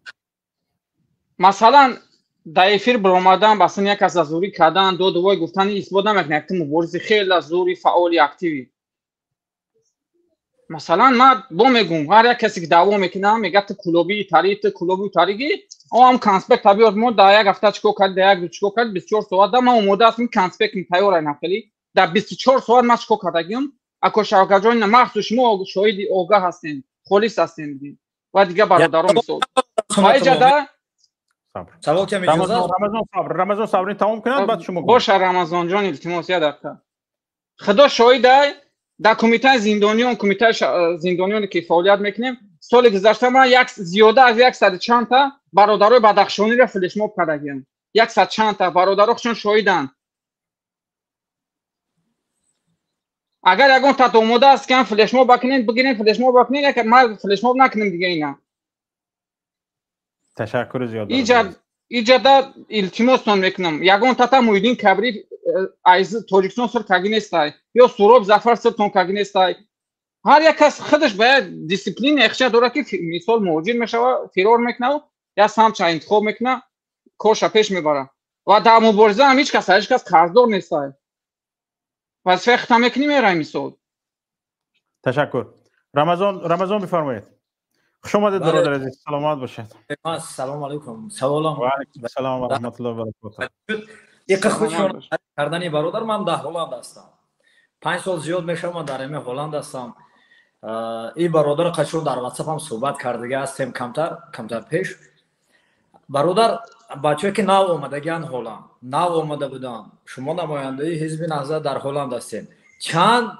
مخالف تاجیک کمک کردین کمک مالی باشدم نمیدونم دیگر نمود کمک چند نفره کسی که آشکار باشه میتونه نامش رو گویه مثلا در کسی که نامش نگویی هم تو نامش نگو مالش نادرست است من سنت الله گفتم بگاب نه با عمل سوال تمام رمضان نام نگیرین که ایزای یک شخص نشود نه نام بگیره مرا کمک نام نگیر یکمش این که رمضان گوش که برادر جان من با شما صحبت داشتم خوب میشناسمتون بگیم ما اعضای حزب نهضت نیستم و طرفدار حزب نهضت هم نیستم من نماینده پیمان ملی هستم گوش که برادر جان التماس من نماینده پیمان ملی تاجیکستان هستم و با پیمان ملی هم به طور انفرادی داخل شدگی من انفرادی را شما بفهمین اگر منوشه من به طور انفرادی داخل شدگیام برادرایی که میدونن قضیه را آگاه نیستن و دیم وظیفه ما کمک مالی کردن به اون کس نیست وظیفه ما اگر کمک مالی داشته باشم خدمت ساز میکنم شرایط خدمت ساز میکنم این دیم مسئله سه مسئله که هر کسی که امروز با من مراجعه کرده اگر واقعا اثبات کرده بتونه جانش در خطره من کمکش میکنم یک وقتی اثبات کرده نمیتونه جانش در خطره پنهان میشوه یعنی که قطعا حتی با ویدیو بزرگ صحبت نمیکنه ما او را چخیل کمکش بکنیم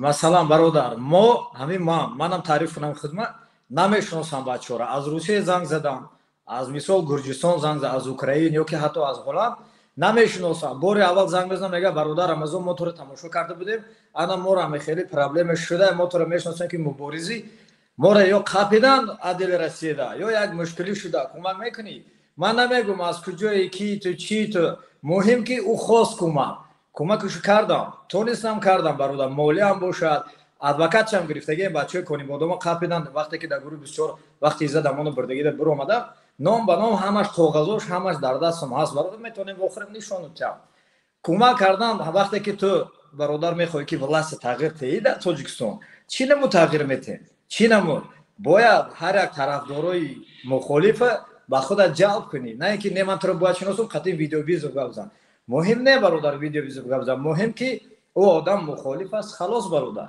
من میدونم که با کسی رو کمک نکردی در اروپا حتی در گروه هم نامیو دادی در واتساپ که کسی که کاغذ گرفتگی است از نام پیمان نهضت باید تیپ اعضاپولی یا که یگان مبلغ باید تیر با گروه ها این کار نباید 100% نه سنت الله نبور گپ شد گپ رمضان نبور تو آخر گپ زند برادر وقتی که مثلا من اگر خواهم که ولست تغییر کنم در تاجیکستان ولست گیرم پرزیدنت شوم وزیر شوم من هر یک طرفدارای خود جلب میکنم من به همش پولی مالی مثال کمک میکنم کاغذ میتم با حکومت های هلند آلمان دیگه کشور گفتگو میکنم که همه مردم قبولی تیم به مشکلی امروز 10 نفر برادر ما استرس زدگی دوبلین دارن قبولی ندارن در کمپا خوبن همه جهت وطن در وطن اویلشون در مشکلی برادر منم اویلم در وقتش در مشکلی بود کسی نمیپرسد کسی کمک نمیکند طرفدارای مخالفن ما برادر. وقتی که طرفدار شد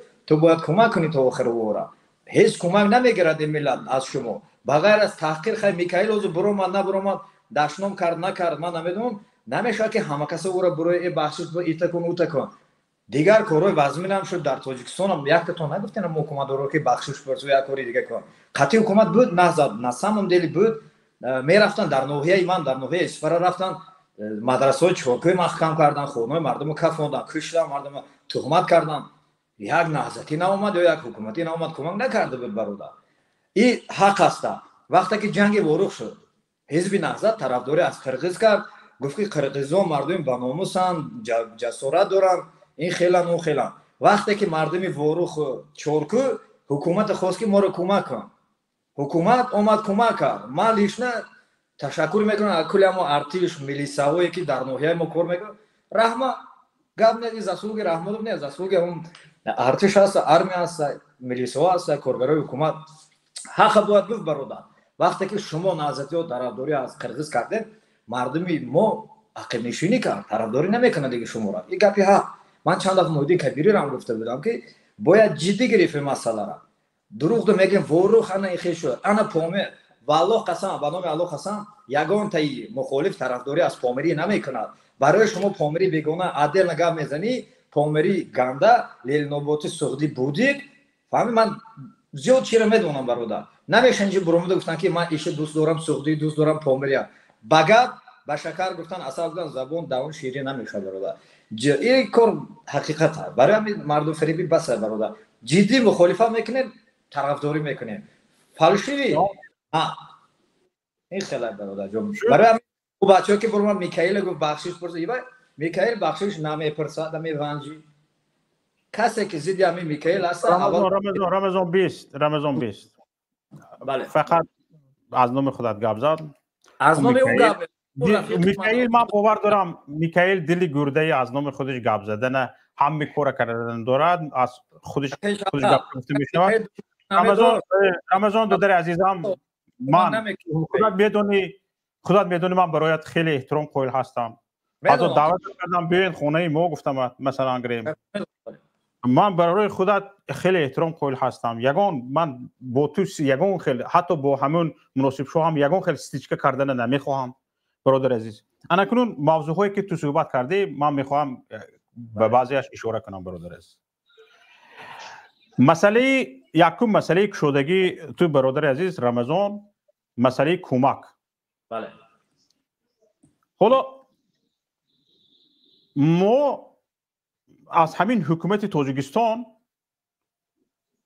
کمک طلب نکرده شدیم.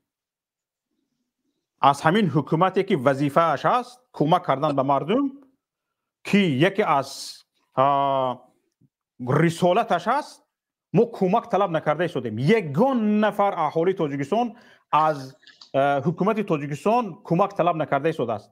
فقط حق و حقوق طلب کرده شده است. فهمیدی؟ من برادر حسین رمضان حسینیان گوش کن. تو اخیر یگان تا گپت به تاب دل من نبود. من یگان تاش نبریدم. همش گوش کردم. مثلا گپدانی باشد همین اقلا چینی تو گپدان هستم. اقلا چینی خودت گپ میدونم. میدونم که نهضتی و گپدان هستین حقیقت. نه برادر من اقلا چینی خودت گپ میدونم. بالای همینم من یگان کلمه گپی تو رو نبریدم. تو آخر گوش کردم. از تو هم خوش میکنم که جوان مرد باش تو آخر گوش کن. خب مسئله کمک برادر عزیز اینجا پیمان ملی تاجیکستان یکی از قنات‌هایش فرض کردیم حزب نهضت اسلامی تاجیکستان و قنات‌های دیگرش یا فرض کردیم گروه 24 یا فرض کردیم یک چیهای حرکت‌های دیگر که در اروپا هستند و علیه تاجیکستان مبارزه برده ایستادن علیه ظلم و استبداد مبارزه برده ایستادن اینها همه را مونا یک چی خیریه شوند یک شرکت خیریوی شوند به همه کمک کردن مردم اینجا اومدگی بیایید به ما کمک کنید. کمک از جانب شما باید باشد. چند نفری به شمار میدونی که در حال مبارزه است؟ چند تا به شمار میدونی؟ در خود آلمان 10,000 زیاده از 10,000 نفر پناهنده تاجیک است. مینیموم به 1000 نفرش سودش پروسس سودی مرافع سودیش نماینده نهضت شرکت کرده است. مینیموم به 1000 نفرش مینیموم به 1000 نفرش حجت درست کرده است. حالا گفتی به کسانی که از چی حجت گرفتگان از شما این کمک چی نیست؟ یعنی همین رسخوت داره. اقلا رسخوت رو پاکریوات کنیتون. مثلا گریم به سودی یعنی مرافع سودی مادر من موحدی کبیری اومد شرکت کرد، از من قرضدار نبود. لیکن من میدونم که هم تو حساب کتابی خمچود میگیم چی میگیم ما سوخدی ها. بله. خمچود مینیمم 700 تا 1000 یورو صرف کرد برای همین اومده رفتنش، 2 روز ایستادنش مینیمم 1000 یورو صرف کرد. از من قرضدار بود. کی میتد این پول؟ این مبلغ کجا میگیرد این مبلغ؟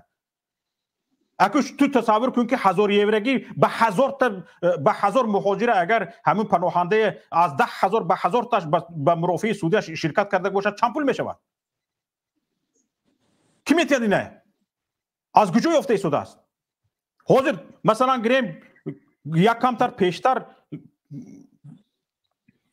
یک چیکوی داشتیم، مثلا گریم یک کوچ قوت داشتیم که میگه حاضر هیچ در هیچ جا همین صرف کن در هیچ جا هیچی نمون. به اشکام میخورده که چیزی نمون. به همین مثلا گریم 100 سال خور به 100 سال نیاز پیدا کردمون و کسانی که کار میکنن، مثلا من برادرایی که در اتریش کار میکنن برادر عزیز یک شنبه هم کار میکنن پولشون نمیرسد به زندگیشون. بله. شما گفته ایستادید که مثلا چی با اونها کمک کردن در کار، ملک پول کمک کردن در کار. وقت اینجا برادر وقتی اون اومده است که شما با ما کمک کنید. این وقت رسیدگی است. یعنی کمک برعکس وقتی مثلا گیم همین دعوا شد، مثلا گیم حالا مطمئن مقامات اتحادیه اروپا مطمئن شده است که واقعا همین تاجیک ها واقعا پناهنده هستند و در تاجیکستان واقعا مشکلات دارند. به این باور کنوندن کاری آسان نبود برادر عزیز. بدون شما باور نکردم. اگر نهضت نمیبود یا که دیگه مخالفا بسیارتر باور نکردم. بعد نه برادر عزیز همین بلگدریه چندین همین ما نفرایی که زندانیا که داریم ثابت شده است که در حقیقت چی هست، مشکلات وجود دارد و این زجر و استبدادی که در تاجیکستان هست اینها را تو به حال حاضر برادر حجت بازی تو به سازمان ملل متحد تو به گاگ تو به حال حاضر حجت بازی رفته ایستاد پروسس دوام دارد. به این ادوکات لازم است، به این حقوق شناس لازم است، به این گروه کاری لازم است، به همه این مبلغ رو که میدهد. همه را مانع ما خیریه نان داده گریم در اروپا همین اگر شن نباشی، کر نباشی، کور نباشی، همین بارچستگی کن 1,500 2,000 یورو معاش میگیری برای یک خودت میرسد.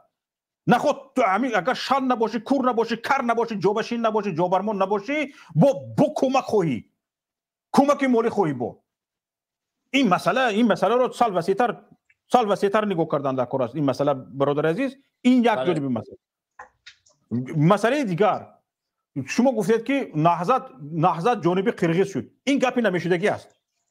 این گپ تو نادرست است. در همان شب روز برادر عزیز من با شما مصاحبه کردگی هستم. بله. در همان شب روز من با شما مصاحبه کردگی هستم. مصاحبه هم در سایت پیام تیوی وجود دارد. مصاحبه هم با شما این گپ همه گپاتون ضد حاضر گپاتون بود. حاضر گفته ایستادگیتون زیدی همین به حکومت رحمت خیلی گپ نداشتید. شما میگفتید مردم ترسک کردگی است، این حکومت رفته زنهاش تجاوز کردگی است، این حکومت و مردم سر به گریز کردگی است، در مردم این حکومت رفته همین خیلی فشار آوردگی است که بر ضد قرغیز گپ نزند، یعنی سر بالا نکند. همه این گپا شما بود. در اون وقت رحمت به حکومت نبود برادر عزیز. همین سبب شد که قرغیزها سر بالا کردگیان و قرغیزها بی‌ملال آمده به مردم فشار میبرن. این گپا شما بود برادر. من مصاحبه هم با شما وجود دارد. این یک دویم طرف مسئله. واقعا چند چیزی بود که در همون وقت جنگ با قرغیز چند چیزی بود که واقعا ستودنی بود از جانب قرغیزها. یکم رسانه های ما به حتی به نزدیکی جنگ رسانه های ما رو راه ندادن، حتی آزادی، حتی رسانه های دولتی رو راه ندادن که آنها واقعیت نگاری کنند. قرغیز ها هر دقیقه از رفت جنگ گزارش میداد بر رسانه‌های بین المللی. ما در مبارزه رسانوی در اونجا بای داده بودیم، این رو گفتن در کار بود. این جانب قرغیز شدن نیستی. این زودید کردن جانب تاجیکستان است که شما زودید شوین، شما کنین رسانه دارهای ما، کنین رسانه دارها که بیاین مبارزه رسانوی رو جانب قرغیز برید. اینو گفتن در کار و جانب خود را زودید کردن در کار که چرا خاموش شدید؟ های کارشناس ها، های رسانه دارها، های بلاگر ها، شما بلبلکتون میخوند که ها در این حالت وقتی که ما مبارزه رسانوی رو بای دادیم، جامعه بین المللی به گپای قرغیز ها باور کرد، چون که آنها به جامعه بین المللی تمام رفت جنگ رو به طور خود سر دادن، به طور خود شناس کردن به رفت جنگ. یعنی گفتن که اینها ما رو زده در آمدن، چند محلی ما رو زده گرفتن و ما رو کشتن، مکتب ما رو خراب کردن، دهه‌ای ما رو خراب کردن، زپراوکه های ما رو خراب کردن، همه رسم ها رو بر رسانه های بین المللی دادن. ما هیچی ندادیم، نتونستیم دادن. برادرای عزیز، این جانب قرغیز رو گرفتن، نه، این جانب تاجیکستان رو زودید کردن که اوه خاموش نیست، تو هم بگو که پگه درد سرت می شود. این دو طرفه مسئله. این مسئله قرغیز ها، مسئله قرغیز های گپ زدید. سه مسئله که شده که تون چی بود برادر عزیز؟ سه مسئله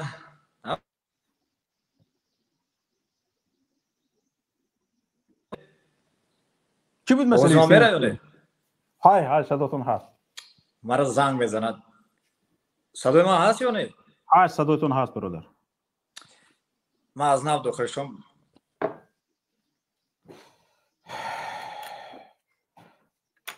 سنت الله گپ زنید.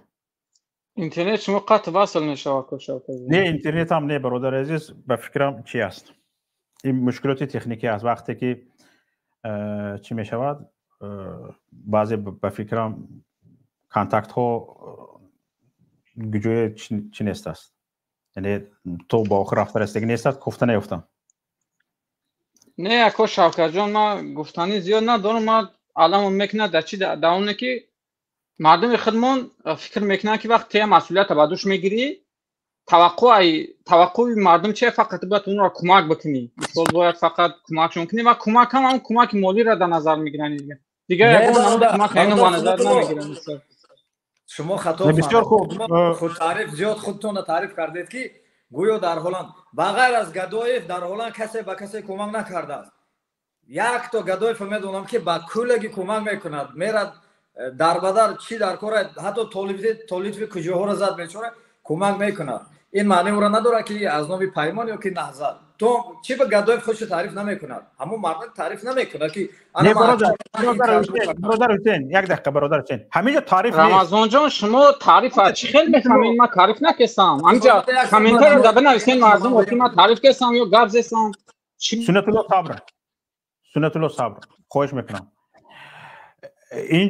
اینجا خود تعریف کنین نه برادر رمضان، اینجا جواب به حرفای شما است. از من پیشی گپ بود، من نبودم. از من پیشی برادر خود تعریف کنی کرد، من نبودم اینجا. بسیار خوب. اگر این گپتون به سنت الله باشد خیر بگذار خودشون گپ زنن، لیکن چیزی که من گفتم این یگان خیلی خود تعریف کنی نیست. این چیزی واقعیت، یک چیزی واقعیت و خودتون هم شاهد هستید به این، خودتون هم میدونید و مصاحبه های شما که در شبکه ها گپ زدگی هستید وجود دارد، حتی مصاحبه من با شما وجود دارد. در این باره ما صحبت کرده هستیم، حتی مثلا بسیار چیزهایی هست که من از گفته های شما در برنامه هم استفاده کرده هستم همچون دلیل. بله. برای همین برادر عزیز این مسئله تماما رنگ دیگر دارد. شما نمیفهمی اکا برادر، من دیگر من از شما یک چیز خواهش دارم برادر عزیز. همین وقت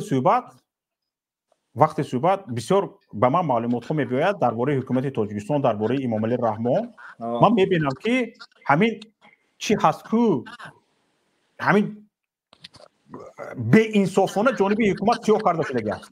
بله. در گپم در گوشه دوباره صدا داده شده است، نمیدونم در کدومتون.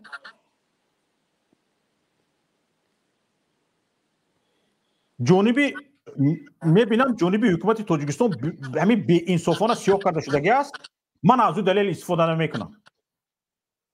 حتی به صورتش میبیاید مثلا گریم بچه‌هاش میبیاید در اونجا دیده میشود که چند آدمی درست در حکومت کار میکند لیکن آدمی که با انصاف است برای مردم خدمت میکند خدمتش هست و اگر او رو من رسانه کنم او رو میتواند مثلا گریم یک آدم خوب رو حکومت از کار بگیرد یا ممکن اسپیشال این کار شدگی است. من اول وای رو انالیز میکنم در پیشم میمونم در این باره گپ نمیزنم این چیز رو رسانه نمیکنم هرگز. انا اینا برای چی گفته ایستادم برادر رمضان وقتی که درباره مثلا گریم مخالفین هم درباره یگان شخصیت بگذار وای کبیری باشد همین از کدومتون صدا تکرار اومده ایستاده؟ شاید از من باشد نفهم نمیدونم صدا به تکرار گشته اومده ایستاده. میکروفونش که خاموشه من نمیشه خاموش کردم. باز من میکروفون شما خاموش کرده گپ زنم نباشه. از جوی نباشد مثلا گریم وقتی که خبر به شما میرسد یا که یک تصورات پیدا میکنید از شما یک خواهش بیاید بالاش منصفانه کار کنید خوشبینی خوشگمانی خوشاندیشی رو پیشه کنیم و ببینیم که اول آیا یگان جانبی درست دارد یا ندارد و به کدام دلیل این مسئله پیش آمده است. حالا درباره حکومت ما گپ میزنیم حکومت رو تنقید میکنیم و ضد حکومت گپ میزنیم. اگر باور کنید من متقاعد نشدگی باشم که و پیشم دلیل روی میزم دلیل نداشتگی باشم که واقعا همین حکومت کارناشایم است واقعا همین حکومت دیگه به ما در کار نیست و واقعا همین حکومت صد پیشرفت تاجیکستان است این دلیل رو نداشته باشم من نمیبرم جگرخون شده گپ زنم و وقتم رو صرف نمیکنم به جای این بدونید که در اروپا چقدر امکانات هایی است که به اون مفروغ شد به اون وقت صرف کرد اپای زندگی خودم بشوم. اما من این رو صلاح میدونم که اگر مثلا پیش هم نرفتم اگر به کارهای شخصی خودم هم آواره نشدم من باید به این کوشش کنم که نسل آینده من در اینجا دیگر حزم ادغام شده نرود یعنی بیوطن شده نرود. شما خودتون همین زهر مهاجرت رو کشیده ایستاده اید زهر مهاجرت رو کشیده ایستاده اید هیچ جا همین بگداترین وطن بگداترین جا وطن برابر به وطن یگان جا برابر شده نمیتوند. ما از خود امام علی رحمان از همون اهل اولادش از همون تیمش یگان چیزی الوهگی زیادتی طلب نکرده ایستادیم. همین قدر حق حقوق مردم رو پایمال نکند حق حقوق مردم رو تامین کند به خاطر منصب شده به خاطر قدرت شده مردم رو زندان نکند نکشد مهاجر نکند سربگریز نکند دربدر نکند. همین قدر از این زیاد چی طلب داریم؟ هیچی. مردم 2 میلیون رفته رزقش رو در مهاجرت یافته برده اهل عیالش رو خورنده پوشونده ایستاده است. هیچ کس شکایت ندارد از این مرده رفته ایستاده است. مردم در مهاجرت یگان خیلی شکایت ندارد که مثلا بسیار از مردم ببین چقدر مردم تاجیک مردم شکرگزار مردم پرصبر مردم پرطاقت است که اهل عائله‌اش در تاجیکستان است پول برقش رو از پول مهاجرت میسپرد پول نلاگ اندازش رو از مهاجرت میسپرد شکمی اهل عائله‌اش رو از حساب مهاجرت صرف میکند با شکرانه امام علی رحمان میکند. از این زیاد با شکرگزار بودن هست در یگان دنیا دیدگی هستی نیست. همین مثل تاجیک در یگان جای دنیا همین مردم شکرگزار با صبر با تحمل نمیوبی با بر عوضش یک خیل اینا منت میکنن باید شکرانه کنید گویا ناشکرترین مردم روی دنیا گویا تاجیکان باشن. در یگان جای دنیا نمیبینی که پرزیدنتش برایت بگه شکرانه کنید در یگان جا طلب نمیشود. در تاجیکستان طلب میشود از همه مردمی که شکرگزارترین مردم روی دنیا هستند با تحملترین مردم روی دنیا هستند. این است برادر عزیز. بفرمایید رمضان بفرمایید. من آواز گرام میکنم.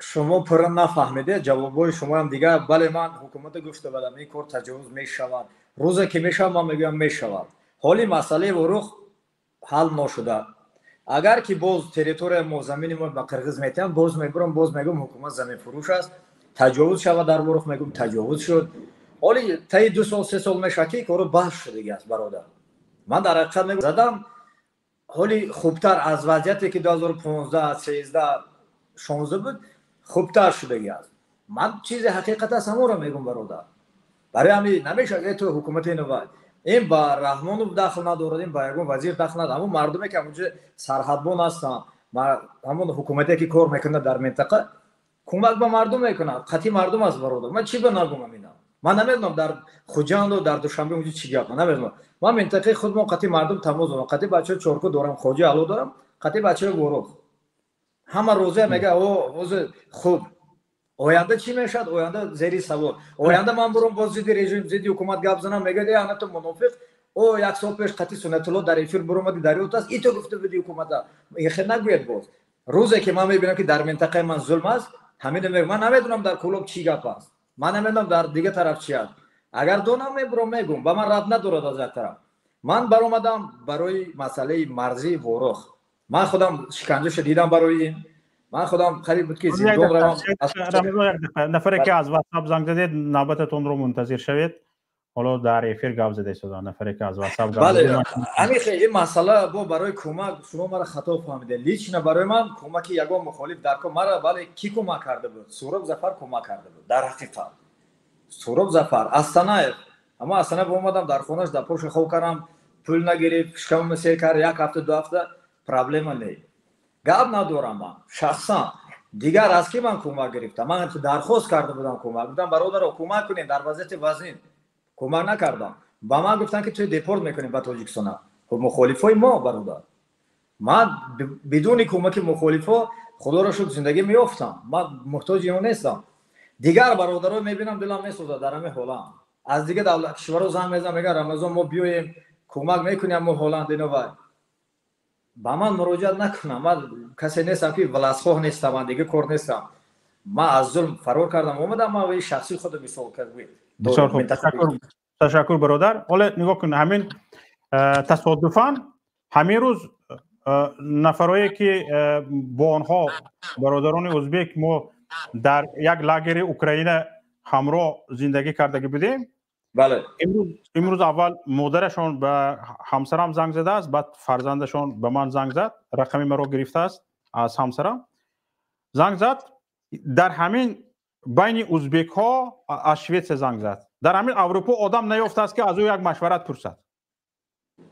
که چیکار کند ما رو به ازبکستان دیپورتاسیون کرده ایستادن وضعیتمون بیزیب است ما شهروند ازبکستان نیستیم و یک جانبه شهروند روسیه شدگی هستیم همین خیلی چیکار کنیم اگه شما تصور کنید که همین تاجیک همین وضعیت رو نداره یک جای مراجعت میکردگی دارد هم از جهت حقوقی هم از جهت اقتصادی هم از جهت اجتماعی یک جای مراجعت میکردگی در با کجا مثلا با کجایی که نباشد داری همین مثلا تو مثلا حاضر نگاه کن حاضر خدا ذکر کرده که به من اکمل استانایف کمک کرد اومدم در خونهش یک هفته ایستادم اینجا اومدم سهراب ظفر کمک کرد گفتی به مردم شرف الدین گدایف کمک میکند تو خودت گفته ایستادی همین چیز خورو همین خودت گفته ایستادی همین چیز خورو بدونید چی مردم توجیه یک دقیقه صبر کنید بیاید همین فراموش نشود این مسئله فراموش نشود برادر عزیز نگاه کن فراموش بس نکنید یک دقیقه صبر کنید گبزه نمیمونه هم خاراکتر دوره که مثل اون پروپاگاندیستا نمیمونه با من من اول تو رو گوش کرده در عوض گپت گپ زدی خطا شما من اوپریکا دوره خیلی من سهراب گروه 24 تا من افاحشه تو دیگر وایشون پلاتیت کردم در اوکراین 2 سال خورنده پوشوندم اکتیویست گروه 24 تا امام دلار گرفتم بعد کمک کردن اکا انا این بچه‌ها دلار کی نداشت یارو ما باید کمک کنیم من نه طرفدار از کی میکنم ما باید کمک کنم من فایده دیدم باید تو خودت گفتی که مرا مثلا گرفت تو خودت گفتی که اکمل استانایف از من پول نگرفت مبلغ نگرفت یک هفته مثلا جود کمک کرد من رسید بعد به من کمک کرد تو خودت گفتی که برادر از رمضان نگاه کن برای که من کمک کردم با همه کمک میکنه شما گفتید که ما خلق و طرفدارای کشیدگی هم ما همین نظرت خود ما رو میدونیم تمام این خیلی نمیشه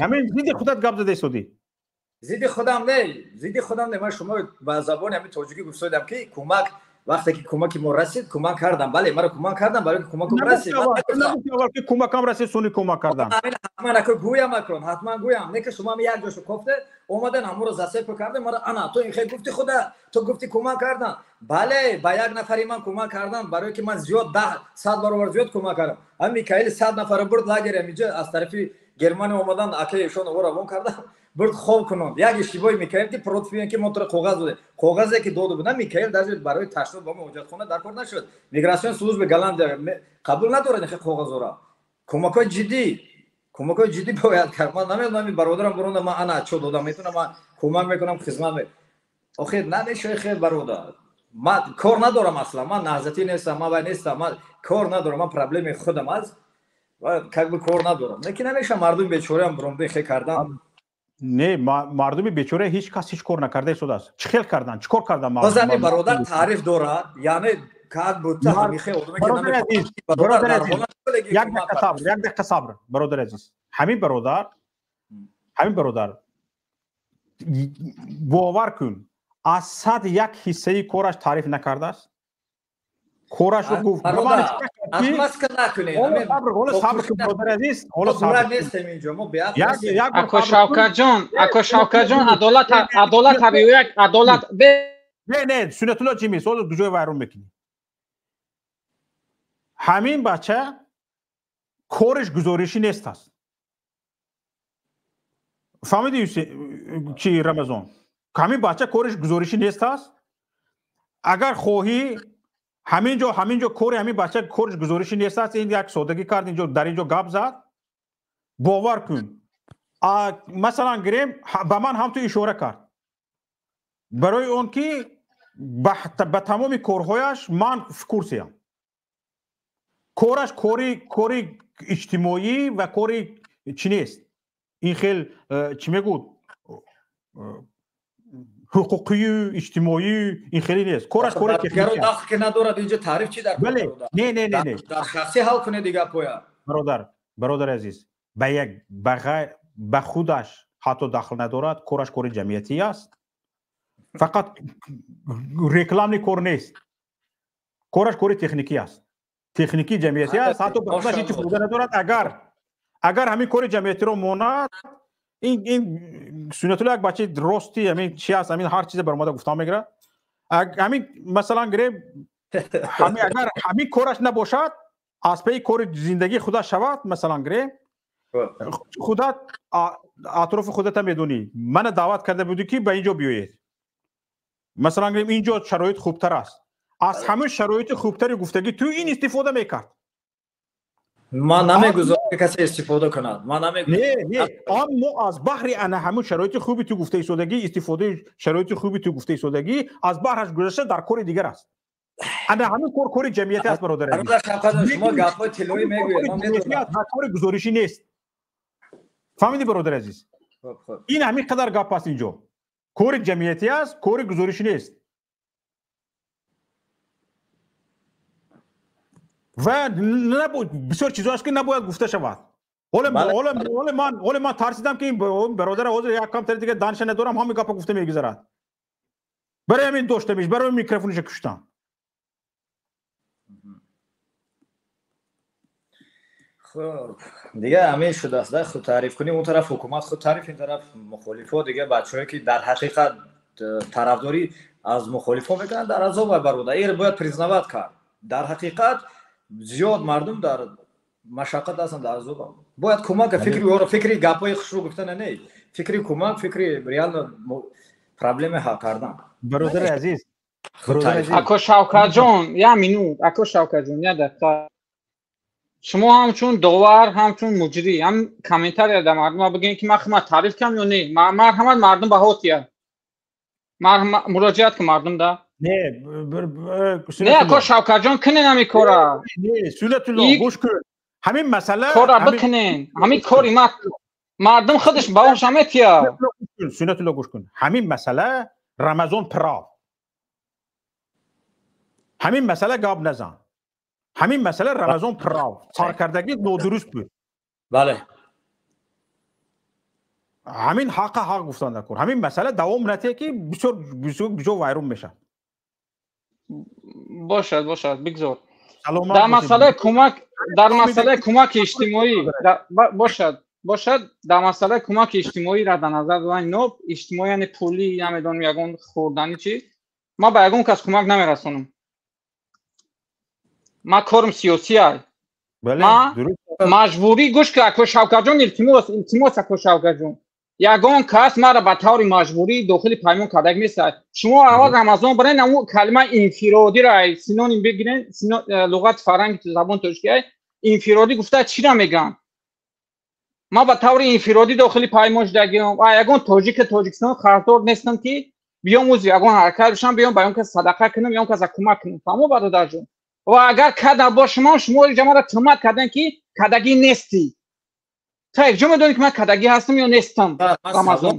من سوال دادم چی به توی خیلی علو گرفتی؟ رمضان جان گفتی که کمک کدگی نیستی. تهمتم کردی ما را. اگر من کدگی هم باشم چیکار میکنی وقت نمیگم. گوش کن برادر. چیکار میکنی من خود گزارش نمیکنم. من از بین سوالم یک کلمه فینانس یافتی اما مالیه همه قپیدی. من گفتم مثلا چی فینانس دیگه چنمو کمک من در نظر داشتم. تو اومدی فقط رمضان جان بس یکمش این که شما کاراتون هدفمندانه فهمیدین؟ شما هدفمندانه این کاراتون نمیکنین و من همچون عضو پیمان من حضرتی نیستم. من عضو پیمان هستم. هر کسی که اگر واقعا اثبات بکنه یک جانش در خطره ما کمکش میکنم. ای طریق که بسیار بیا و خچه جوگا کنه و سوء استفاده برامره و کاغذ پیمان گروه بسیار به تشنو برابر میکنین. همین گپا را چی در کار گفتن در کار؟ ما یگان کس قطعی خصومت ندارم نه به خودت نه به یگان برادر دیگه. ما همین مسئولیت که دادگی من همین مسئولیت همه مثلا نگاه کن رمضان همین کاغذ برای تشناب در کار نمیشه گوشه برای چی طلب میکند میگیرد؟ و نمیدونم بچه‌ها گوش کنید. من اثری خودم گذشته وقتی روی کاغذ پوش بذارم مثلا گیم همین یک برادر کاغذ طلب کند مثلا من خودم برای چند برادر کاغذ طلب کرده هستم. او یک جمعیت بسیار چیزای به داخلش وارد شدن در کار. اینجا مردم تماشا کرده شده است بگذار همه چیز شفاف باشد.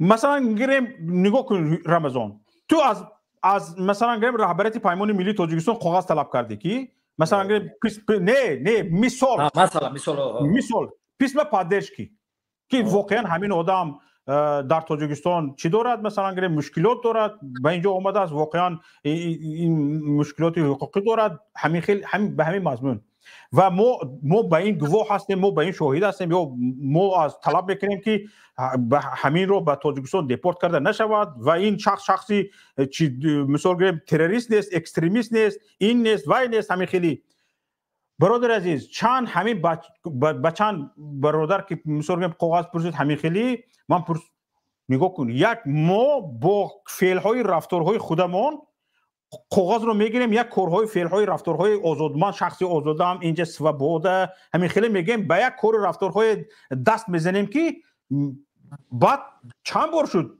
در مرافعه پرسیده شد رهبریت پیمان ملی تاجیکستان این پادش که دادید این احمق بود این خیلی کارهای بد کرد. این کی بودین مثلا گفتم شما گفتگی هستید که میشناسم شما گفتگی هستید که این در تاجیکستان مشکلی دارد به این سوال ها جواب گفتن در کار است. تو این چیزی که مثلا چند جهت و چند طرف خفه میشد مثلا معلش همون آدم به غریبی رو آورده است به مهاجرت آورده است به گریزگی رو آورده است در تاجیکستان مشکلی دارد در آنجا میرود حبس میشود معلش پادشکه کنیم وقتی که پادشکه میکنی وقتی که طلب میکند و میگوید که به من همین کاغذ در کار او کاغذ میگیرد میگوید که این به تشنابم در کار نشد. این بیادبی است این برادر عزیز. این چقدر همین کاغذ خودش هیچ نیست است مسئولیتش خیلی بزرگ است.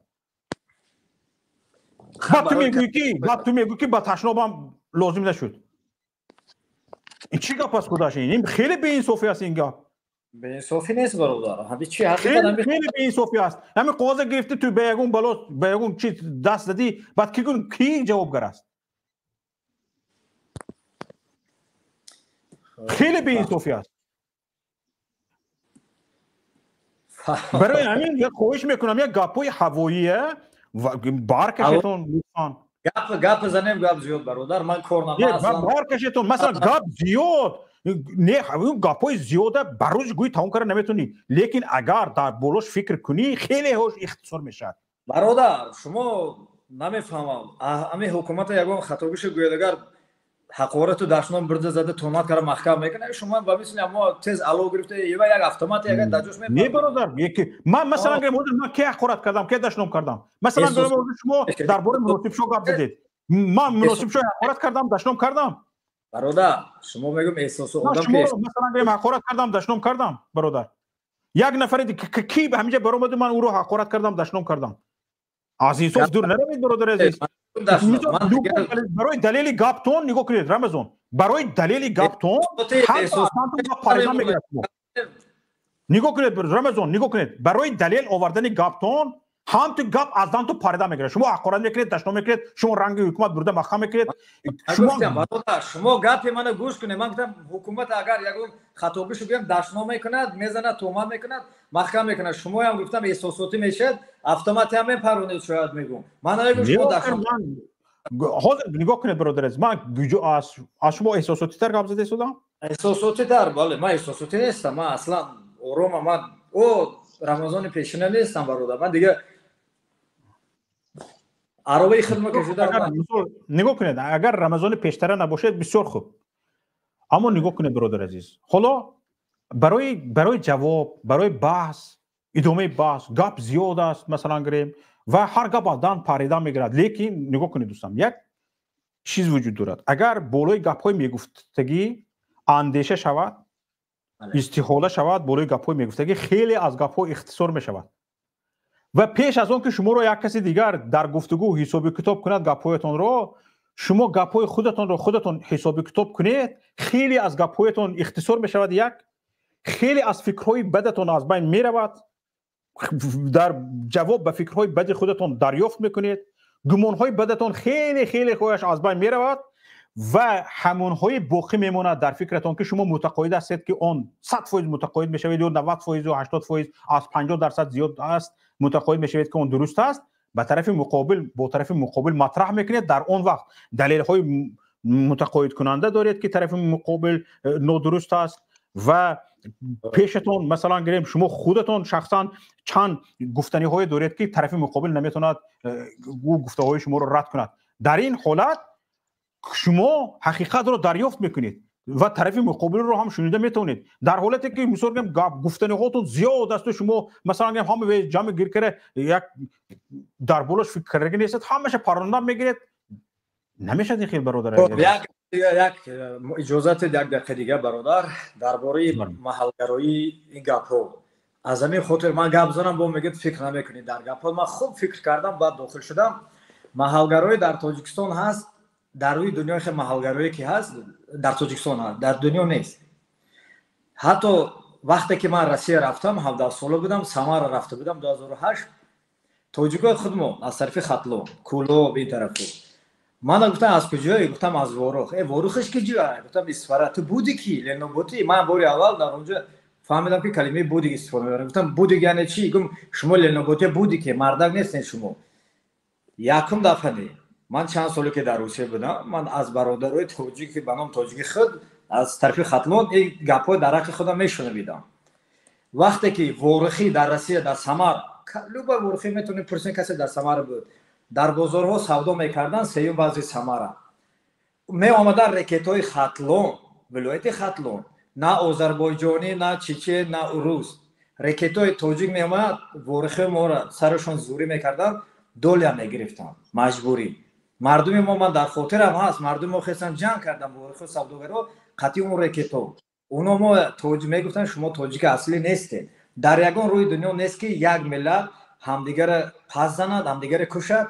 باز خوب لنوبوتی خوب ما چیزی گفتم رفتم در بدخشان گفتن شما پامری گنسین شما این خیلی اون خیلی شما شیعه مذهبین این خیلی کشتن و اکثر زیاد مردمشون کشتن بیچاره مردم زن و مردم مبارزه بود همه از پشت چی از پشت محلگرایی امروز هم در کلی شبکه‌های اجتماعی اینستاگرام یک سعودی مثال حجمنگار یک ویدیوی حجمی میکنه داخل میکنه به لهجه سعودی خوجنده مثال اون در تگ کامنتارش نوشته میکنه که چی بودی توجیکی گپ زن چی بودی که ما نمیفهمه لیکن او لهجه شکستگی کوچگی گپ میزنه مثل افغانا ما کار نداره ما همچون برادر احترام شما میکنیم ما هیچ تحقیر نمیکنیم که این چی لهجه به فرهنگی است گپای تحقیر این خیلی استفاده میبره دختراتو نیملوج نیمبرهنه قطعی افغانا قطعی کیتایسو در پوبلیک هر کارا رو میکنه دختری ما نمیکنه سعودی کارا لیکن برای لهجه ما تحقیر میکنه این مشکلی هست در تاجیکستان این نه از حکومت رحمانوف پیش بود مشکلی تا امروز باقی ماند این گپای باید نمیشه من پامری دوست دارم سعودی دوست دارم این گپا که شکر گفته که دام شیرین نمیشه این محلگرای ما این بدبختی تاجیکستان تیت پاره میکنه یک دو جونه که برآمد از سوق به خاطر از سوق بدن بابای لقب گفتن من در اوکراین بودم وی دو دیکش میگفتن یک گپور بودیکش میگم تا همه روز بودیکش میگن برادرای خطلونی ما دو جونه یگو خطا کرد و خطا نکرد اون مردک مبارزه بود چنی او کسی مبارزه نبرده است اومد در آخر چیزی کرد نکرد او پرابلم مهمه که خدمت کرد برای ملت نمیشود برای از منطقه سوق بودن بودی تحقیق کنی گپ بیزه بگویی این مشکلی از برادر اینو باید ما قبول کنیم سری مسئله اگر کسی خواست کار کند نمیخوام پژوالس سوق با جدا شما معدل خوب زندگی میکنیم ما برادر ما سمرقند بخورا حملاجی ما تحقیق نمیکنیم ما تحقیق نمیکنیم ما چه خیلی اصلا قبول داریم ما قبول داریم ما قبول نداریم برادر خطلون یا اون طرف دوشنبه پژوالس ما سوق جدا شد تا این خیلی برادر این مشکلی هست باید این گفته شود نمیدونم سری مسئله کار کرده شود سلامت باشید برادر عزیز ما فکراتون رو گوش کردیم زنده باشید برادر عبدالله بار دیگر خوش آمدید سلام علیکم و رحمت الله و برکاته و علیکم السلام اکا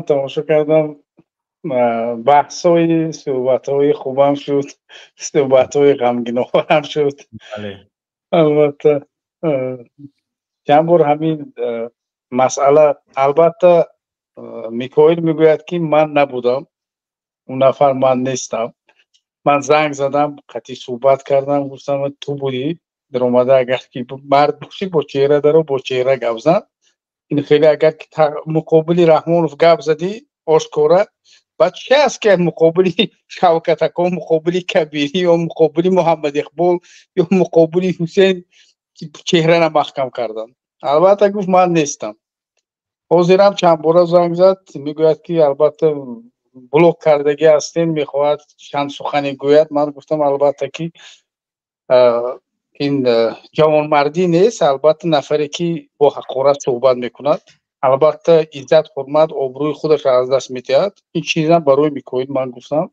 البته وعده داد که به تحقیر به حقارت سخن میکند چند بار زنگ زد اگر اجازت باشد اجازت میدادید که یگان بخشش میپرسد یگان فکرش بیان میکند البته باز یک چیزی که شوکت اکا مشاهده کردم 1600 نفر تماشا میکرد میتون یک چیز دونید که برادرایی که تماشا میکنند همه یک فکر نمیشود البته میشود که امروز فکر ما مثال مطابق باشد فردا ممکن زید میشود فکر شما هم همین گونه است از برای همین یک برادر مبارز فردا برآمده مقابل دیگر برادر گپ زند مثال گپ یا یک نفری که طرفدار رحمانوف است اومده ضد فکر ما گپ زند مادرش حقارت کردن خودش حقارت کردن یا که تنقید کردن تحقیر کردن این کاری خوب نیست بله البته که این چی است این نفرت این محبتی که باید که ما محبت بین یکدیگر پیدا کنیم فرقی نمیکند که امروز نفری که تعریف رحمانوف میکند با او ممکن اون چیزی که ما میبینیم همون چیز را اون نفر نمیبینه از برای همین تعریف میکنه همون شاعری که در اومد اینقدر شعر خواند البته که اینقدر فکر کرده است تفکر کرده است چند قدر وقت جدا کرده است همون مشکلات ها را دیده است درک کرده است میفهمید همون قدر مشکلات سال 92 را دید است درک کرده است لیکن امروز مشکلات جامعه مردم تاجیکستان را درک نکرده است امروز کور شده است وای میفهمید بله مثل همون شاعری که از برای همین ما امروز مشکلات مردم تاجیک درک کرده میتونیم همون شاعری که سال 92 را درک کرده است او درک کرده نمیتونه از برای همین حتی که وقتی که شما سخن با او صحبت کردید میخواستید که خوشرو و جواب دهید یکی وای چیکار کرد عزت حرمتی که برای وای نشان دادید او را قدر نکرد باز رفت زد عاقبتش چی شد به آبرو کرده جوابش دادید از برای همین یک چیزی که است که حقیقت باشد حقیقت گپ زدن در کار است لیکن با حقارت با تحقیر یکدیگر یگان کس از یگان کس قصدان هم نیست یگان کس از یگان کس هم نمیترسد جای ترس هم نیست همه مرد است میشد امروز زنها از مردها با شجاعتر با گپ زن شده هستند مثال بله از برای همین قدر است که نسبت برادر رمضان نسبت میکائیل گپ ها تحقیرها شده بود در پایان از برای همین بعضی نفرها نسبت ما هم نسبت خود شما هم می نویسند فکری اون نفرها هست لیکن بهتر است که نسبت یکدیگر معامله خوب کنیم سخنهای خوب گوییم بهتر است برای هم مثلا یکدیگر رو نزدیک میکند ما رو از برای همین داخل شدم برای که امید اکو تشکر زیاد برادر سلامت باشید همه اختیار در دست شما چی گفتنی ها دارد و از برای همین برای من زنگ زده بود من گفتم البته خوب میرسانم میگویم اگر که اجازت دارید وقتی گفته شما این در همین فعالیت تقریبا 8 ساله من همین مناسب شو اولین نفری است که با دست خودم بلاک شد یگان بار من یگان نفر بلاک نکرده بودم یگان بار هم مناسب شو یکی مثال گریم دوستانه با رفاقت گپ میزنیم زنگ میزنیم مثلا گریم صحبت میکنیم همین یک دوسته ما شد رمضان زنگ زده بود هر دوشون جوره هستند مثلا با مناسب شویم گفت قطعشون گپ زدیم مثلا دعوتشون کردم بیاید خونه یک پیله چای گفتم مثلا و چنون خودش بوی داد که مثلا گریم اول متقاعد کن که او نفر تو نیستی چند دلیل های هست که من به این خلاصه آمدم تو همین دلیل های بیا رد کن گوکی نه این دلیل های خطا به تو به خود همه دلیل ها به خودت راست آمده ایستاده است مثلا اینها رد کن گوکی نه این تصادف است و اون بچه من نیستم بجز آوازت بجز صدایت که یک خیل است دیگه دلیل ها زیاد هستند مثلا حتی سیویاس که صدا واد یک خیل است لحجه یک خیل است درست است اگر قبول نمی کند منم گفتم که خیلی بلندی دارد قبول نمی کند گفت من گفتم خوب اگر که قبول نکردی باید که برای گویی که وقتی که مردم میگوید که این تو هستی باید که اثبات کنی که تو نیستی بله وقتی که مردم میگوید از برای همین آن چیز هست که این بچه‌های ما بسیار ساده شده هستند حتی دوستان عزیز از همین مناسب شو بهانه است به شما مراجعه میکنم با همین تلفن خودتون دیگر آدم وانمود کرده بازی نکنید گپ نزنید به یگان کس همین یافته همین خیلی آدم یافتنش یگان مشکل ندارد یگان مشکلی تکنیکی ندارد همین آدم یافتنش برای همین با تلفن خودتون مثلا گیم دیگر کس کرده یک کس تهدید نکنید یک کس حقارت نکنید یا خودتون دیگر کس وانمود کرده گپ نزنید خیر در اینجا برآمد کرده اسودی با مثلا گریم کی توی گفت کی من نومی تو در اینجا هیچ کس نگرفت نو تو همون آدم تو هستی نگفت فقط از لهجه وانجی گفت که من گفتم که به وانجی ها سلام گفت چون که با لهجه وانجی گپ زدی مثلا گریم من 1000 ادبی گپ زنم 1000 مثلا گریم چی همین شیوه گپم رو از اشتی دور کنم همین دل خود آدم میبره تو از اشت هستی یا تو از صوت هستی از همین چیز جوی گریز نداریم چون که این زبان مادری است شیوه مادری است این گریخته نمیتونی البته برای همین دوستان عزیز خیر توانه یک بچه برآمد میکند از آمریکا هم گفته برآمد میکند آوازش رو آواز کودک کرده برآمد میکند او همین خیلی قاعده دارد. همون مثلا اگه پروگرام مونتاژ فیلم مونتاژ میکردگی پروگرام آواز شخصی همین شخصی کلانسول رو با آواز کودک مبادل میکند. ها مثلا شخصی کلانسول گام میزند آوازش رو با آواز کودک مبادل میکنه. اکثریت مولتی فیلم ها همین خیلی مونتاژ کرده میشود. اکثریت مولتی فیلم ها رو خود کودک یوش گام نمیزند، کلانسول گام میزند آوازش کودک میکنن. همون آواز رو همین چی خیلی که توپ میتیاد با آواز کودک رفته میرسد با عقب توپ تیاد با آواز اصلی خودش بار میگردد. یگان مشکلی ندارد. یگان مشکلی ندارد. یک کمتر توپ میتیاد آوازی مثلا کودکی پسرکونه میشود، یک کمتر دیگه مثلا گریم زنک گام میزند آواز زنک کلام مثلا گریم آواز دخترک خردسال بشود.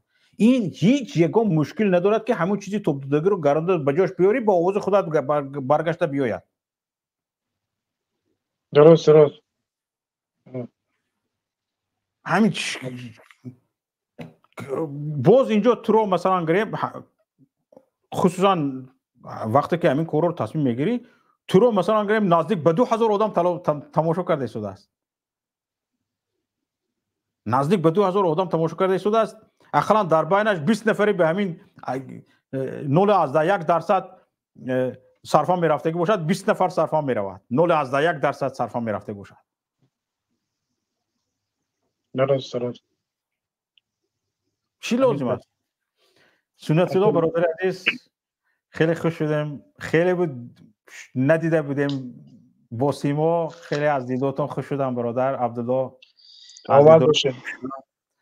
سنت الله یکون چی گفتنی هستید؟ من شما رو گپزنی نموندم. سلامت باشین اکو شوکت جان. من با میگم تکرار میکنم وظیفه ما سیاسی ای. این مردم خودمون یکی از مشکلات همین دامبرزا موافق نشدن اونم یکی مردم خودمون واقعا رمان به سواد کدگی با بعضیش سخت میرسه. واقعا شما را به سواد کدگی باشن مشکل دمای فعالیت سیاسی را آیا فعالیت خیریوی آیا فعالیت اجتماعی فرق کنین. کمیته را گروه فرق نمیکنن. کمیته چیه گروه چیه یا آیین‌نامه حرکت داره میگوی چیه آیین‌نامه نمیفهمن بعد میان دیجا یعنی که بسیار او میبخشن در مبارزه با میگم یا اون کس قرضدار نیست. تا همین مبارزه که بگیم تمام حرکت ها بردهسن چی پیمان ملی چی حرکت سیاسی گروه بسیار چی عزت‌الله دادبایف چی دودو جان عطالوف هر کس با شیوه خودش مبارزه شین بره. مثال من مشکل با یگان کس ندارم، نه با اکای عبدالله نه با برادر شوکت جان با عزت‌الله دادبایف نه با استاد دودو جان. با هیچ کس من خصومت ندارم. با هیچ کس یگان چیز شخصی ندارم. مثال که بیام ایرادش بگیرم تنقیدش کنم و فعالیت سیاسی را بیاید همین بس میکنم میرم. فعالیت سیاسی را سنت الله همین برادر مناسب شو خوب میشد که گپ نمیزد دیگه. خودش بر اومده با نام خودش و این برنامه ما رو به جانب خودش نمیگرداند و همه گپ رو در اطراف خودش قرار نمیداد. خوب میشد و حالا ما کوشش کنیم که از همین ورطه بیرون برایم، از همین حالت بیرون برایم و یک شاید سنت الله شما در سر گفتنی های خود را داشتید. من میخوام در همین باره گپ زنید. یک طول 3 دقیقه است همین خیلی بعد میمود ساعت 22 شد خارج میشم اکو شوکت جان دیگه گفتنی های مهمانی چی شد بگیم. یا خواهش دارم هموطنان که بگیم مخصوصا وقتی تصمیم به مبارزه میگیرین تصمیم به مخصوصا مبارزه سیاسی این خیلی توقع نکنین که شما را اون کس کفالت میتونه که مثلا جانتون در خطر است در خطر نیست. مثلا من هم هیچ کس کفالت نمیتونه یک جان در خطر است یا جانم در خطر نیست نمیدونم یا کی با سرما چی حادثه میاد. مثلا و فعالیت سیاسی را گزارش دادن نمیشوه. او را همون انسانای درک میکنن که قطعیت فعالیت میکنن. وقتی هر یک کسی که مثلا روزی یگان حرکت باشه میدونه که حرکت در داخل خودش چیکار میکنه چی میشوه فعالیتش در کدام سمت روانه. و من هم مثال یک جوان هستم. من مشکلم فقط رحمانوف نیست که هم رحمانوف چپا کنه تمام نه. بعد از رحمانوف که هر کسی که بیاید با همین دیکتاتور را جوری کنه با هم منافعی را جوری کنه، با هم سیستم را هم مرا خانواده کنه، با هم ما علیه همونم. مشکل ما فقط همونت نیست. نباشید. درست تصور کنین. سلامت باشین. خدا نگهبانتون باشه. شوکت جان، آقای عبدالله. سلامت باشین. نباشین. تشکر زیاد. دوستان عزیز، همینجا پایان برنامه امروزه ماست. خیلی از دیدار هر یک شما خوش شدم. خیلی برنامه گرم گذشت و امیدوارم که من بعد هم به برنامه ما وارد میشوید و چند شرط است همین رو رعایت کنید. تمام هر چی خواهید بگویید. مقصد پیشرفت تاجیکستان باشد، در گفتار تحقیر نباشد. حتی حکومتدار رو، حتی امام علی رحمان رو تحقیر نکنید. مسئله رو مطرح کنید، مشکلات رو مطرح کنید و اگر توانید برای رفع این مشکلات پیشنهاد کنید. یگان چیز، یگان گفتنی داشته باشید. اگر برای رفع مشکلات پیشنهادی نداشته باشید، خواهش کنید کارشناسان از پی این شوند. همین قدر است. یگان که از گپ شما رو نمیبرد و شما گپتون رو تمام میکنید، میروید. نه اگر بحث کردنی هستید، شما گپ میزنید، من گوش میکنم، من گپ میزنم، شما گوش میکنید. یا یک مهمان دیگر گپ میزند، شما گوش میکنید، شما گپ میزنید، وای گوش میکنید. قاعده همین. گپی رو شما نمیبرید، گپ شما رو وای نمیبرد و بگذار ما همین طور کار گیریم. تماشاگران عزیز، خواهش میکنم تکمه لایک رو پخش کنید. نظرتون رو نویسید درباره برنامه امروزه، درباره صحبت امروزه. این نوار رو به دوستانتون بفرستید. آبونه شدن رو فراموش نکنید. من اینجاست. آبونه شدن رو فراموش نکنید. سلامت و سربلند و پیروز باشید. با شما بودم شوکت محمد. روز سه‌شنبه ما برنامه روزانه فکر داریم. حتما برنامه روزانه فکر با کارشناس میگذارد بدون اینکه دیگران هم شرکت کرده توانند. فقط با یک مهمان یا با دو مهمان میگذارد. یکی که شما را به برنامه روزانه فکر روز پنجشنبه دعوت میکنم و امیدوارم که هر یک شما برنامه را تماشا میکنید. حتما برایتان سورپرایز خواهد بود. السلام علیکم و رحمت الله و برکاته.